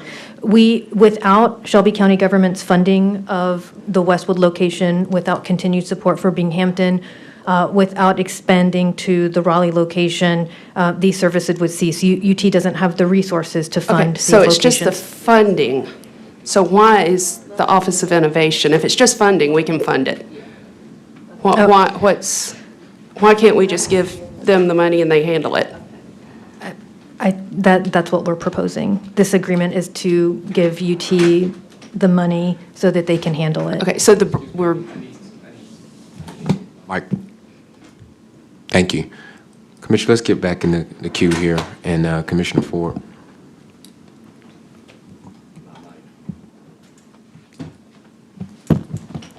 Do you know what my colleague was trying to ask? Because I don't need that. I don't need the whole 3 minutes. Okay. Essentially, she was asking, why? I want to say, why does the Office of Innovation have to be the pass-through? Why can't it just be UT and that's it? Why does there have to be an Office of Innovation as a pass-through per se? I'm not quite sure I do understand the question. I represent Shelby County government. I'm part of Shelby County government, and the money comes from Shelby County government. It goes to UT. Can I add to that? Please. Dr. Jim Jim Bailey, UT Health Science Center. I would say it has been very helpful to us having the connection with Shelby County government and the mayor's office. particularly around efforts like communications and marketing to Shelby County employees, thinking about joint marketing approach, and we've had this shared brand. You know, we view and in our memorandum of understanding that Shelby Cares brand is a shared brand with Shelby County government, who's done a lot of the communication and marketing work to sort of help us spread the word. So we're thankful for that, I would just say. Look, I heard Westwood multiple times, and this commissioner has worked hard to make sure that that community has what it needs and everything else. I just had a community meeting where we actually brought up Shelby Cares as well as a few other groups. So I dare somebody to question my loyalty to my constituency, to where if you add up all of the infrastructure projects and things of that nature, it comes out to about $119 million worth of infrastructure. Yes, there needed to be 6 other people to vote in favor, but at the same time, I will simply say that I'm not against this item. I want the district to get what they need. I have I have church members who wear Shelby Cares on their shirt like y'all. Trying to see my church member was in here, but she's not. But there's an item that's coming up, and I'm going to ask some questions about that. So I'm a conditional yes today, but I need to ask some questions about this $43 million ask that they're going to be throwing at us as an add-on that was not published on our agenda. So it has nothing to do with y'all. I support the program. I would not be able to go to church on Sunday if I didn't, because of people that utilize it. But there is a process and everything else too. So just know that there are electeds that are going to ask for things to be done the right way in their opinion, but 7 votes rule the day. So again, I'm a conditional supporter of this, and I yield. Thank you. Commissioner Brooks. I'm going to go back. Well, first of all, let me just say that I appreciate having the Shelby Cares entity in Binghamton. My district, District 7, is one of the highest, second only to District 8 in terms of health access to healthy foods and all those things that make people well, if you will, physically and mentally. So I need an understanding. I heard you mention funding for Binghamton, but it has come to my understanding that there is no longer any funding for Binghamton Shelby Cares. Can you help me to understand that? Blair Benavides, Office of Innovation and Strategic Communications. The location in Binghamton had a one-time grant funding. That's how it was set up. We are committed to continued support of the Binghamton location. Support in terms of what? What does that look like? We need to have that conversation. Okay. So we did have actually a fairly large sum of money that went to support Shelby Cares Binghamton for the health coaching activity. So we're not talking about rent, standing up, it's a health hub, the way that the others are done. But all of that was a part of it. But all of that was separate. It would have been customized veterans group. So the part that we represent, the part that Shelby County government is funding is the Shelby Cares portion. Okay. Additionally, if I could just add also, the ongoing support also is taking place through this agreement, although it is admittedly indirect. We help fund UT to continue with their data management and certified health coaching efforts, and all of that goes to support those efforts that are taking place at Binghamton. Okay, we'll have to talk offline and have a long time. But so the support that you're giving Binghamton is data management, and what else? Certified health coaching. Training.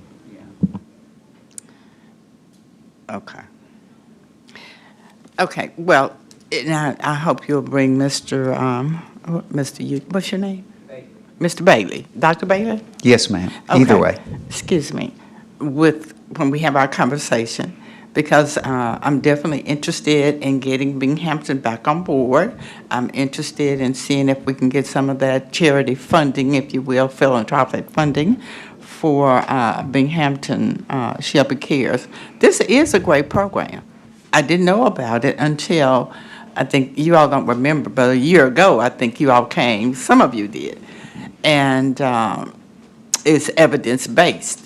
And that's why I was so supportive. And I want to continue to support it because it's needed in my age group, the senior citizens of the community, the people who actually, well,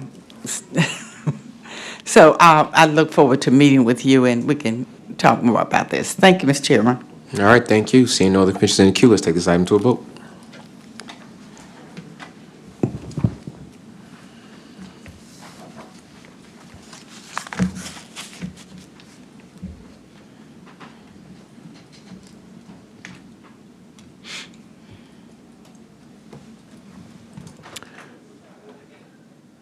All right, can we? All right, let's close the screens and report the tally. Show Commissioner Ford is voting aye.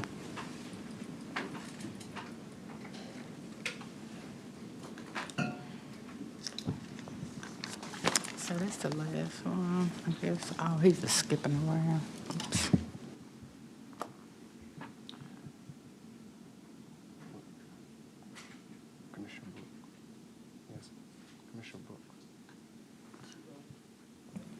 We have aye votes from Commissioners Ford, Brooks, and Lowry. We have 3 aye votes. Thank you. Now item goes down to favorable recommendation. I forget we have an add-on here, add-on. This will be add-on item number, is this 5? I don't see a number here. Yes, sir. Parliamentarian, please read item number 5. Yes, sir. Item 5 is an add-on item. Item 5 is a resolution of the Board of Commissioners of Shelby County, Tennessee, authorizing the issuance and delivery of the county's interfund tax anticipation note, Series 2025, in the total aggregate principal amount not to exceed $43 million for the purpose of providing interim funding to the county for meeting certain appropriations made for the current fiscal year and to pay the costs incident to the issuance and delivery therewith, authorizing all legal and administrative actions and other necessary matters with respect to the foregoing and setting forth an effective date.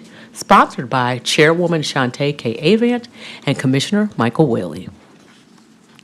Thank you. That was moved by myself. I need a second. Second by Commissioner Brooks. All right. Good afternoon. Danielle Schonbaum, Deputy Director, Administration and Finance. As noted when I presented the September monthly general fund operating report, the county is in a current negative cash position. As such, we are in a position to borrow from the debt service fund on an interim basis in anticipation of property tax revenues, which will be coming in over the next several months. Those funds will be used to reimburse or to repay this note to the debt service fund. As previously noted in multiple commission meetings, we started the year off with a general fund balance of only $78 million. Those are still preliminary, unaudited numbers, but we believe we will be in that range. And a cash position that was lower than historical norms.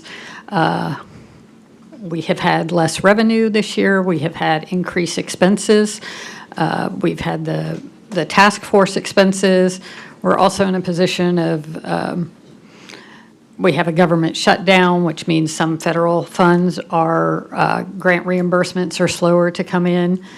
And so we are respectfully requesting the approval of this note.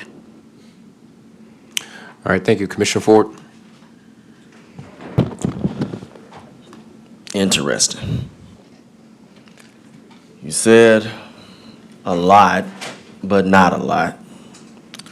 There's a lot in here, but there's a lot that's not in here. First of all, $43 million add-on should raise a red flag, period. Let's just start there. $43 million add-on. should raise a red flag. We've talked about TANs before, so there was no reason why this could not have gone through a process, been in front of us in the manner to where this could have been on the agenda. A TAN should include pertinent information. And I brought up a little bit of this, but it's not included in this add-on. First of all, we should have a financial analysis, especially of the debt service fund that you referenced in section 3 of this document, number 1. We should specifically know, since the number is now 43 million, we talked about 17, so I guess 17 was just a red herring, and now it's 43 million because y'all needed that 17 so bad, even though we know politics was involved. But what portion of this now $43 million request was budgeted versus unanticipated, unbudgeted expense? Now, before we start saying, well, that's what an emergency is, not all the time, not necessarily. I do not see, Ms. Schonbaum, a breakdown of the $43 million in expenditures in this document that you have, much less this resolution. So I would ask you how much cash right now is available in debt service, since you referenced it in section 3, as well as what's in the general fund and what's in our unassigned fund balance as of right now. And I don't want to hear what I don't know, because you're talking about $43 million and doing it in an interfund, which I'm going to talk about in a second. Where in these documents is the plan to repay these unplanned and unbudgeted expenditures? I don't see a plan. If you're trying to do a TAN, if it's a real TAN, you should show how you're going to pay this off before the end of the fiscal year. I don't see that in this document. Is this a cash flow issue, Ms. Schonbaum, or is it more related to the unplanned, unbudgeted expenditures that I've said over and over, where some could say this does not qualify as an emergency? I don't know. We have talking points such as the task force and the federal shutdown, but I don't know what you've itemized with this $43 million. The comptroller, not yet. The comptroller was very clear regarding borrowing when he stated that our budget was not approved due to non-compliance by some people on this body and the 11th floor. And I said we needed to correct the mistakes and right the ship, and we did not. That's why we're here now. I'm going to say this part, and I'm going to get back in the queue, and we're going to see what you answer and what you don't. A reasonable person can say that this so-called TAN being performed or trying to be performed with our permission in an interfund capacity keeps us from getting all the information that a lender outside of Shelby County government would require, such as the following. I'm going to say this last sentence because I got my 4 items here. The breakdown of the $43 million, the cash flow breakdown, the plan to repay by June 30th, 2026, and comptroller approval, which you do not have right now. The commission deserves the same info submitted to the state and is only called transparency. I yield.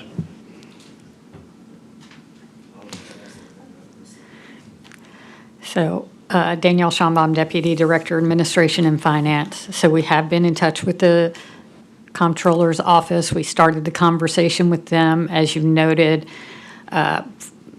with respect to the prohibition for borrowing. They have indicated they are fully supportive of what we are trying to do. Their approval comes subsequent to this body's approval. Those letters should be in your packet. Attached to those letters are cash flow forecasts for debt service and the general fund. We have approximately 49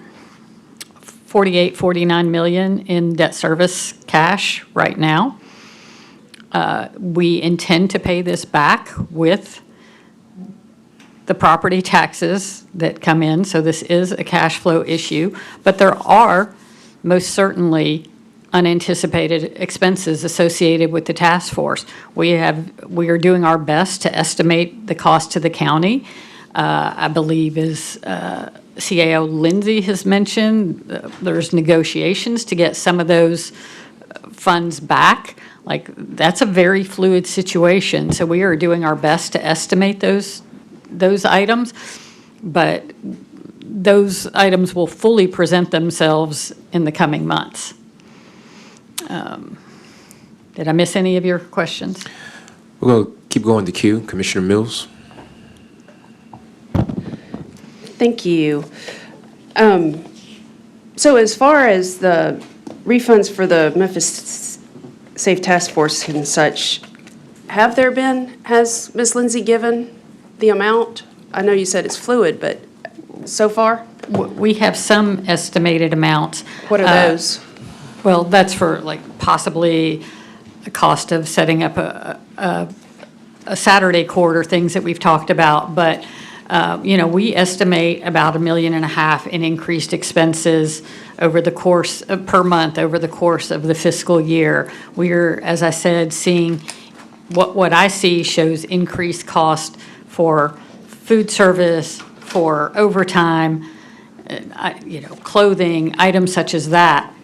The numbers that I currently have don't break out what would have been expended regardless and what's a result of the task force. It's hard for me to fully distinguish those figures, but what I can tell you is that those numbers are up over prior year. Okay, so roughly 1 million a month. And when do we expect the influx of property taxes to refund this 43 million? So we should start receiving the bulk of property taxes in December. We receive about a third in December, a little more than that in February, and then January is, 10 to 12% based on historical norms. Okay. It's the middle of November and we need 43 million to cover us between now. So that is our estimate. As we are in November, we have not yet fully closed the October books. We're in the process of doing that. We know that our payroll is in excess of 30 million a month. So based on estimated cost, we anticipate that we will, without this loan, end the month of November in a cash deficit position of approximately 43 million, or 42 million. And even if this body does approve it, you still need to get permission from the comptroller to do Correct. this, correct? Okay. And why is this an add-on again? Because it's a lot of moving pieces and a lot of things that it just took time to put it together. Okay. Director Tipton is out on medical leave, and I Yes. am trying to do And all the things. I would not want to be in your shoes coming in and doing the job you're doing, so my hat's off to you there. Okay, I've got a lot of questions, so many, I have smeared this to where I can hardly even read it anymore, trying to take it all in, but for right now, I'm good, thank you. And I would add that our bond counsel, PFM, have worked with us every step of the process. They are in the room today. Okay, I'm going to keep reading, thank you. Commissioner Ford? I knew I was going to see Lauren Lowe somewhere after she saw me in Murfreesboro, and the letter that I'm looking at right now was not grapevine, but reality.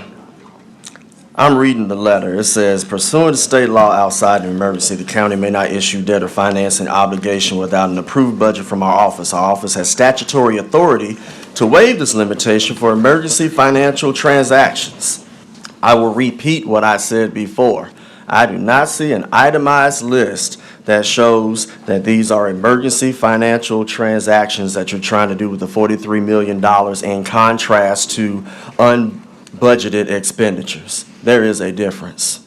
We can talk all day about what it's going to be for, but it's not in the resolution. I don't see it in the letters that you all sent on the holiday yesterday to Ms. Sheila Reed saying, can we have a waiver and a request for approval of the issuance of $43 million. I see this as we messed up, help us fix the mess up, but we need to do it in-house, because if we do it outside of the house, then we may have to tell the truth on what we're going to do with the money. But the excuse y'all will have will be, it's going to cost a little bit more to go outside. No, you get to do a little bit more inside. So you brought up Ms. Lindsay twice. I don't know if she wants to come up here and not talk about what you talked to her about, but I would want her to express whether it's true or not if you would like. But I do see us having our banker here, and I need the trustee. I cannot allow us not talking to the trustee about what you see. First of all, just give me a thumbs up or thumbs down, Ms. Lindsay. Did you have this add-on in front of you, or is this the first time you're coming up? So the trustee, I'm going to be asking you the same thing. Did you, because this is going to be affecting you since you're the banker, since we're talking about interfund and everything else, and I need your professional opinion on this as the elected trustee, because I believe that this should go out of here and not be interfund. But as far as this item is concerned, there are a lot of things that they are not answering, and they just want us to vote and say, oh, $43 million for X, Y, and Z. Well, explain X, Y, and Z. You don't have it here. So I want the trustee to, first of all, are you aware of this add-on? Were you given any information regarding that? Ms. Lindsay, same question. And how would this actually affect us as an interfund tax anticipation note with all of the missing pieces? And do you all need a copy of this? Because if you do, I don't think this is something we need to hurry on, even if people were told to hurry this along. I'd like to do a little committee work on this add-on, which should have been on our agenda. But do you all need a copy of this? No? Not at the moment. Whoever wants to start first through the chair.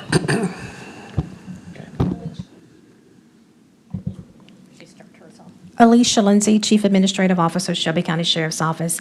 Commissioner Ford, this is the first I've seen the resolution, but I did have an idea that a TAN issuance was in progress because we were asked about unbudgeted expenditures, related to the Shelby County Sheriff's Office. And we shared with them the anticipated grants that we knew we were going to receive and some expected cost. And the net of that was about $2.6 million that's not budgeted for the Shelby County Sheriff's Office. May I comment? Yes. So in addition to the sheriff's office, we are seeing additional expenses in the courts, et cetera. There are other offices that are also impacted. Regina Newman, Shelby County trustee. About a week ago, I received an email from Ms. Schombaum, and we went back and forth with a few questions about the amount, about whether or not it was a legitimate request, about my conversation following that email with Ms. Reed at the comptroller's office, and about whether these funds were, at the time, less than $40 million a week ago, but whether those were budgeted expenses for which we're having a standard somewhat in Tennessee County's shortfall during November, so you do a TAN and you get the tax money back in December. That is not unusual. We haven't had one here in a few years, but that is not unusual. And we'd already been told earlier in a couple of months ago that they wanted to hold $17 million for that. I do not have a breakdown. I have not seen a breakdown between budgeted expense for which we're going to get taxes and unanticipated, unbudgeted expenses, which is what I was told this was, for which we're not going to get taxes. I asked for the breakdown between $40 million for unbudgeted expense versus budgeted expense. The only taxes we're going to be receiving and anticipating are those that are included in the budget. If we have unanticipated, unbudgeted expense, there will be no taxes coming for them. All right, thank you. Any other comments? Danielle Schonbaum, Deputy Director. In addition to unanticipated expenses, we are behind revenue collections for this time of the year. And so that will catch up. So some of this is a cash flow issue. Some of it is unanticipated expenses. All right, thank you. A lot of questions. Commissioner Ford. So, on the record, and thank you, trustee, because that's where I was going to go with this, because I have seen what TANs look like. We actually got tested on TANs with the CMFO class on what the do's and the don'ts are. Just like our budgets that we've been turning in for the last 3 years, this is incomplete. Just like our budget, this is incomplete. why could we not get the following? And I'll repeat. The breakdown of the $43 million, because you had to come up with that number. I hope it didn't come out the air. You gave us a cash flow breakdown, but we should have an updated version of that cash flow breakdown. There should be the plan to repay and to take what the trustee stated, some of the things you're not going to be able to, it's not going to be able to be qualified as a tax anticipation note because taxes will not reimburse, with that lack of a better word. And there was nothing in the comptroller letter that stated that we had to make the first move. I would be more comfortable where if the comptroller stated, because Mr. Munpower and Ms. Reed and all of them would probably ask for all of that detailed information, much less anyone that we would go outside for a tax anticipation note. Again, I'm on record and I said that we should entertain it, but I should have been more specific saying that we should anticipate looking at doing it outside so that the transparency would happen. I don't have confidence with what I see here that we're going to do the right thing as far as this 43. I see a kicking the can down the road and putting us in a situation where the next mayor and the next commission will get another letter saying, your finances are messed up.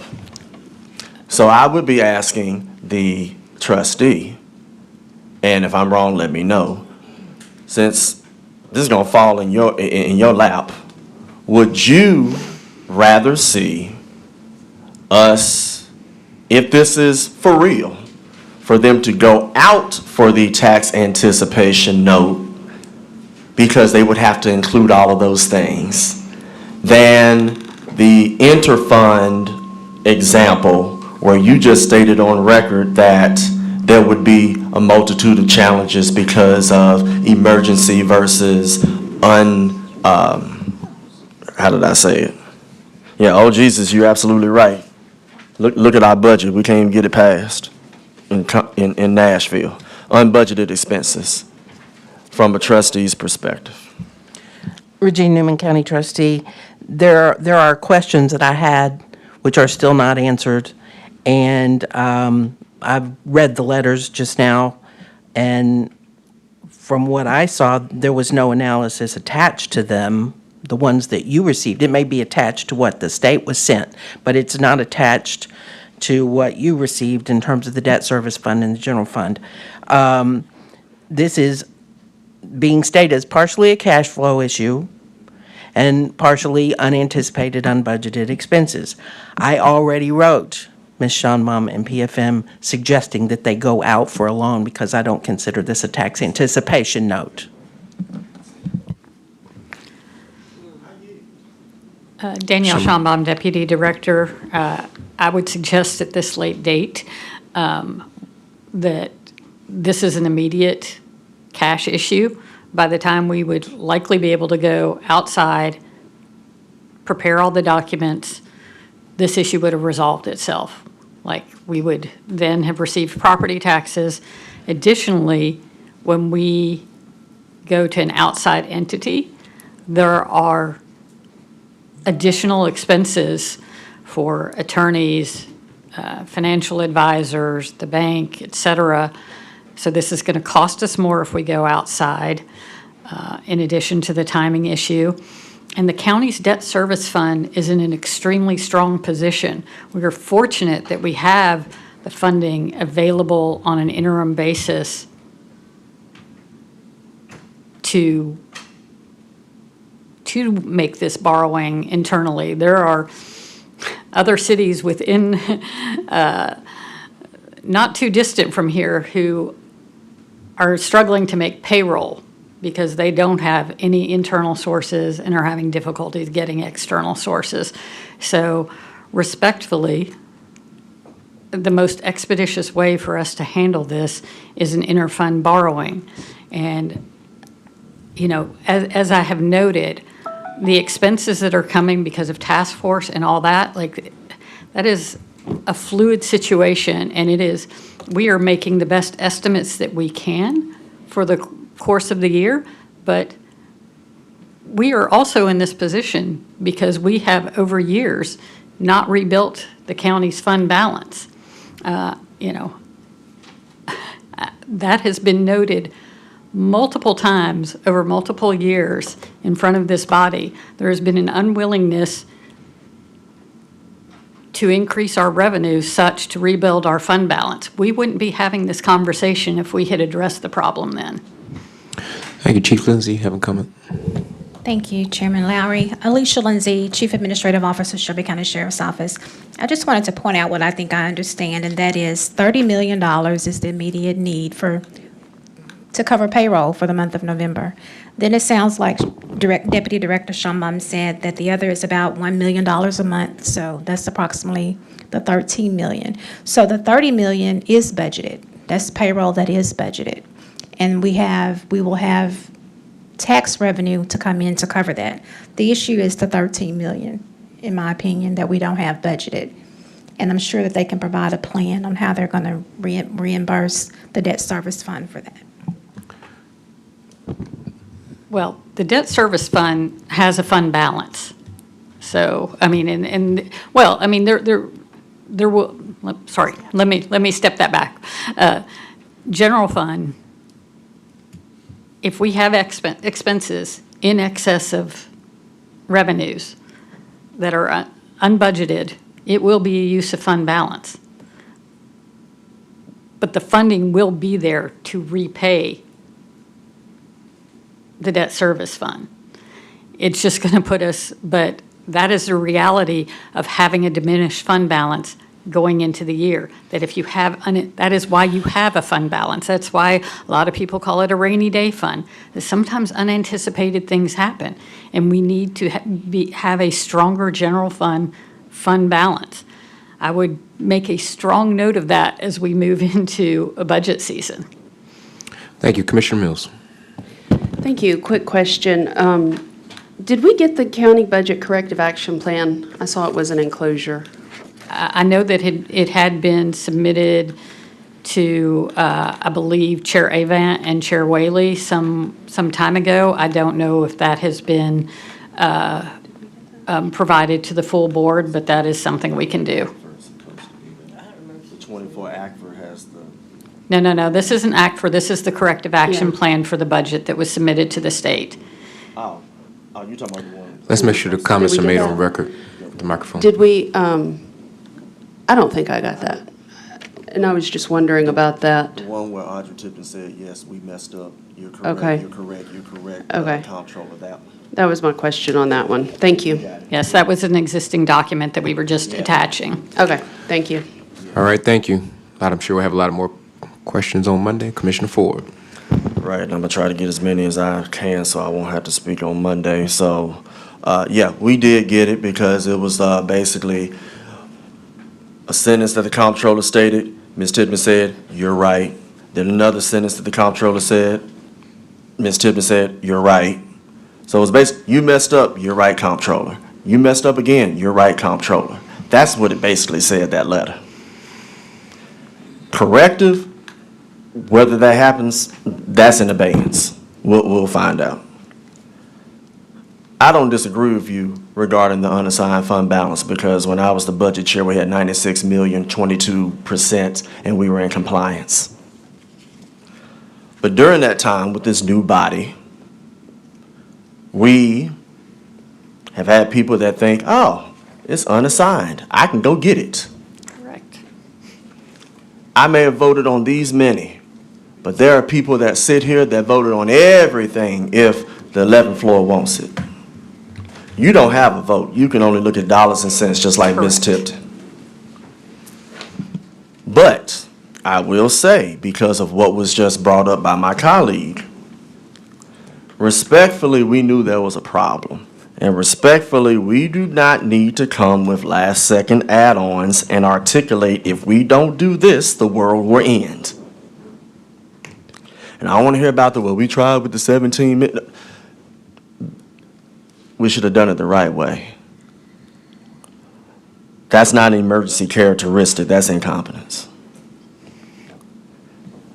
The trustee has stated that it's better that we go out because she articulated particular challenges. I'm hearing the 30 million regarding payroll. I'm hearing about the $1 million a month, which is a little bit, I guess, $12 to $13 million budgeted. To the trustee, do you agree with the breakdown that Ms. Lindsay stated?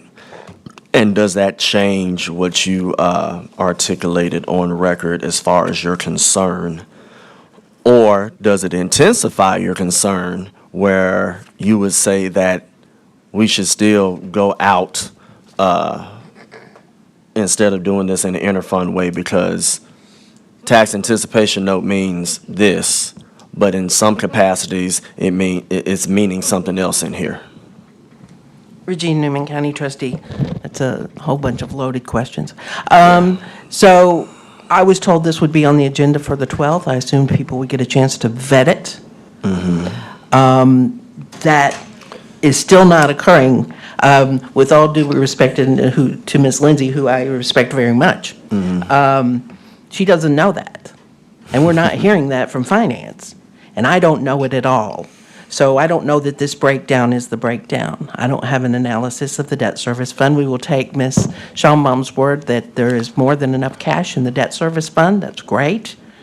My concern is not the cash that's there. That's a restricted fund. You borrow it, you got to pay it back. Yes. And so how do we pay it back? If any of this money, let's say it is 13 million of the 43 is unbudgeted, there are not taxes coming for it. So that's another fund balance expense.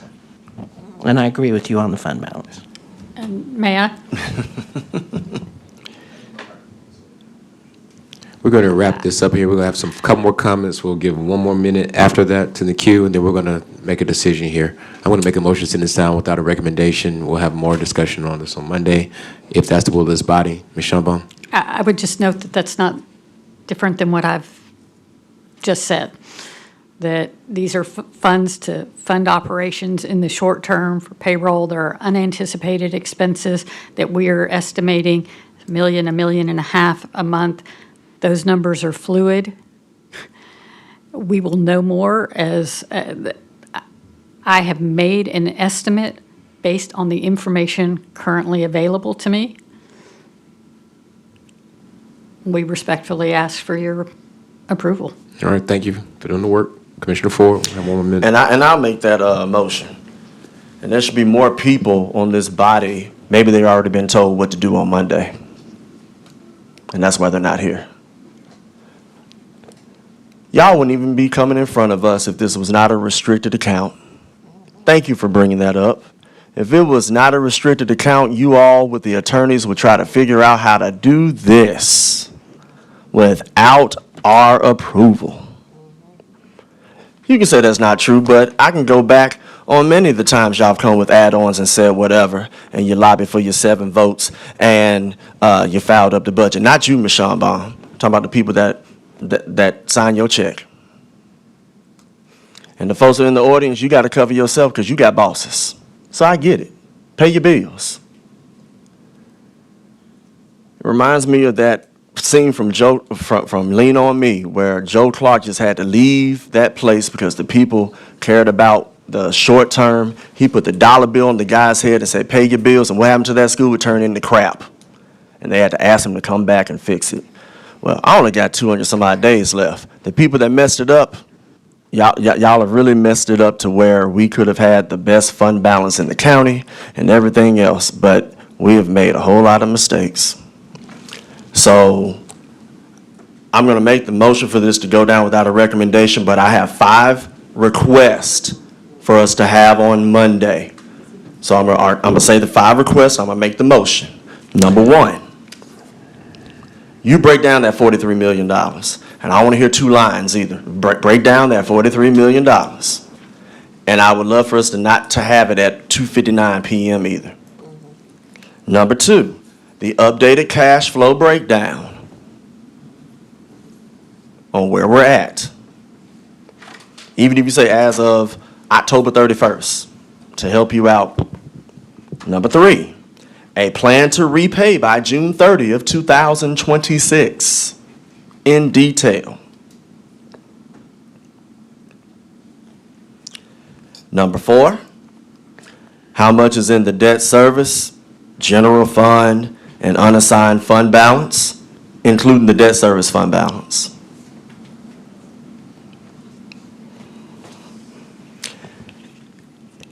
And I'm going to call the comptroller's office myself, and I'm going to ask them, do they need our approval first beforehand? I think that they would need to know this breakdown before we make any decisions. So that's my number 5 with a star next to it. Those are my 5 requests. All right, Commissioner Ford. And I'd like to make the motion. Well, I put the motion out. The motion was on the floor. Well, okay, I'll second your motion then. Good enough. Thank you. That's been moved and properly second. Can we do that without objection? Hearing none, so moved. Thank you all. That concludes Budget and Finance Committee. Parliamentarian, please call to order Committee Number 13. Yes, sir. Are you chairing it, sir? I'm going to keep going. Okay, so you want me to read item 1? Yes, please. Yes, sir. Item 1 is a resolution receiving and filing the first quarter report of the Shelby County Trustee for the year ending June 30th, 2026, sponsored by Commissioner Michael Whaley. Thank you. It's been moved by myself, and get a second. Second by Commissioner Ford.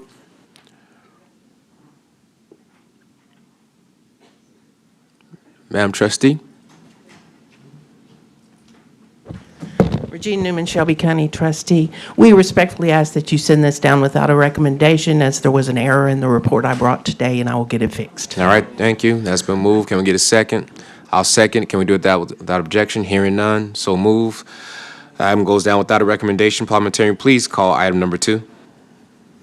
Yes, sir. Item 2, it's a resolution receiving and filing the first quarter report of the Shelby County government for the year ending June 30th, 2026, sponsored by Commissioner Michael Whaley. Thank you. That item, we need a new screen.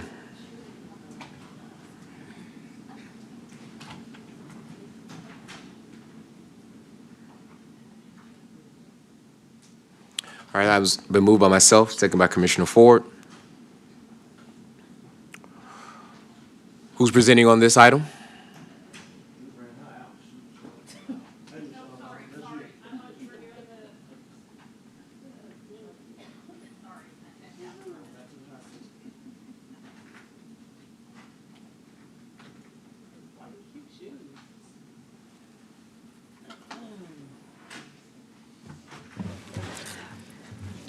Apologies. Danielle Schonbaum, Deputy Director, Administration and Finance. I believe we've already been through quite a bit of this and conversations about, I just realized apologies, this is upside down. Through general fund and debt service fund, but this quarterly report gives you some more information. Hopefully, we'll give you some of the answers that you were looking for. If you go to the property tax collection on page 3, you will see that we are at less than 3% of budget at the end of the first quarter of FY26. Last year, we were at 6.3% of budget. That is not just general fund, that's the entire county, but for the general fund, that means about $10 million less in revenue than in prior year. So while we know that those funds will catch up, this does present a cash flow issue short-term for the county. I'll move on to the next page, the total property tax allocation by fund. That shows that we have, in fact, reallocated pennies to the general fund for FY26 to cover the additional expenses, to try and, cover the shortfalls that the county has historically been experiencing. So we do have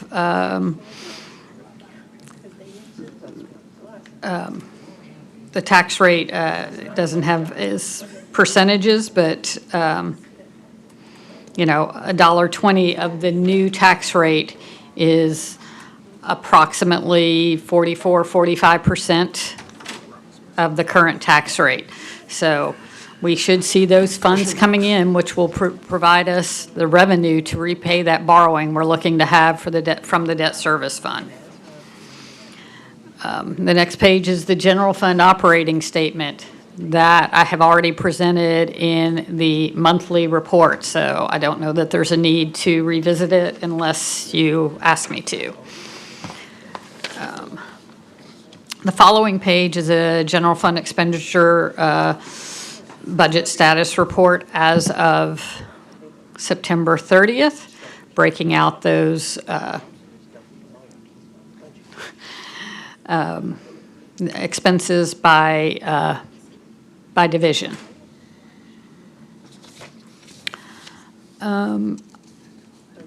On the following page, we have the unaudited fund balance as of FY25, as well as of September 30th. You will see that we are currently at a negative fund balance. As noted, we are have a negative cash position. We also have a negative fund balance.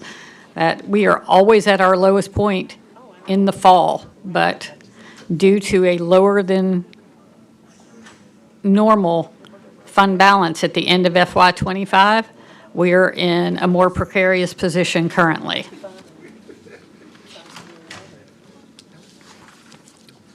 The next page has the general fund cash balance. Again, as has been previously noted, you will see that we are 4.7 million negative at the end of September. Like we always, this is a number that we would more likely see at the end of November generally, but this is where we are at the end of September. Again, I'm going to emphasize the need for this borrowing in order to cover this negative cash flow that we are going to have in October and November. The next page has the operating fund statement. We're early in the year, so there's not a whole lot to report here. Our MOU is $427.4 million, as it has been for the last several years, with the breakdown among all the municipal schools, Memphis Shelby County schools, as well, of course, the university schools. And we see those payments going out against property taxes as they come in, and wheel tax, et cetera, over the course of the year. The following page is the pre-K funding. So this board voted to increase funding to pre-K to $12.5 million for FY26. Those funds have not yet gone out. I believe that contract is still pending. Those funds are normally funded through sales tax. Those come in throughout the year. So that would also be a use of cash until that funding comes in. The following page is the debt service fund. At the end of September, we had expenditures in excess of revenue, but that is normal. That is the way the fund is structured. Our revenue, again, is property taxes, wheel tax, et cetera, but the bulk of it is property tax, and that funding is received November through December. But the county had a fund balance in excess of $60 million unaudited at the end of FY25, putting the debt service fund in an extremely strong position, not only to pay its existing debt service requirements, but to lend to the general fund. The next page is a CIP payment status update to the schools. That's just allocations that are made to each of the school systems and the status of where we are on making payments. As noted, payments are submitted to the Memphis Shelby County schools on a reimbursement basis. The other municipals receive upfront payments monthly based on their budget for the year, up to 85% of their budget. And then the last page, or the next to last page, is the unaudited FY25 fund balance, as well as the summary of activities for the first quarter of FY26. Again, I would note there that the debt service fund at the end of September had $46 million in fund balance. And then the last page is the summary of financial trends for the general fund, which was, again, already presented in the monthly report. With that, I will open it up for questions. Okay, seeing no members in the queue, we will, well, I guess I'm the only person here, so I'm going to recommend that. Commissioner Sugarman? Oh, there she is. Okay, there are no members in the queue, so what I'm going to do is call for the vote. Madam Chair, Madam Clerk.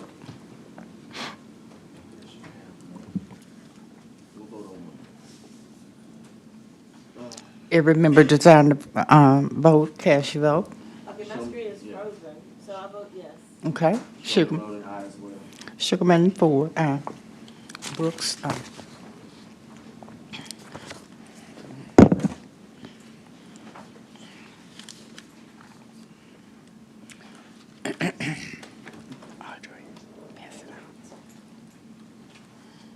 Madam Clerk, do we have a tally? We have aye votes from Commissioners Sugarman, Ford, and Brooks. We have 3 aye votes. Just give it to the people sitting here first. Okay. Thank you, Madam Clerk. That item goes down with a favorable recommendation. We will now, that adjourns the Audit Committee. We will now move to the Education Committee, Committee number 6. Oh, okay. We have a discussion item, item number 1. Madam Parliamentarian. Point of information, there's been a request that we move to another committee, so Dr. Coop could go back to his office since we're, and so I was wondering if we could recess this committee and go to facilities and item number 5.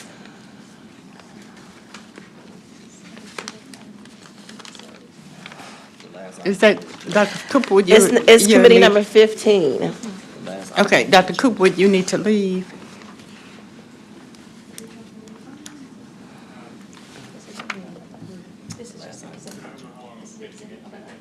Okay, okay. Thank you, I appreciate it. That one, yeah. Yes. Item number 5. We will recess the Education Committee and move to, and convene Facilities, Real Property, and Capital Improvements. I'm going to. Thank you. Yeah.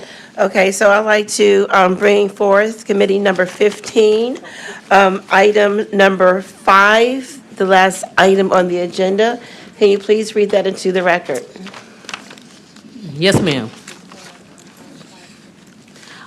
Item 5 is a resolution approving the lease of properties collectively owned by Shelby County government for the construction of a new county hospital to Shelby County Healthcare Corporation, DBA Regional 1 Health, and approving the appropriation of FY 2026 capital improvement funds in the amount of $28,836,777 for the purpose of demolition and construction of said county hospital. This item requires the expenditure of FY 2026 capital improvement budget funds in an amount not to exceed $28,836,777, sponsored by Chairwoman Shante K. Avant and Commissioner Michael Whaley. But just give me one moment, because a lot of things just happened now. But did we convene this? Yes, ma'am. Okay. Thank you so much. And this item has been moved by myself and seconded by Commissioner Ford. We do have a couple of speakers. Please state your name and position for the record. Madam Commissioner, good afternoon. My name is Van Turner, Vice President of Community and Supply Relations for Regional 1 Health. Reginald Coopwood, President and CEO of Regional 1 Health. Thank you. Commissioner Sugarman, we are thankful for you all taking us out of order. We know that several individuals have been here and hopefully we won't be too long. This is item number 5 under your facilities, and as noted, the county government now owns the old commercial appeal building. And so essentially what needs to take place now is that the lease agreement with Shelby County government is only for those facilities in which we now exist on Jefferson. And so the lease has to be updated now to include the commercial appeal building so that we can lease that from Shelby County government, and we can utilize the capital improvement dollars which were allocated in the last CIP budget to demolish that property and to design the new facility. And so as you will note now, there's fencing that's already there. And so we are at the phase now of the project where we're really ready to demolish and to build the new facility. We also need to complete the design work that has to be done with the architect firm that has been engaged and retained. And so these things are in a position now where we can move forward on it. And so we're asking for this body's approval of the lease agreement and the funds in order to begin the design phase and the demolition phase.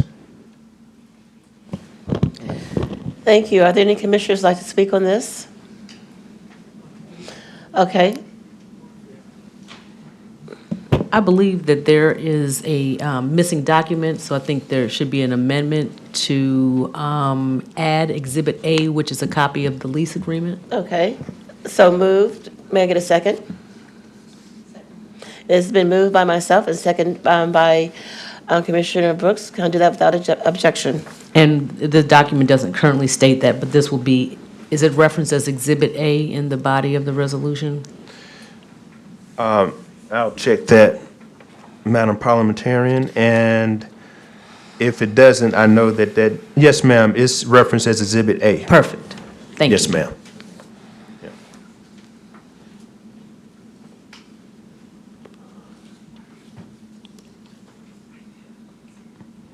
Are we ready to go on? Okay, thank you. Are there any commissioners who would like to speak? Seeing none, let's take this item down for a vote.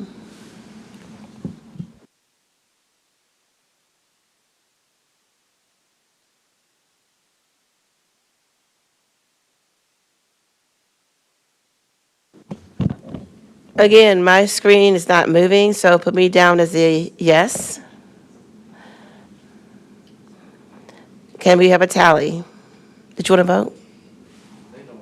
Okay. Can we have a tally?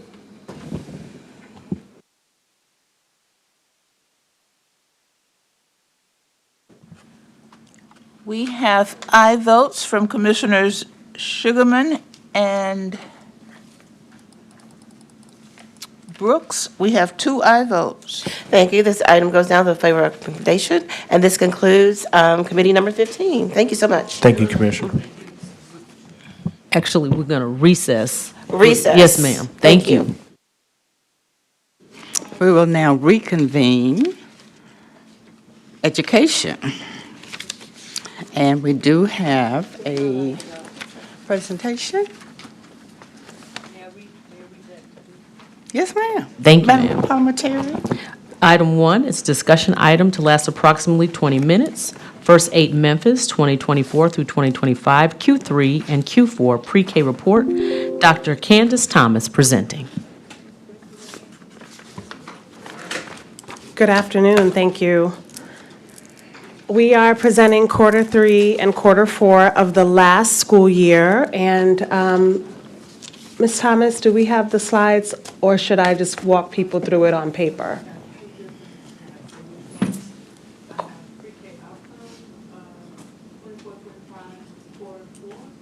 We can start with quarter 3. Thank you.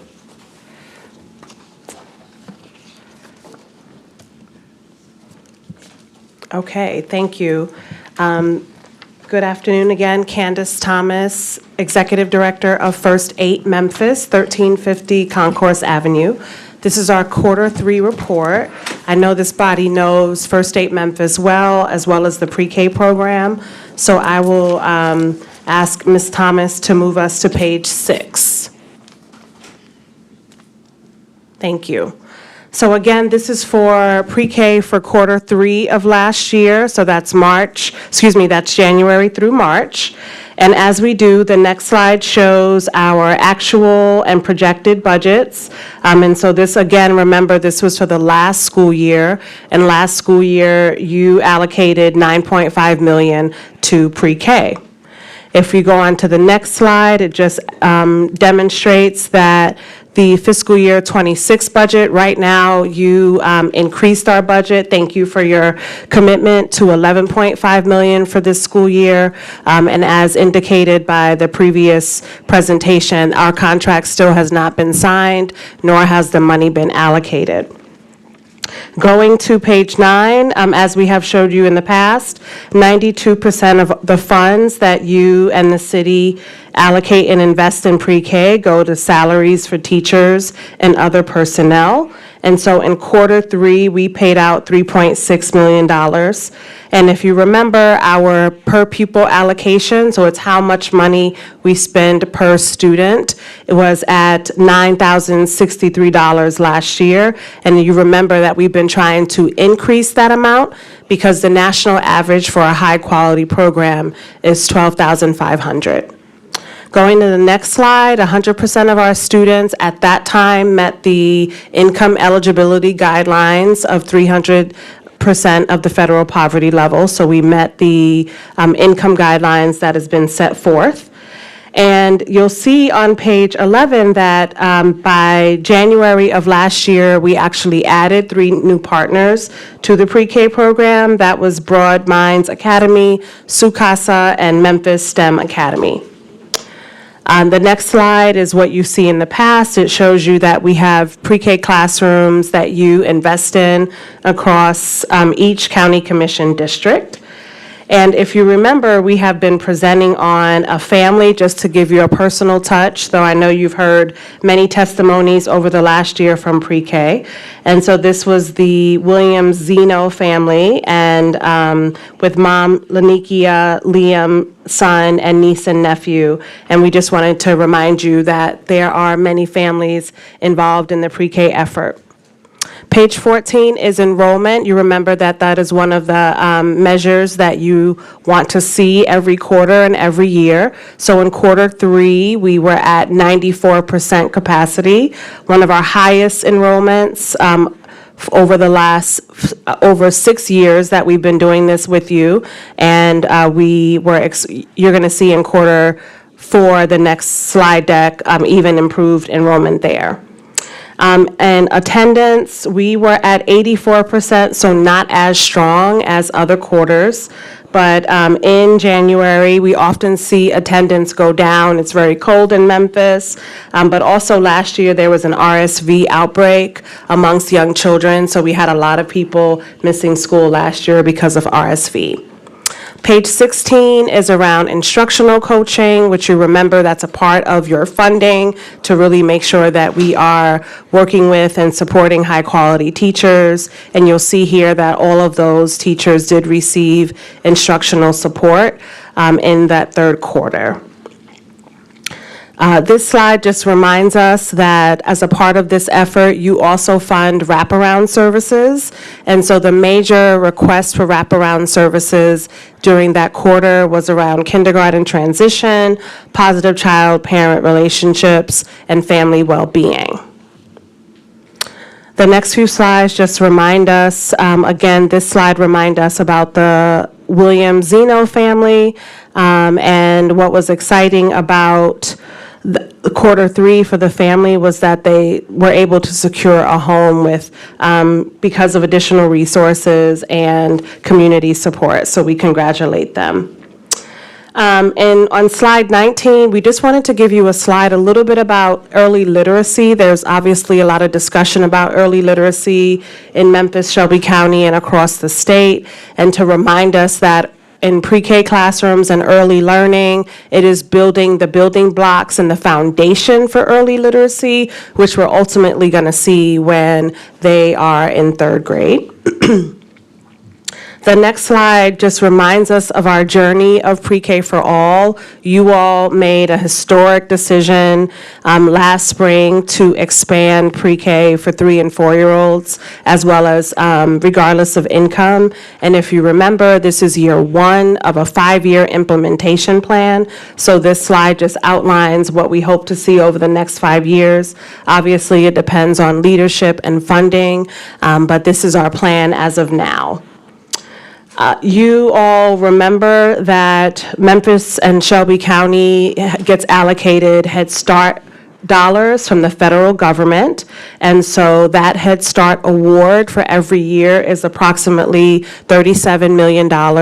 They do require, as you may remember, a local match, and First State Memphis is the local match for the federal Head Start dollars.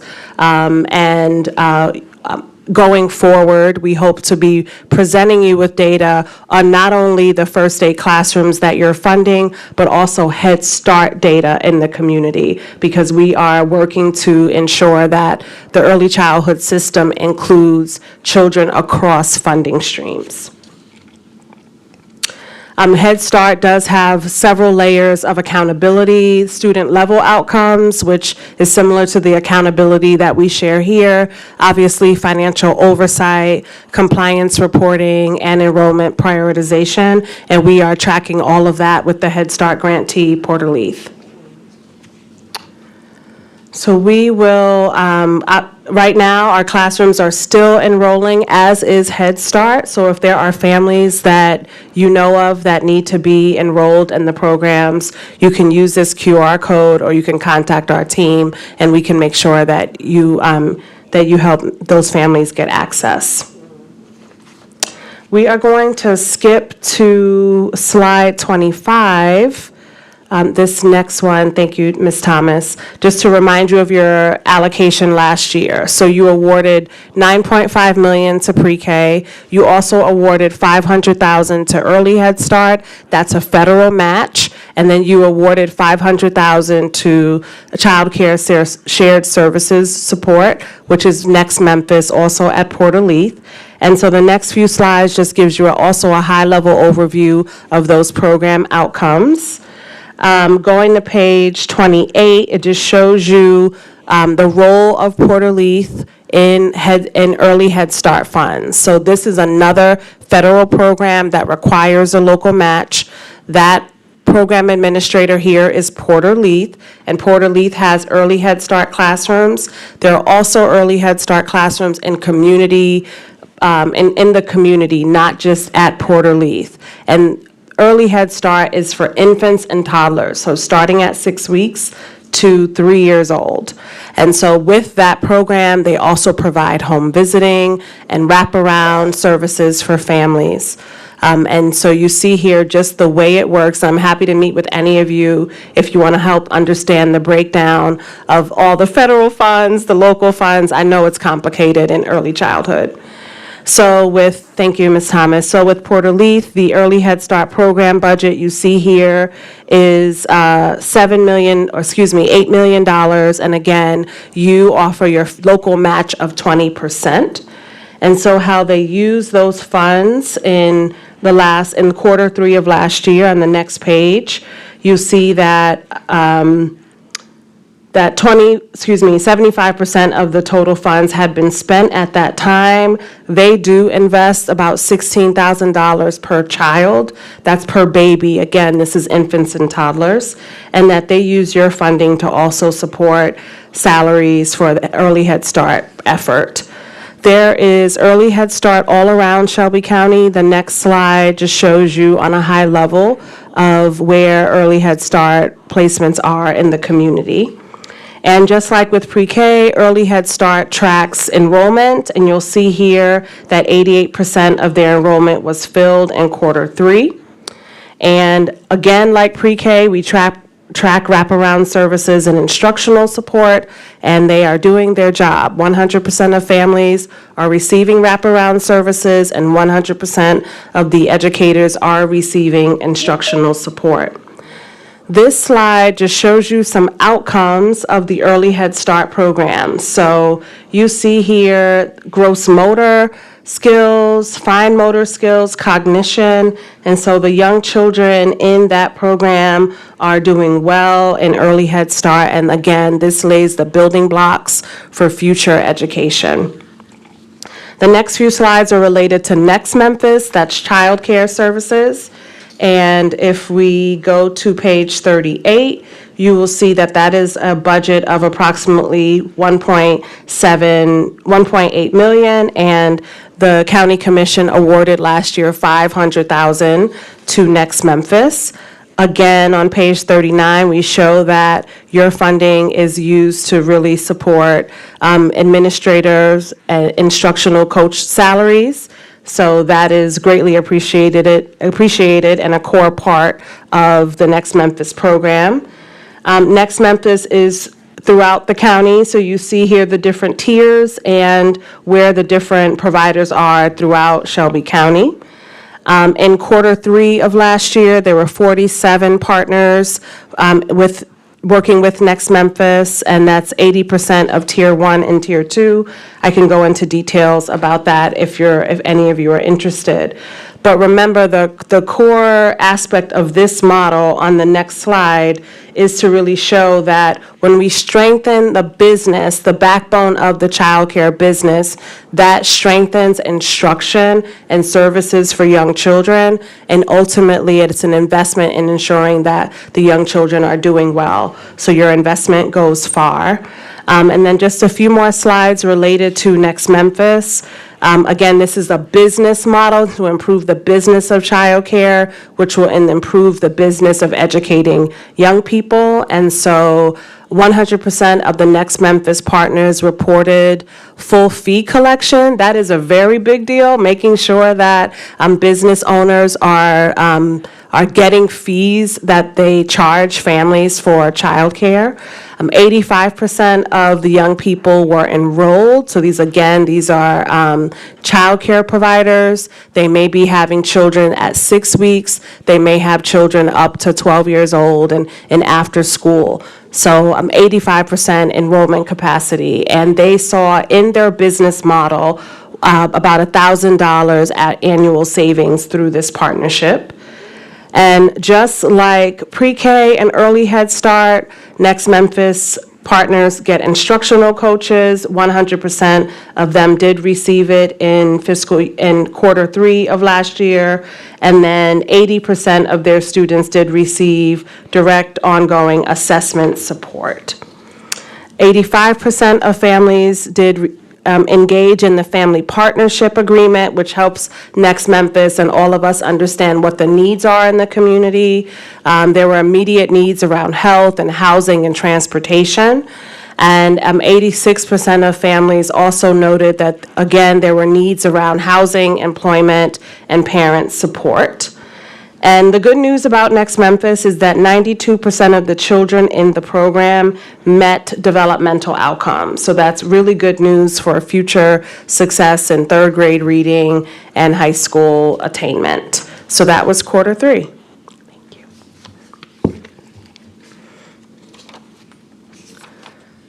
There is not a ton of difference in Q4, so I will just walk you through Q4 very quickly. Some of our slides are exactly the same. I will celebrate that on page 15, that we had our highest enrollment yet in pre-K. At 97% capacity filled, which was excellent for our program. But we did see a decrease in attendance in Q4 of last year. A lot of folks told us, the family engagement personnel, that there was a measles outbreak in Q4. So that is why we saw a decrease in our attendance in Q4. All of our other numbers last year looked the same. The teacher, quarter four looked the same. The instructional coaching, the family engagement personnel, 100%, all of that looks the same.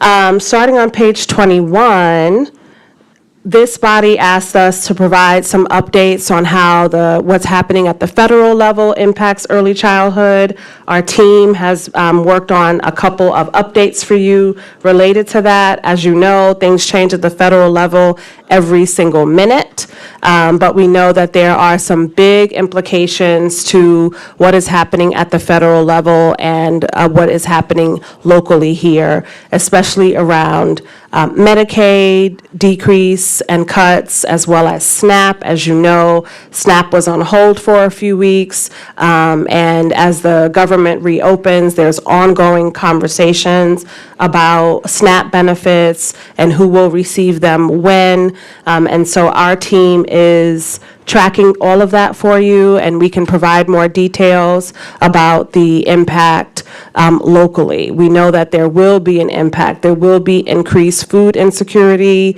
There will be delay in SNAP benefits for families. We do know that there could be significant cuts to Medicaid, not only this year, but in the next few years, because if you remember the Build Back Better bill, many of the policy decisions that they made don't actually go into effect this year. They start next year. So we're going to feel the outcome of all of these policies in Memphis and Shelby County more likely next year. So we'll do our best to track the impact on children and families, and we will report out to you as much as we know, and so that we can do our best to respond as a community. Everything else in our deck is essentially the same, so if it's okay, I don't need to go through it because our numbers are consistent with Next Memphis and Early Head Start as well. All right, thank you. Commissioner Sugarman. I'm sorry, Commissioner Ford. Look, I'll be quick. You said one thing at the very beginning. I just want to make sure I heard it right. You said that y'all have not received the funding that we did approve yet. Is that what you stated? Correct. So just for the record, the extra, $2 million that this commissioner put as a motion, a funded motion to make it a budgeted expenditure in our fiscal year budget, you have not gotten yet? Correct. Our contract has not been signed yet, and nor have we received any of the funding allocation. Okay, I just want to make sure, so for the record, what this commissioner as a motion that was funded, y'all have not received one dime because the contract has not been, and you're still doing this great work. Well, we have to, but it's beginning to of impact course. pre-K. So Pre-K look, operators So are look, struggling. I'm gonna say this, keep doing your job. I don't have to use my other 2 minutes. I need to call Nashville and the comptroller's office. I said I was gonna make that call anyway. I need to call regarding you, because I don't think you've gotten your money for the tax relief program either, and that was funded. So keep doing your job. I need to call Nashville. Proceed, IU. Thank you. Central, let's go call Nashville. Thank you. You ready? Oh, I got the comptroller with us. Let's go. Let's make that call. Commissioner Sugarman. Thank you so much. And so I just want to reiterate that we did put in the budget, was it $2 million? Correct, an additional $2 million for this So year. you say additional, so how much total did we put in the budget for First Aid Memphis? Total for pre-K is $11.5 million, and then you allocated $500,000 again to Early Head Start and $500,000 again to Next Memphis. Okay. The total 11 million is from Shelby County government? Yes. Okay, and then the next question, what about the city of Memphis? How much did they allocate, do you recall? Yes, give me 1 second. Sure. The city of Memphis went up to $8.5 million for this 8.5 million. school year. Okay, thank you so much.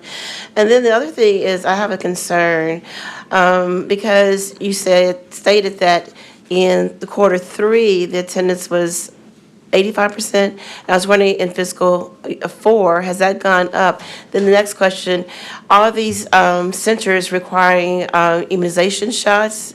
Because I know that's a thing at the federal level, and I'm just wondering if these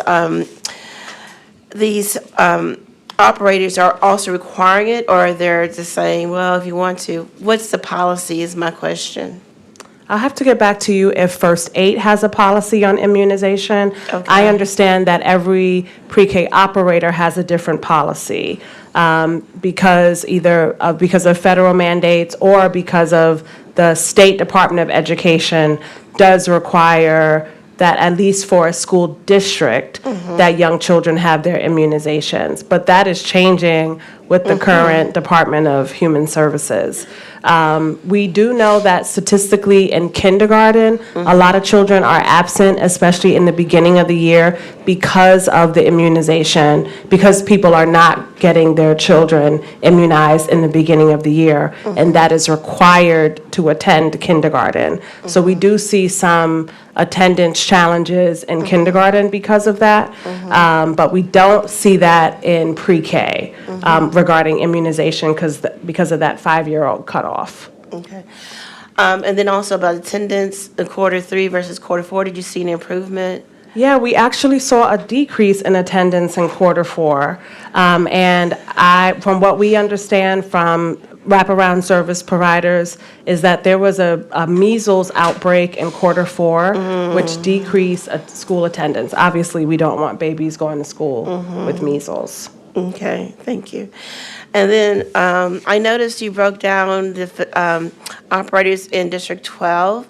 And so my question then becomes, of those 5 operators, is there opportunity for additional young people to attend? What is the enrollment at these 5 operators? And maybe you can send that information later on, because I know in my district, the cry is they need facilities, but if we have free facilities already in my district not being fully utilized, they need to know that. And then I just want to commend you on your work. I know it's going to be challenging going forward because of the food insecurities and things of that nature. And young adults, millennials are foregoing having children even because of the lack of affordable childcare. So thank you. And give us those updates so that we as a body can figure out what can we do. Thank you. I will get back to you on District 12 and enrollment and what numbers we have and what we can do.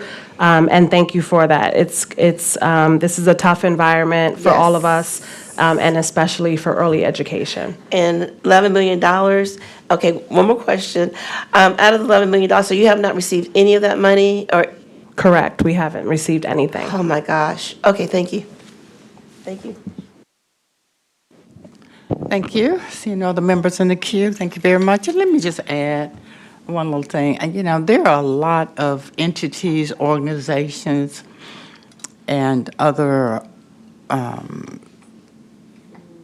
agencies affiliated with Shelby County government who are doing great work and have not been paid. So, let's not whine, okay? I appreciate the work that everyone's doing, but I appreciate more just, suck it up and you'll get paid soon. Okay, Madam Parliament. I'm back in the queue. Oh, are you? Yes. Commissioner Sugarman. Thank you. And so I just want to follow up. Thank you, Chair. Okay, so you stated that $11 million, you have not received anything. What about the city side, the $8.5 million? Have they also not given you any funds? And my concern is, it is a challenge, and we do not want to see our children go without because of something that we didn't do. So what about the city side? The city are waiting for the county to sign the contract before they send us before they allocate the dollars. So the contract has to be signed first, and then the city will allocate, and they're ready to, but we're still waiting for the contract to be signed. Thank you so much. Okay, I have a question. Why is that? Because it's a joint commitment between the city and the county. Got that part. So why is the city waiting for us if it's joint? Because the the signing of the contract by both mayors starts the payment process on the city side. Oh, so they need to sign it at the same time? Mayor Harris, Mayor Young has already signed the contract. We're waiting for Mayor Harris. Okay, I didn't hear that. Thank you. Seeing no other members in the queue, we will now adjourn. No, we have an add-on. Thank you, Ms. Thomas. Madam Parliamentarian, did you get the add-on? Okay, we need to make sure you get it.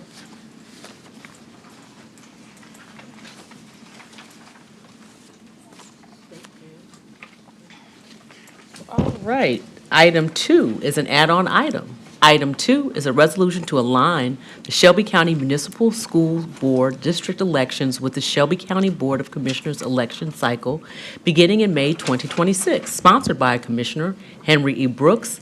Commissioner Brooks, Chair Brooks, once this is probably before us, let's do a motion to suspend the rules. Yes, ma'am. Thank you, Madam Parliamentarian. We had planned to do just that. All right. It's been moved by Commissioner Sugarman, and I second it. And I move to suspend the rules. And thank you. Second. Can we do that without objection? So moved. Let me just take this opportunity to just say a couple of things about this this resolution. It's not a lot different from what was passed by this board in reference to aligning the districts of MSCS with the Shelby County Commission. And so, you know, I'm a former teacher, and I love children. And I was thinking about this, and I said, you know, all the comments about this alignment and how good it would be for children, and it just caught my attention. It just caught my attention. So I said, well, if it's good for MSCS students, then we need to make sure all of my babies have an opportunity to get these benefits. So also, while I was thinking about this, I remember while we were debating this, some of my colleagues, you know, some of the reasoning that they brought forth was that non-staggered aligned terms would drive voter turnout, drive voter engagement, and that term limits ensure fresh ideas, fresh approaches to the direction of the school district. So with all of those good things for MSCS children, I just think we need to spread all that goodness to the municipal children, because I love all my babies, whether they're in MSCS or municipal. Okay. So if, you know, I thought about this most, so this is great. Well, let's just make sure all children get it. So with that, and then again, of course, it goes without saying, we save money. We save money. And we need to do that because we have people coming in here whining all day because they haven't gotten their money. They not, well, yes, ma'am. Seeing no other members in the queue, we will call for the vote. Madam Clerk, please ready the board for the vote. All right, all members desiring to vote, cast your vote.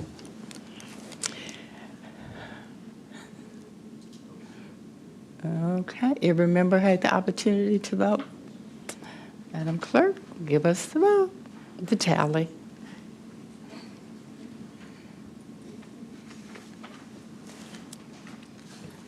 We have aye votes from Commissioners Sugarman and Brooks. We have 2 aye votes. Thank you, Madam Clerk. This item goes down with a favorable recommendation. What is that? Is it my committee? Oh, you can have it. We will now adjourn education. Thank you. I'd like to call to order Committee Number 3, Hospitals and Health. It's an ordinance, and parliamentarian, please read the ordinance into the record. Yes, ma'am. Item 1 is an ordinance third reading, ordinance to amend Chapter 42 of the Shelby County Code of Ordinances to establish advance notice requirements for lead hazard reduction in plumbing work, and to amend Chapter 6 to provide a cross-reference to such requirements, sponsored by Commissioner Brittany Thornton.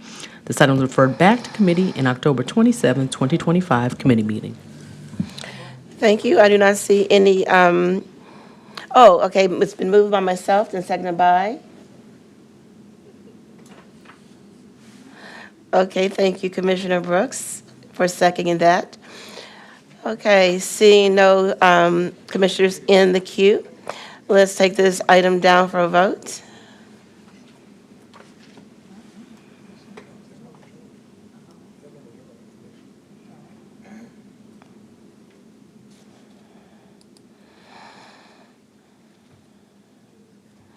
Okay. Can we have a tally, please?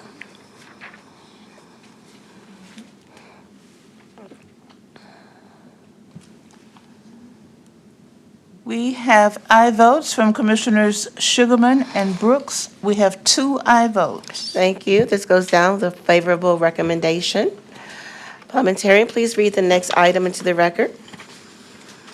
Yes, ma'am. Oh, is there an add-on? First of all, is there an add-on? I know we've had add-ons in almost every committee. No? All right, then, well, this ends this committee. I'd like to close out committee number 3. And next one is committee number 4, Commissioner Brooks. No, it's Committee 10. 10, right. Yeah. I will convene general government. Thank you. We will now convene Committee 10, General Government. Madam Parliamentarian, please read the first item. Yes, ma'am. Item 1 is a resolution approving the election of notaries public for appointment and a reappointment for Shelby County, Tennessee, sponsored by Commissioner Henry E. Brooks. Okay, let's get this properly before us. I moved it. It was seconded by Commissioner Sugarman.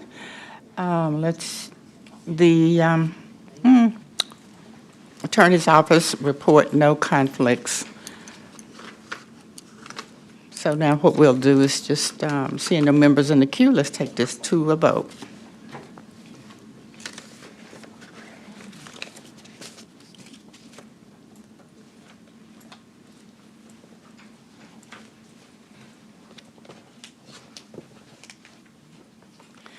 Every member voted?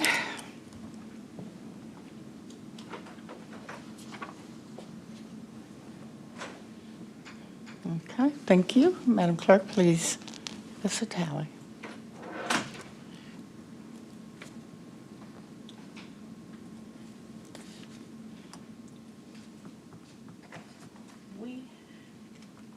We have aye votes from Commissioners Sugarman and Brooks. We have 2 aye votes. All right, thank you, Madam Clerk. This item goes down with a favorable recommendation. Item number 2, Madam Parliamentarian. Item 2 is an ordinance third reading, joint ordinance of Shelby County Government and the City of Memphis to establish a public-private partnership for cross-governmental collaboration and implementation of policies to promote economic mobility through the appointment of a fiscal agent to provide strategy and oversight of project implementation. This item requires the selection of a fiscal agent who will coordinate between legislative bodies and public and private agencies and provide updates, recommendations, technical support, and fiscal analysis. Sponsored by Chairman Michael Whaley, Commissioner Erica Sugarman, and Commissioner McWright. This item was deferred in July 23, 2025 committee meeting. Thank you. Let's get this item properly before us, and I will second it for discussion purposes only because I am not in support of this. Okay, it's not fully before us, okay. Okay, so, thank you, Madam Chair, and so I will make a motion to remove my name as a sponsor, and the rationale is because I'm very concerned about some of the emails, number one, I'm getting. Number two, I'm concerned about budgetary constraints of the commission. And so I just, at this point, I just want to remove my name as a sponsor. Okay, I'll second that. Can we do that without objection? All right, so that's a motion to amend. Yes, ma'am. And I second it. Mhm. All right, well, since we do not have a sponsor here, we're just going to Move it down. just send it down without recommendation. Second? Can we do that without objection? So moved. All right, Madam Parliamentarian, item number 3. Item 3 is an ordinance second reading, ordinance to amend the Shelby County Code of Ordinances by amending Chapter 30, Article 6, Division 2, to create a new Section 30-234, creating rules for solitary confinement in the Shelby County Division of Corrections and prohibiting its overuse. Sponsored by Commissioner Charlie Caswell, Commissioner Erica Sugarman, Commissioner Henry E. Brooks, and Commissioner Brittany Thornton. All right, we have it properly before us. It's been moved by Commissioner Sugarman and seconded by Commissioner Brooks. And we have a presentation. Councilwoman Green, you're Thank you, recognized. Commissioner Brooks. I appreciate that. As you know, we talked last time about the importance of ending the abuse and overuse of solitary confinement in our Division of Corrections. And I've kind of spoke with Director Alexander about what we've done in our own department, but I wanted to give you a bigger view of what this means around our country. So today I have a special guest with me. This is Dr. David Cloud. He is a senior postdoctoral associate at the Department of Population Health Sciences at the Duke University School of Medicine. He's a nationally recognized expert on solitary confinement and carceral health, with a decade of experience integrating law, epidemiology, and behavioral science to study and reform prison conditions.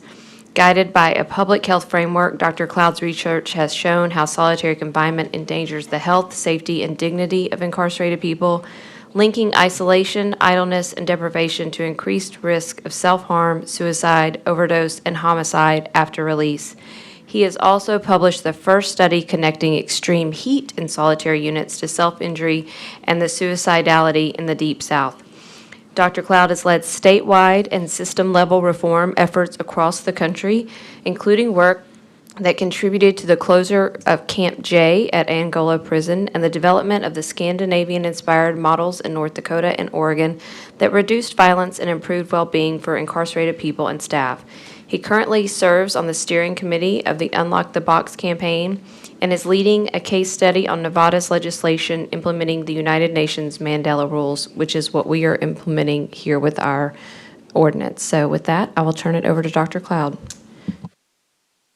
Hi, I'm Dr. David Cloud from Duke University. Really grateful for the opportunity to speak before all of you in support of this ordinance. I have spent about a decade studying incarceration as a public health issue. My background's in law and public health. And I have been to prisons across the entire country and jails across the entire country and seen firsthand the level of human suffering that happens in solitary confinement units. And that goes through having one-on-one, face-to-face conversations with incarcerated people in those environments, spending a lot of time with the officers and the staff who work on those units, and also my skills as a researcher, really getting data and crunching those numbers. And I will say, prisons and jails look a little bit different in different ways, but the issue of solitary confinement, the conditions that people endure, are very similar across jurisdictions. People kept in concrete cells about the size of a handicapped parking space for 22 to 23 hours a day, restrained when they leave their cells, deprived of meaningful opportunities to socialize with their peers, with staff, with families. And contrary to what I think a lot of people understand in the popular press is that this type of thing is reserved for quote unquote the worst of the worst. But in reality, especially as a lot of our correctional institutions have become treatment places of last resort for people with mental health issues, you see a lot of folks who are very marginalized end up in these environments. I do study the effects of solitary confinement on health, and my own research and the kind of consensus in the scientific community is that it is a profoundly harmful practice to the mind, the body, and the spirit of many people who endure it. My own research looks at it as a form of violence, and a form of violence that begets more violence. And what I mean by that is that statistically, through qualitative data, we have a number of ways to show that this type of practice leads to an internalized type of violence. So people are more likely to engage in behaviors such as self-injury, harming themselves, suicidality. You see a lot of suicides which are on the rise across the country in jails and prisons cluster in a lot of these units. And I also say that it begets violence because it leads to externalized violence. So it's an inherently kind of antagonistic environment where the officers are kind of at odds with the incarcerated people. It can lead to a level of tension where people are lashing out, throwing their food trays, cell extractions, use of force. It creates situations that can result in harm and injury to the incarcerated people, but the staff themselves too. These types of harms last longer than incarceration. We have some studies looking at the symptoms and the experiences of people when they come out of prison. And we know that this type of practice is not only harmful to health, but also to safety. And what I mean by that is that people who experience solitary confinement are also more likely to come back, more likely to recidivate. Most of the evidence out there suggests that when you use it punitively as a disciplinary infraction, there's really no net gain in terms of institutional safety. And one study that our team at Duke worked on was to follow a group of people in North Carolina who had been released, and we showed that there was a significant association between solitary confinement and risk of premature death due to overdose, homicide, and suicide. One thing I do want to point out that my work on this issue has taken a turn, and that's, we can't overlook something that doesn't get talked about enough, is that this is also an occupational health issue. Nationwide, our correctional workforces are facing an epidemic of shorter life expectancies compared to other professions, higher rates of PTSD, suicide, mental health disorders. And there's a little bit of research that's starting to look at the connections between those troubling trends and the working environments of solitary confinement units. You know, it's not hard to imagine that if you work in an environment where you are engaged in, you know, a kind of punitive mindset or having to extract people from cells, witnessing kind of vicarious trauma through things like self-injury, that it might start to take a toll on your own well-being. So when I think about this ordinance, I think it's a monumental opportunity to tackle all of these issues. And the other thing I do want to say is, like, it's not all doom and gloom, is that reform works. So I'm not a researcher who is just intent on studying the harms. I'm also someone who wants to get to the solutions. And through my career, I've been a part of trying to work with corrections officials, work with community advocates to get some reforms off the ground. A couple of quick studies I'll talk about. I worked closely in the state of North Dakota, which decided to implement some policy changes to overdo a lot of their solitary confinement. And in a nutshell, what we found was over time, these big kind of sweeping reforms they made ended up cutting the number of people in solitary confinement over a 2-year period by about 70%. And a lot of the fears that a lot of the staff and some of the leadership felt about doing that was that all hell would break loose and there would be, you know, violence and things like that. But that's not what happened. There was actually decreases in staff assaults. And I'm going to get to another point, but people felt healthier and safer. And then in Oregon, one other study that we worked on was about people who were in long-term solitary confinement, people who had spent years, sometimes decades in the environment, and what does it take to get them out? So in my old job, we used to take delegations over to Scandinavia and Norway and learn from them because they don't have the exact same issues that we do here, and look for a model that we could adapt. And in one Oregon prison, we brought that model back. We brought the frontline staff there. They learned new skills, how to interact with people. They took this wholly, completely different approach. And lo and behold, about 2 years down the road, they got a lot of people out of long-term isolation. There was reduce in violence, reductions in use of force. And I think almost more importantly than all of that was talking to the staff and the incarcerated people themselves. They felt safer. They felt better about their day-to-day lives, and many of those staff also had you know, better job satisfaction. And I think that this ordinance is a step in a similar direction. I'll say it's a historic step forward. The Mandela Rule is a recognition of an international principle that demonstrates a commitment to human rights and health and human dignity. And I think Shelby County being the first jurisdiction in the South is quite remarkable. But I'll also say that to codify this policy change is really essential, because oftentimes you see reforms like this come in with well-intended, bold leaders, and then when things change, those changes don't endure with the changing of the guards. So this is a step to, I think, codify and recognize a lot of the important work that's gone on through the correctional leadership, through the mayor's office, and through the community advocacy. And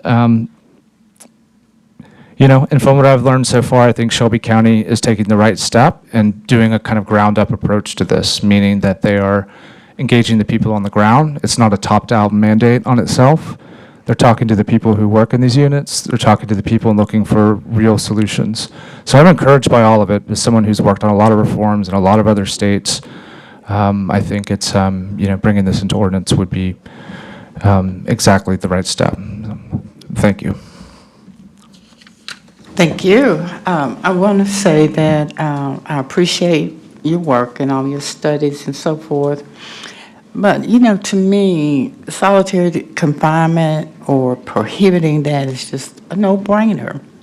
It's so inhumane. So why would you want to do that? So here, you're preaching to the choir. I mean, not being critical, because we all see the inhumanity in that. But I just can't understand it. I think you have to have a different kind of mindset, sort of the mindset out of the 1800s, something like that, 1800s South, in order to want to, push that forward. But I will also say that something that you said kind of made me think a little bit. Why would you use a study in Norway and Scandinavia? Did you say? Because we're so different. Yes, it's a great point. And the program I worked for before never went in with the naive notion that you could take something from Scandinavia and cut and paste it back into a U.S. prison system. That wasn't the idea. I think the idea behind that was to take some of these officers over there and blow their minds and be like, oh my God, my job could be so much different. And if I focus on some of these principles, which are just fundamentally different. I mean, you're right. The officers in Norway, they go to school for 2 years. They're more like social workers. But to bring some of those concepts back and show them a place that doesn't use solitary confinement and what it feels like in those facilities, you feel safe, you feel more human. So we tried to inspire them to bring some of that to specific prisons in the U.S., and the one I was talking about specifically was in Oregon. Okay. And I will say on that point, Commissioner Brooks. I need you to identify yourself, Sorry. Councilwoman. Deputy Chief of Staff, Jerry Green. So one of the things that we did at the beginning of this work with our Department of Corrections was have talks with people, like the people in North Dakota who had been to Scandinavia, talked to people in Colorado. We took trips to Massachusetts and to Texas to see some other models, some other things, and to take what we could and those ideas back. So while we might not have gone to Norway and seen what was happening there, it did, some of those ideals did trickle down into this work that we have in this ordinance, so it was really important. And Unlock the Box was really vital in connecting us with other departments of correction who had done this work, so we didn't have to reinvent the wheel. Okay. Commissioner Sugarman? Thank you. Thank you, Madam Chair. And so, thank you for the work that you do, and thank you for coming. And thank you, City Councilwoman Green, for bringing this. And I just want to clarify to make sure, this does include the Juvenile Detention Center as well? Sorry. So this ordinance applies to everyone who is under the Department of Corrections. I was actually in a meeting with the county attorney's office and the mayor to bring a even more specific one for juveniles, Okay. so that we can make that locked in law as well. I believe this does cover it. We want to specifically cover it, like double down on it in a separate ordinance. So that Okay. will be coming your way in the near future. Thank you. And I'll reach out to you if you want to Oh, sponsor. definitely, and I'll bring my students. And the reason why I mention that is because, I'm a teacher at a high school. I teach 12th graders, and the case study that we looked at was the Khalif Browder case. And the kids, my students were very appalled, especially that he was accused of stealing a backpack. And then he went to Rikers Island and spent 800 days of his 3 years in solitary confinement. And ultimately, it ended up in him, committing suicide. And so I would love the opportunity, so let me know, give me heads up for my students to come to speak to this because they have done some research themselves.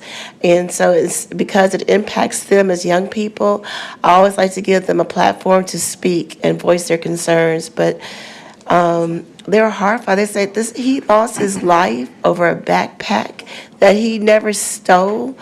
And so they don't understand our system, and I think this will give them an opportunity to voice their concerns and also to let the public at large know that this is not just an adult issue.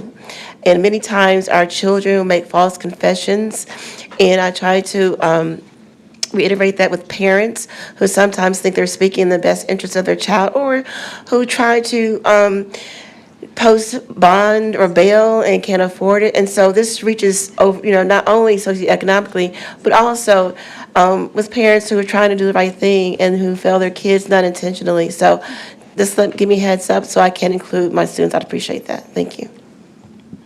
All right. Seeing no other members in the queue, thank you so much, Ms. Green and Professor. Is it Doctor? Thank you so much. All right.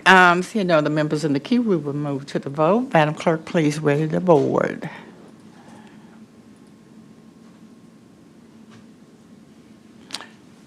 Every member desiring to vote, cast your vote.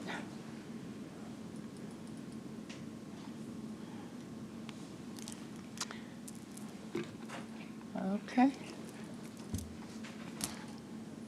Madam Clerk, may we have a tally?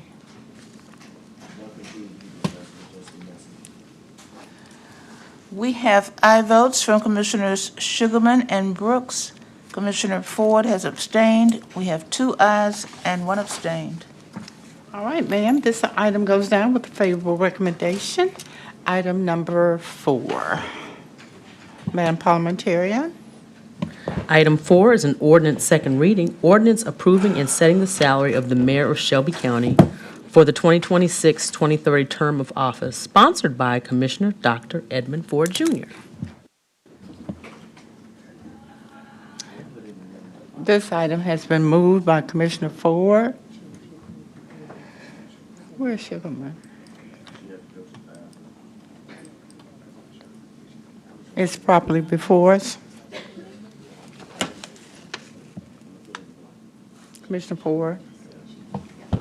I'm going to be very quick. There's a blank. Thank you. And the blank is basically going to be what the minimum so that we can adhere to the charter can be put in place. If commissioners decide that they want to go higher than this minimum that I'm about to fill in the blank on, it will require 9 votes to go over this number. So the number that I would like to fill in the blank on is, it's going to be 5% above what the incoming sheriff would make, and that dollar amount for the blank would be $246,750. Again, that's exactly 5% of what the incoming sheriff would make.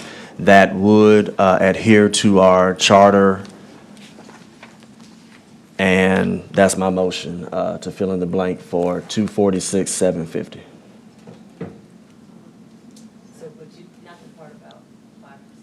No, I'm just filling in the dollar figure. I'm just explaining why it's $246,750. That's my motion. All right. Second. It's been moved by Commissioner Ford and seconded by Commissioner Sugarman. Seeing no members in the queue, we will move to the vote. Huh? You did that without objection, so now we're voting on the item as amended? Oh, I'm sorry. It's the item as amended was moved by Commissioner Ford, second by Commissioner Sugarman. Can we do that without objection? It's so moved. Now, we will go to the resolution, the ordinance, I'm sorry. Vote on the ordinance.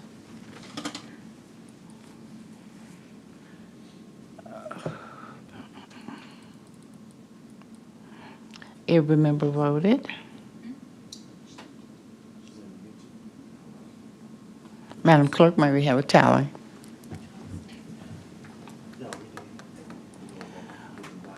We have aye votes from Commissioners Sugarman and Ford. Commissioner Brooks has abstained. We have 2 ayes and 1 abstained. Thank you, Madam Clerk. This item goes down with a favorable recommendation. Is that right? 2 ayes and 1. Okay. Madam Parliamentarian, next item, please. Yes, ma'am. Item 5 is a resolution requesting that Governor Bill Lee reallocate funds used to deploy the Tennessee National Guard in Memphis and Shelby County and instead direct state support toward evidence-based public safety and community well-being investments, including a regional crime lab, local law enforcement staffing, education, housing, pre-K programs, a new jail, and Regional 1 hospital, sponsored by Commissioner Erica Sugarman and Commissioner Henry E. Brooks. This item was referred back to committee in October 27th, 2025 commission meeting. All right, we have this item properly before us. Commissioner, it's been moved by Commissioner Sugarman and seconded by myself, Commissioner Brooks. Okay. Seeing no members in the queue, let's move to the vote. Madam Parliamentarian, please ready the board for the vote.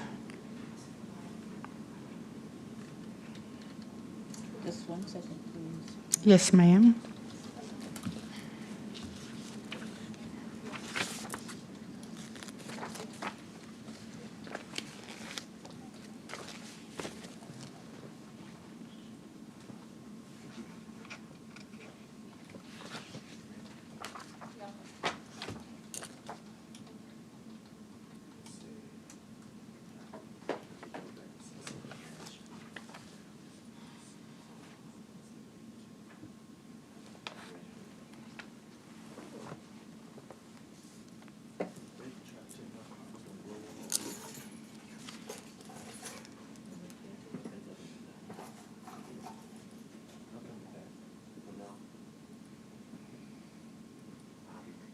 Every member voted?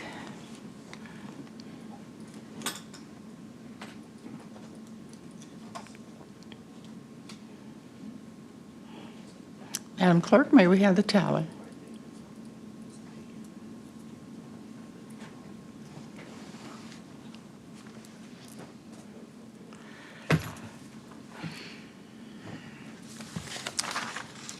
We have aye votes from Commissioners Sugarman and Brooks. We have 2 aye votes.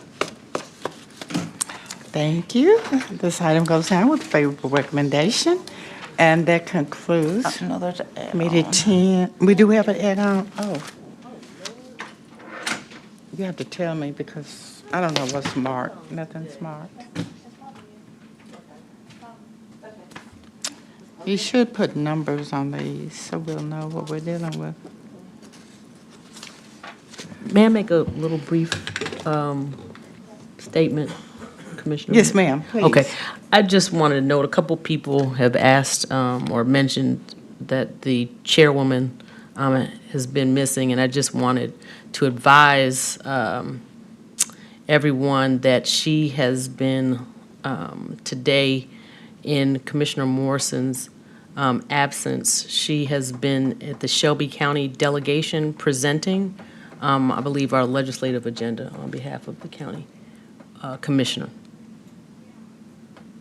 Yes, the Okay. legislative agenda, Shelby County Commission. Thank you, Madam Parliamentarian. All right, so we do have, and this is item number what? 6. The add-on is 6? Oh, I guess I could look at my agenda now. Madam Parliamentarian, would you please read the caption? Yes, ma'am. Thank you. Item 6 is an add-on item. Item 6 is a resolution approving acceptance of an in-kind donation in the amount totaling $575 from various donors for a Shelby Engagement Team initiative, sponsored by Commissioner Henry E. Brooks. Well, in that case, I think I'll move it. Commissioner Sugarman, did you second it? Yes. Oh, thank you. This item has been moved by Commissioner Brooks and seconded by Commissioner Sugarman. And we have Dr. Harris here to explain this resolution for us. Dr. Harris, you're recognized. Good afternoon, Commissioners. Thank you, Commissioner Brooks, for sponsoring this. My name is Dr. Kenderick Harris, and I serve as the manager for Neighborhood Services and Engagement. One of the goals in our office is to promote employee morale as well as employer engagement. We've done this through several activities throughout the year, such as a Father's Day brunch, 901 Day, as well as our Cafe County events that happen on a monthly basis. I come before you all today asking for your support as we play a fun and educational game of bingo. I'm sure that you all are thinking, how is bingo educational?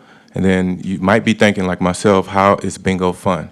Well, we are playing something called Shelby County Bingo, in which all things on the card, instead of the traditional numbers bingo, we're playing where all things are catered to the 901. So street names, landmarks, colleges and universities, mayors from each of the municipalities, all throughout Shelby County, with an attempt to just boost pride in our amazing county.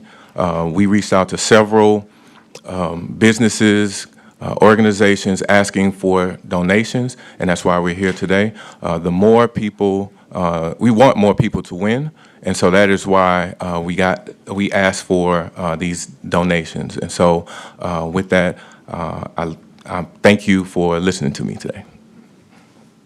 Okay, thank you.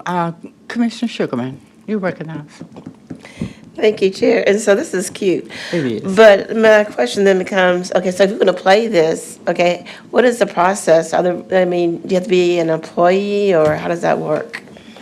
Yes, it is for Shelby County employees. In particular, this is for the mayor's administration, and so we ask that people register in advance, and then we distributed cards to each of the people that registered. So elected officials are excluded from playing this? I'm just asking a question. I can definitely get you a card, and even if you win or not, you're still a winner. Okay, thank you so much. Well, I would think, I was going to ask that, just ask for a whole bunch of cards so that we could give to our members and maybe give some to city council. And then what we do, the winner would have to double it, and then we give the prize money to charity. Yeah. I'm okay with that. I think that's fine. I think we have. I love that game. I like that. It's really fun. Yeah. Yeah, and the great thing about this bingo is it's customizable. So we went through and we wanted to think of all of the things related to Shelby County, people, and all of that. And so it is fully customizable. So, Okay. yes. Well, I'm going to work with you on doing that. But there's one other thing that I think we have a Exhibit A that goes with this, which is mainly keeping in compliance with the charter. That's it. And so, next question. So let me rephrase that, because I'm hearing some issues from people on the left, and they're saying that it should be elected officials who actually will double if they win and give it to charity, and then employees can keep whatever they win. I don't know if that's an issue or anything like that, but that's something to consider, maybe if elected officials, because we have a leg up since we, maybe, but again, I think the employees should receive the money, and then maybe the elected officials can donate theirs. That's something to consider. But if we double it, that means it's coming out of our personal, because I'm a teacher, I don't make very much money, so maybe I need to be with them. Well, you need to talk about Exhibit A. Yes. Yeah. So Exhibit A, what we have is certain donations that we receive. So, for example, Peabody, we reached out to them and they gave us a one-night stay at the Peabody Hotel. And so we wanted to come before you all to make sure that we accept this as in-kind donations. So all of the ones, the companies and organizations that we reached out to, we wanted to make sure that we get it accepted by you all. In compliance with the charter. In compliance Okay. with the charter. Yes, ma'am. All right. Well, I think it's great, and I think it would be a great idea if the city council and the county commission, we played the game, and whoever won, you would double it, and the money would go to charity, to the winner's favorite charity. Get it? Commissioner Sugarman?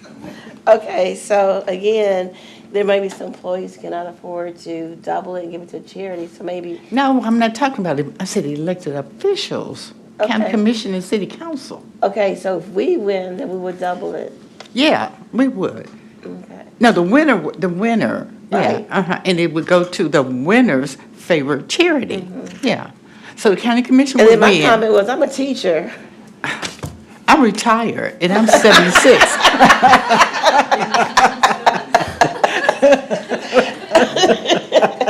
Touche, okay, we'll double it. The elected officials will double it. See no other members in the queue, and no further discussion.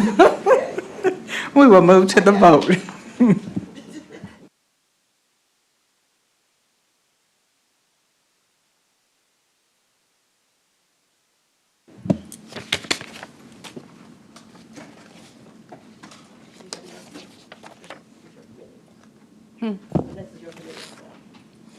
Oh.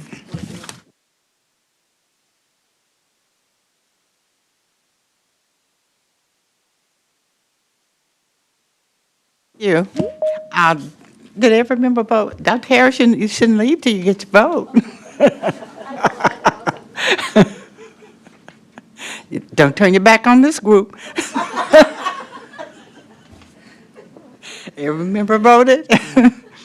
All right, Madam Clerk, may we have the tally? We have aye votes from Commissioners Sugarman and Brooks. We have 2 aye votes. Thank you. This item goes down with a favorable recommendation. And Dr. Harris, thank you so much. We'll see you on Monday. That concludes general government. We will now convene Core City Neighborhoods and Housing Committee number 11.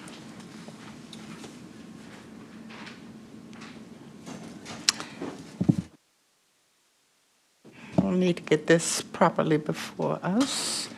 Okay, item 1 is a resolution correcting the resolution approving the sale of 39 county-owned delinquent tax parcels acquired by Shelby County from various Shelby County tax sales to identified purchasers at various prices collectively totaling $204,350 pursuant to Tennessee Code annotated Section 67-5-2507 and authorizing the Shelby County Mayor to execute quitclaim deeds adopted April 14, 2025 in item 16 by approving the sale of one delinquent tax parcel acquired by Shelby County from the Shelby County tax sale 1902 to identified purchaser, correcting the purchaser's name shown on the Exhibit A pursuant to Tennessee Code annotated Sections 67-5-2507, and authorizing the Shelby County Mayor to execute a quitclaim deed, sponsored by Commissioner Henry E. Brooks.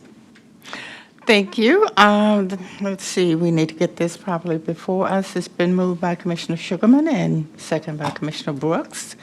And we have a presentation, Ms. Esther Sykes-Wood. Thank you. Esther Sykes-Wood, Land Bank Administrator. So as you recall, as we go through our reconciliation process, we're finding errors and such, and this is correcting one of those errors. This one, the property was listed as Open Homes LLC, but it's supposed to be Open House LLC. So once we get this corrected resolution, we can get that to the trustee and get the deed conveyed. All right, seeing no members in the queue, we will move to the vote. Madam Clerk, would you prepare the board for the vote? Every member cast your vote. Every member voted. Madam Clerk, may we have a tally? We have aye votes from Commissioners Sugarman and Brooks. We have 2 aye votes. Thank you. That item goes down with a favorable recommendation. Madam Parliamentarian, item number 2. Item 2 is a resolution approving the sale of 37 county-owned delinquent tax parcels acquired by Shelby County from various Shelby County tax sales to identified purchasers at various prices collectively totaling $220,415 pursuant to Tennessee Code annotated Section 67-5-2507 and authorizing the Shelby County Mayor to execute quitclaim deed, sponsored by Commissioner Henry E. Brooks. All right, that item has been moved by Commissioner Sugarman and second by Commissioner Brooks. Ms. Esther Sykes-Wood. Thank you, Esther Sykes-Wood, Land Bank Administrator. Here we have our asking price was $217,525,000. The total back taxes, however, were $368,529. So we had a negative back tax collection of $148,114.35. There were 2 out-of-town purchasers. They purchased 12 properties. The back taxes on those were $37,682. The total asking was $26,200. The total sales was $26,200. So that was a negative collection of $11,482. Wait a minute. Oh, I'm sorry. Oh, my goodness. Okay. Seeing no members in the queue, we will move to the vote. Madam Clerk, please prepare the board. Every member voted. Madam Clerk, may we have the tally? We have aye votes from Commissioners Sugarman and Brooks. We have 3 aye votes. Thank you. This item goes down with a favorable recommendation, and that concludes Core City Neighborhoods and Housing. Thank you, Ms. Sykes-Wood. Thank you so much. And now I'd like to convene Committee Number 15, Facilities, Real Property, and Capital. Parliamentarian, please read item number 1 into the record. Yes, ma'am. Item 1 is a resolution approving a 4-year lease agreement between Shelby County government on behalf of the Shelby County General Sessions Court Clerk and Southbrook Properties, DBA Southbrook Town Center, for 1,143 square feet of office space located at 1254 East Shelby Drive, Suite Number 1270, Memphis, Tennessee 38116, for the term beginning July 1, 2025 through June 30th, 2029, with an option to renew on a month-to-month basis after expiration for a term not to exceed 6 months in an amount not to exceed $34,290 for FY 2026, with a total contract amount not to exceed $137,160. Sponsored by Commissioner Mick Wright. Thank you so much. Seeing no commissioners in the queue, this item has been moved by myself and seconded by Commissioner Brooks. Would you like to speak to this item? Esther Sykes-Wood, Land Bank Administrator. Just to let y'all know, this is a continuation at their same space, and they seem to like it there, so. Okay, thank you so much. Seeing no commissioners in the queue, let's take this item down for a vote.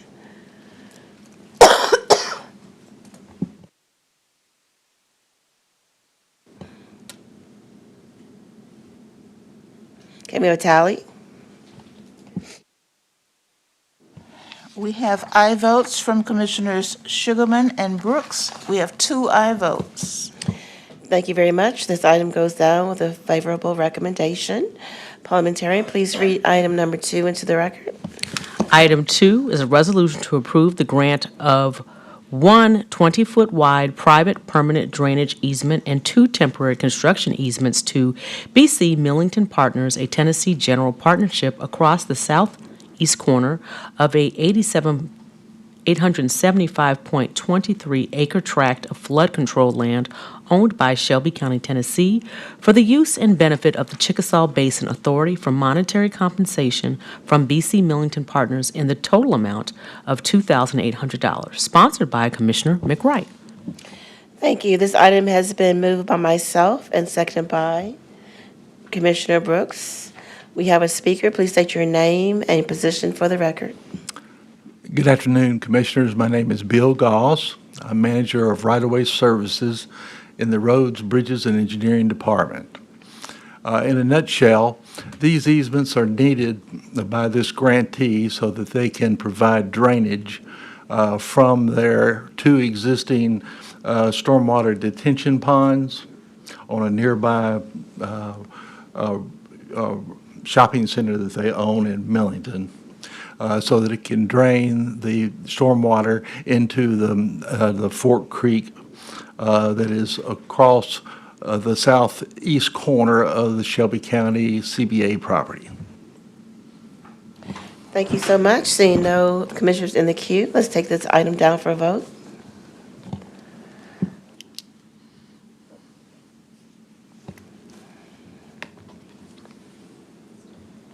Can we have a tally?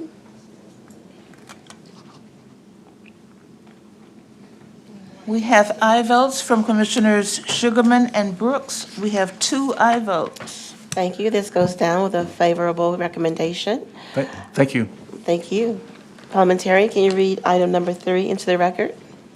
Item 3 is a resolution approving the agreement between Shelby County and Woodlands Properties LLC to secure the public improvements to the Woodlands Plan Development Phase 1 FPR 2025-027, MJR 2025-002CO, and PD 2021-001CO, and authorizing the recording of the plat when bonding procedures have been fulfilled. This item does not require expenditure of county operating funds, sponsored by Commissioner McWright. Thank you. This item has been moved by myself and seconded by Commissioner Brooks. We do have a speaker. Please state your name and position for the record. Good afternoon. My name is Ahmad Namati, Senior Engineer with Roads, Bridges, and Engineering. Developer, the Woodlands PD Phase 1, is requesting to enter a public improvement contract with Shelby County government. Phase 1 is located in East Chevy Drive. It is between Hacks Cross Road and west of Forest Hill Irene. It comprises 64 lots with 4 common open space area. The developer will build the public improvements, include urban road and stormwater drainage systems. Sanitary sewer for this phase will be approved and maintained by City of Memphis. All the work will be inspected by Shelby County Engineers Office. The developer pay for all this work and no county general funds are required. The developer will place the surface asphalt. Action requested by county commissioners to approve and mayor to enter a contract for the public improvements and to authorize recording of the plat for the final plat for the Woodlands PD Phase 1. The administration recommends approval. Thank you. Thank you. Commissioner Brooks. Thank you, Madam Chair.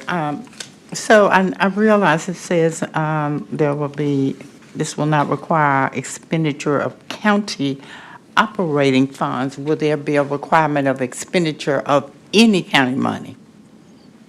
As far as I know, I need to check that before Monday because I don't plan to vote for any expenditure of any dollars in any municipal areas.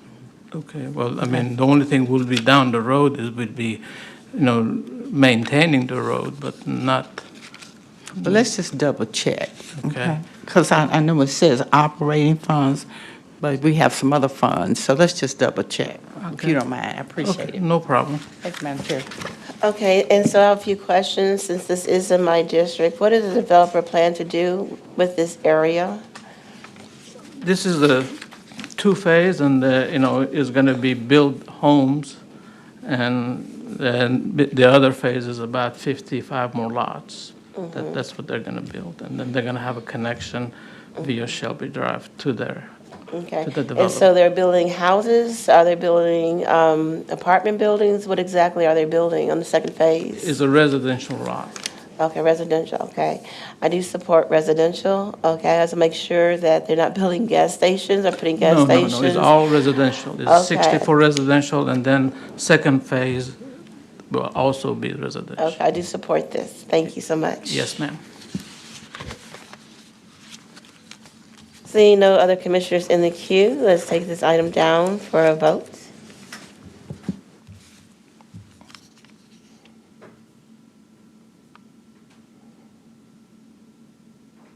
Can we have a tally?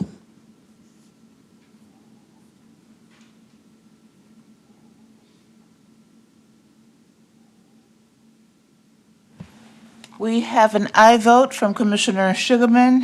Commissioner Brooks has abstained. We have one aye and one abstained. Thank you. This item goes down with a favor recommendation. Okay, parliamentarian, please read the next item into the record.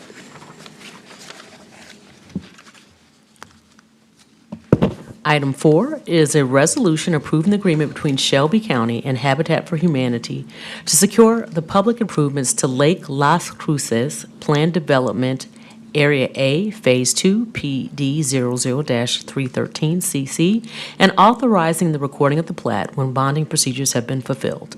This item does not require expenditure of county operating funds. Sponsored by Commissioner McWright. This item has been moved by myself and seconded by Commissioner Brooks. We do have a speaker. Please state your name and position for the record. Good afternoon. My name is Ahmad Namati, Senior Engineer with Roads, Bridges, and Engineering. The developer of Lake Las Cruces PD Area A Phase 2 requests to enter a public improvement contract with Shelby County Government. Phase 2 is located between west of Singleton Parkway, south of Bowling Hughes Road, and east of Coleman Road. It comprises 20 lots, 3 common open spaces. The previous phase included 111 lots and was recorded in 2002. The developer will build public improvements for this phase to include urban road and a stormwater drainage system. Sanitary sewer service for this phase will be approved and maintained by City of Memphis. All work will be inspected by County Engineer's Office. The developer pay for this work and no county general fund required. The developer will place the surface asphalt. Action requested is for County Commission to approve the contract and mayor to sign the contract movement to record and authorize to recording the final plats for Lake Las Cruces PD Area A Phase 2. The administration recommends approval. Thank you. Okay, once again, I just want to ask on the record, so what is the intent for the developer to build there? I assume houses since it's dealing with Habitat for Humanity, but I just want for you to state that on the record. Yes, ma'am. These are affordable housing. Okay, thank you so much. Commissioner Brooks? Thank you. I wasn't in the queue. I was just reading a letter from the city of Memphis here, and I'm trying to understand.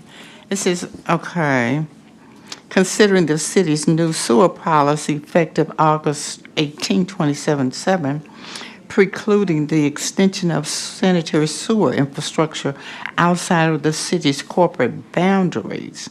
So are we paying for that? Are we paying for? No, when the developer comes to us, they go to city, and some of the situation was, some of them were already previously built and to connect to the city. Before we approve their project, we have them to go to the city of Memphis, and they get their permits and engineering drawings for sanitary sewer approved. So they pay all of the sanitary sewer fees and Are review you fees. talking about the developer? The developer, yes, ma'am. I need to have that in writing because We have a letter included City of Memphis sewer letters as I part have of the our Memphis. package. Okay, I have the city of Memphis letter declining payment for any sewage. I don't see anything from the developer. I just want to have that before I vote because I cannot do that. Yeah, we. Okay, you you know, got it? Well, one thing is, we, as part of the process, we go before you and Mayor for the contract, but before we approve the drawing, we ask them to provide us the documentation that they paid the fees, and also sometimes they go before the city council. If you'll just give me the copies. Yeah, but I will not have that until down the road, once, we get ready to go to the mayor for the signatures. Because right now, it is automatically understood that they have to do it. Oh, And they no. are in the process of working. And that's what their has been, business. that's what they have been doing in all of our projects that we have brought before you. Well, you all need to change your policy because you have some developers who sometimes, take liberties, if you will. So you need to get that in writing. You can't just have anything understood. I'm not lecturing you or anything. You know your business, but that's like an assumption. You can't do that. You all need to get something in writing. Yeah, we have them before county engineer approves their drawing, they provide us all of the documentation that they paid all of the fees. They already paid the fees? Yes. Maybe I'm not understanding you then. Okay. Yeah, we want, county engineer will not sign approving the drawing for the construction before they paid all the fees for the sanitary sewer to City of Memphis. Is all of these projects who come before you, that's our procedure. Okay, my apologies. I didn't understand you. Okay, thank you. But the same thing is for the other project as well. So one more question here. Is this an affordable community, residential community? Yes, ma'am. Okay, how much are the homes? You don't know? I don't know. Okay. I talked to the director, and he says they get the approval from HCD, and they will build it and provide it to the community. All right, thank you, Madam Chair. And just, I want to say this on the record, we need more affordable housing being Amen. built, so please bring more, and as well as apartment buildings, because we have a deficit of 40,000 housing units. Yes, ma'am. So, again, encourage developers, to come to Memphis and to develop, or the ones that here, we need to make sure that they know that we need more housing. So thank you for the work that you do. Yes, ma'am. All right. Let's take this item down for a vote.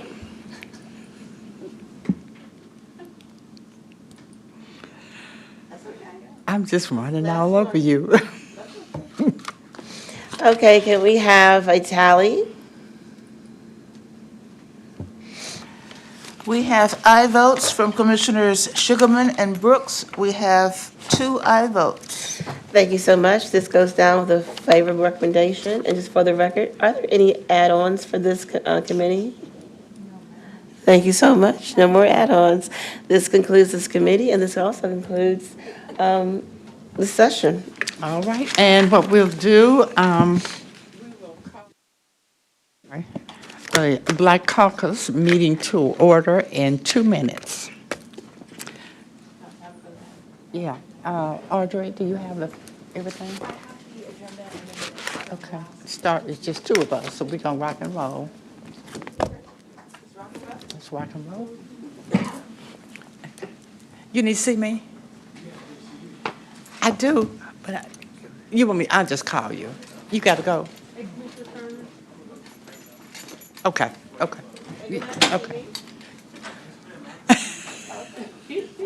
I may be in my office. Okay. Okay. All right. We'll let everybody gather up their little papers.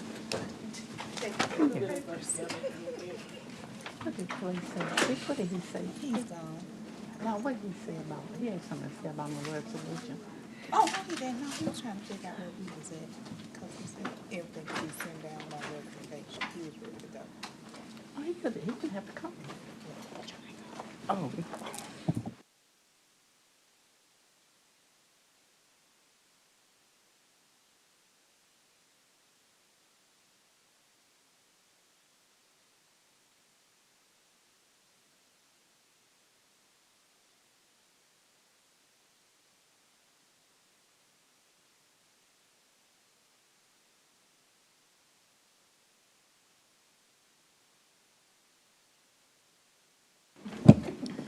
Oh, we gotta wait for Erica. But you get my phone, you put it up. It's on the table on there. So put it in your office? Where you want it? Yeah. Let me just put it on your door. Anything, any materials, anything you have for her? Anything that you'll be distributing throughout? What did you have? We're gonna give you a whole sack of shit. Ooh, okay. All righty.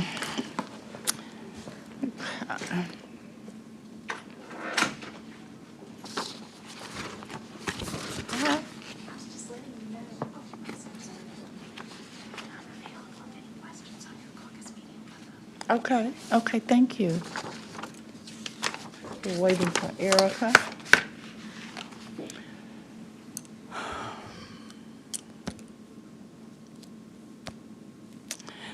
We will reconvene, we will convene our Black Caucus meeting shortly.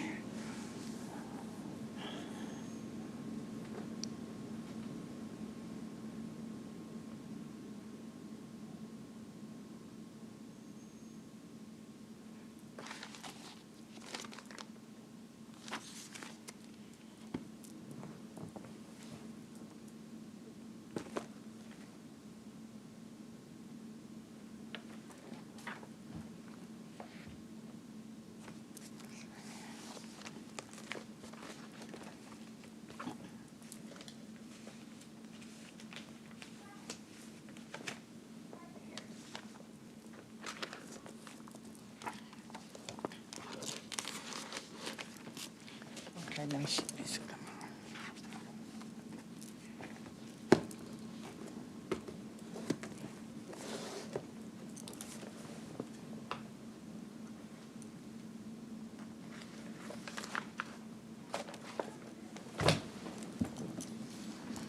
Did you see Erica out there?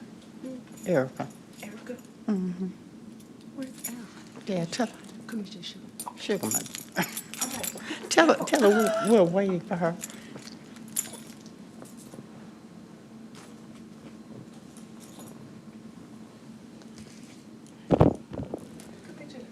Quick question. Turn your mic off.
All right.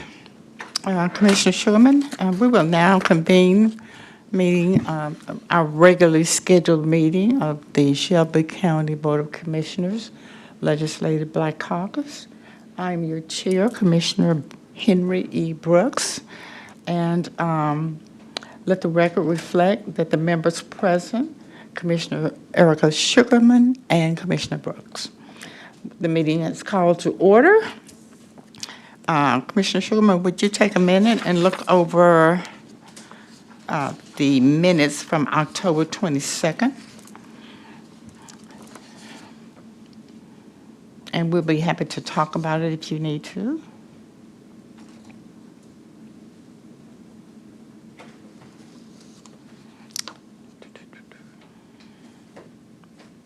Since you, I'll take this opportunity also because I don't want to keep it too long. Since you weren't here, one of our members, Commissioner Thornton, brought up the issue that we needed to be more theme and vision focused. And so I agree with that. And so that's why, I don't know if you should have received it in the mail, a little document that I drew up with a skeleton, sort of an outline, and I asked commissioners, caucus members to make recommendations, put some meat on the bones, if you will. You know, I want to get everyone's input because this is a caucus. So we need to hear from everyone, and then, of course, our perspective is a little bit different from the commission's perspective. And our districts are different from each one's district. So I definitely want to have everyone's input. So did you pass out the document from last meeting? You didn't pass it out? She needs to get it because she wasn't here. Or did you mail it to him? I sent out an email. You sent an email? Okay. So you should have gotten an email, Commissioner Sugarman. It talks about unity and collective purpose, Black leadership development, Black economic empowerment, and cultural awareness. Those were some of the themes that we need to develop or develop out further. So let's take a look at the agenda. And well, I'll tell you what we need to do. Let's go ahead and, if you finish reviewing the meeting minutes, we need to approve the minutes. I need a motion. Okay, and I'll second it. All those in favor? Aye. All right. Minutes are approved. Okay. So here's the theme. Building unity, empowering and building Black leadership, advancing economic inclusion and strength, and cultural awareness. Just kind of take a little while. It depends on your consciousness to let it sink in. But either way, just read it. Purpose: to strengthen collaboration among elected officials, community stakeholders, and constituents, to develop strategies that advance Black leadership, economic inclusion, and empowerment, and cultural preservation throughout Shelby County. So one of the things around the purpose, well, I'll just go down the agenda. We've approved the minutes. Okay. Let me just ask another caucus member, well, the same caucus member, was it Commissioner Thornton or Commissioner Bibbs, or one or the other? So we needed to confirm the caucus date and time.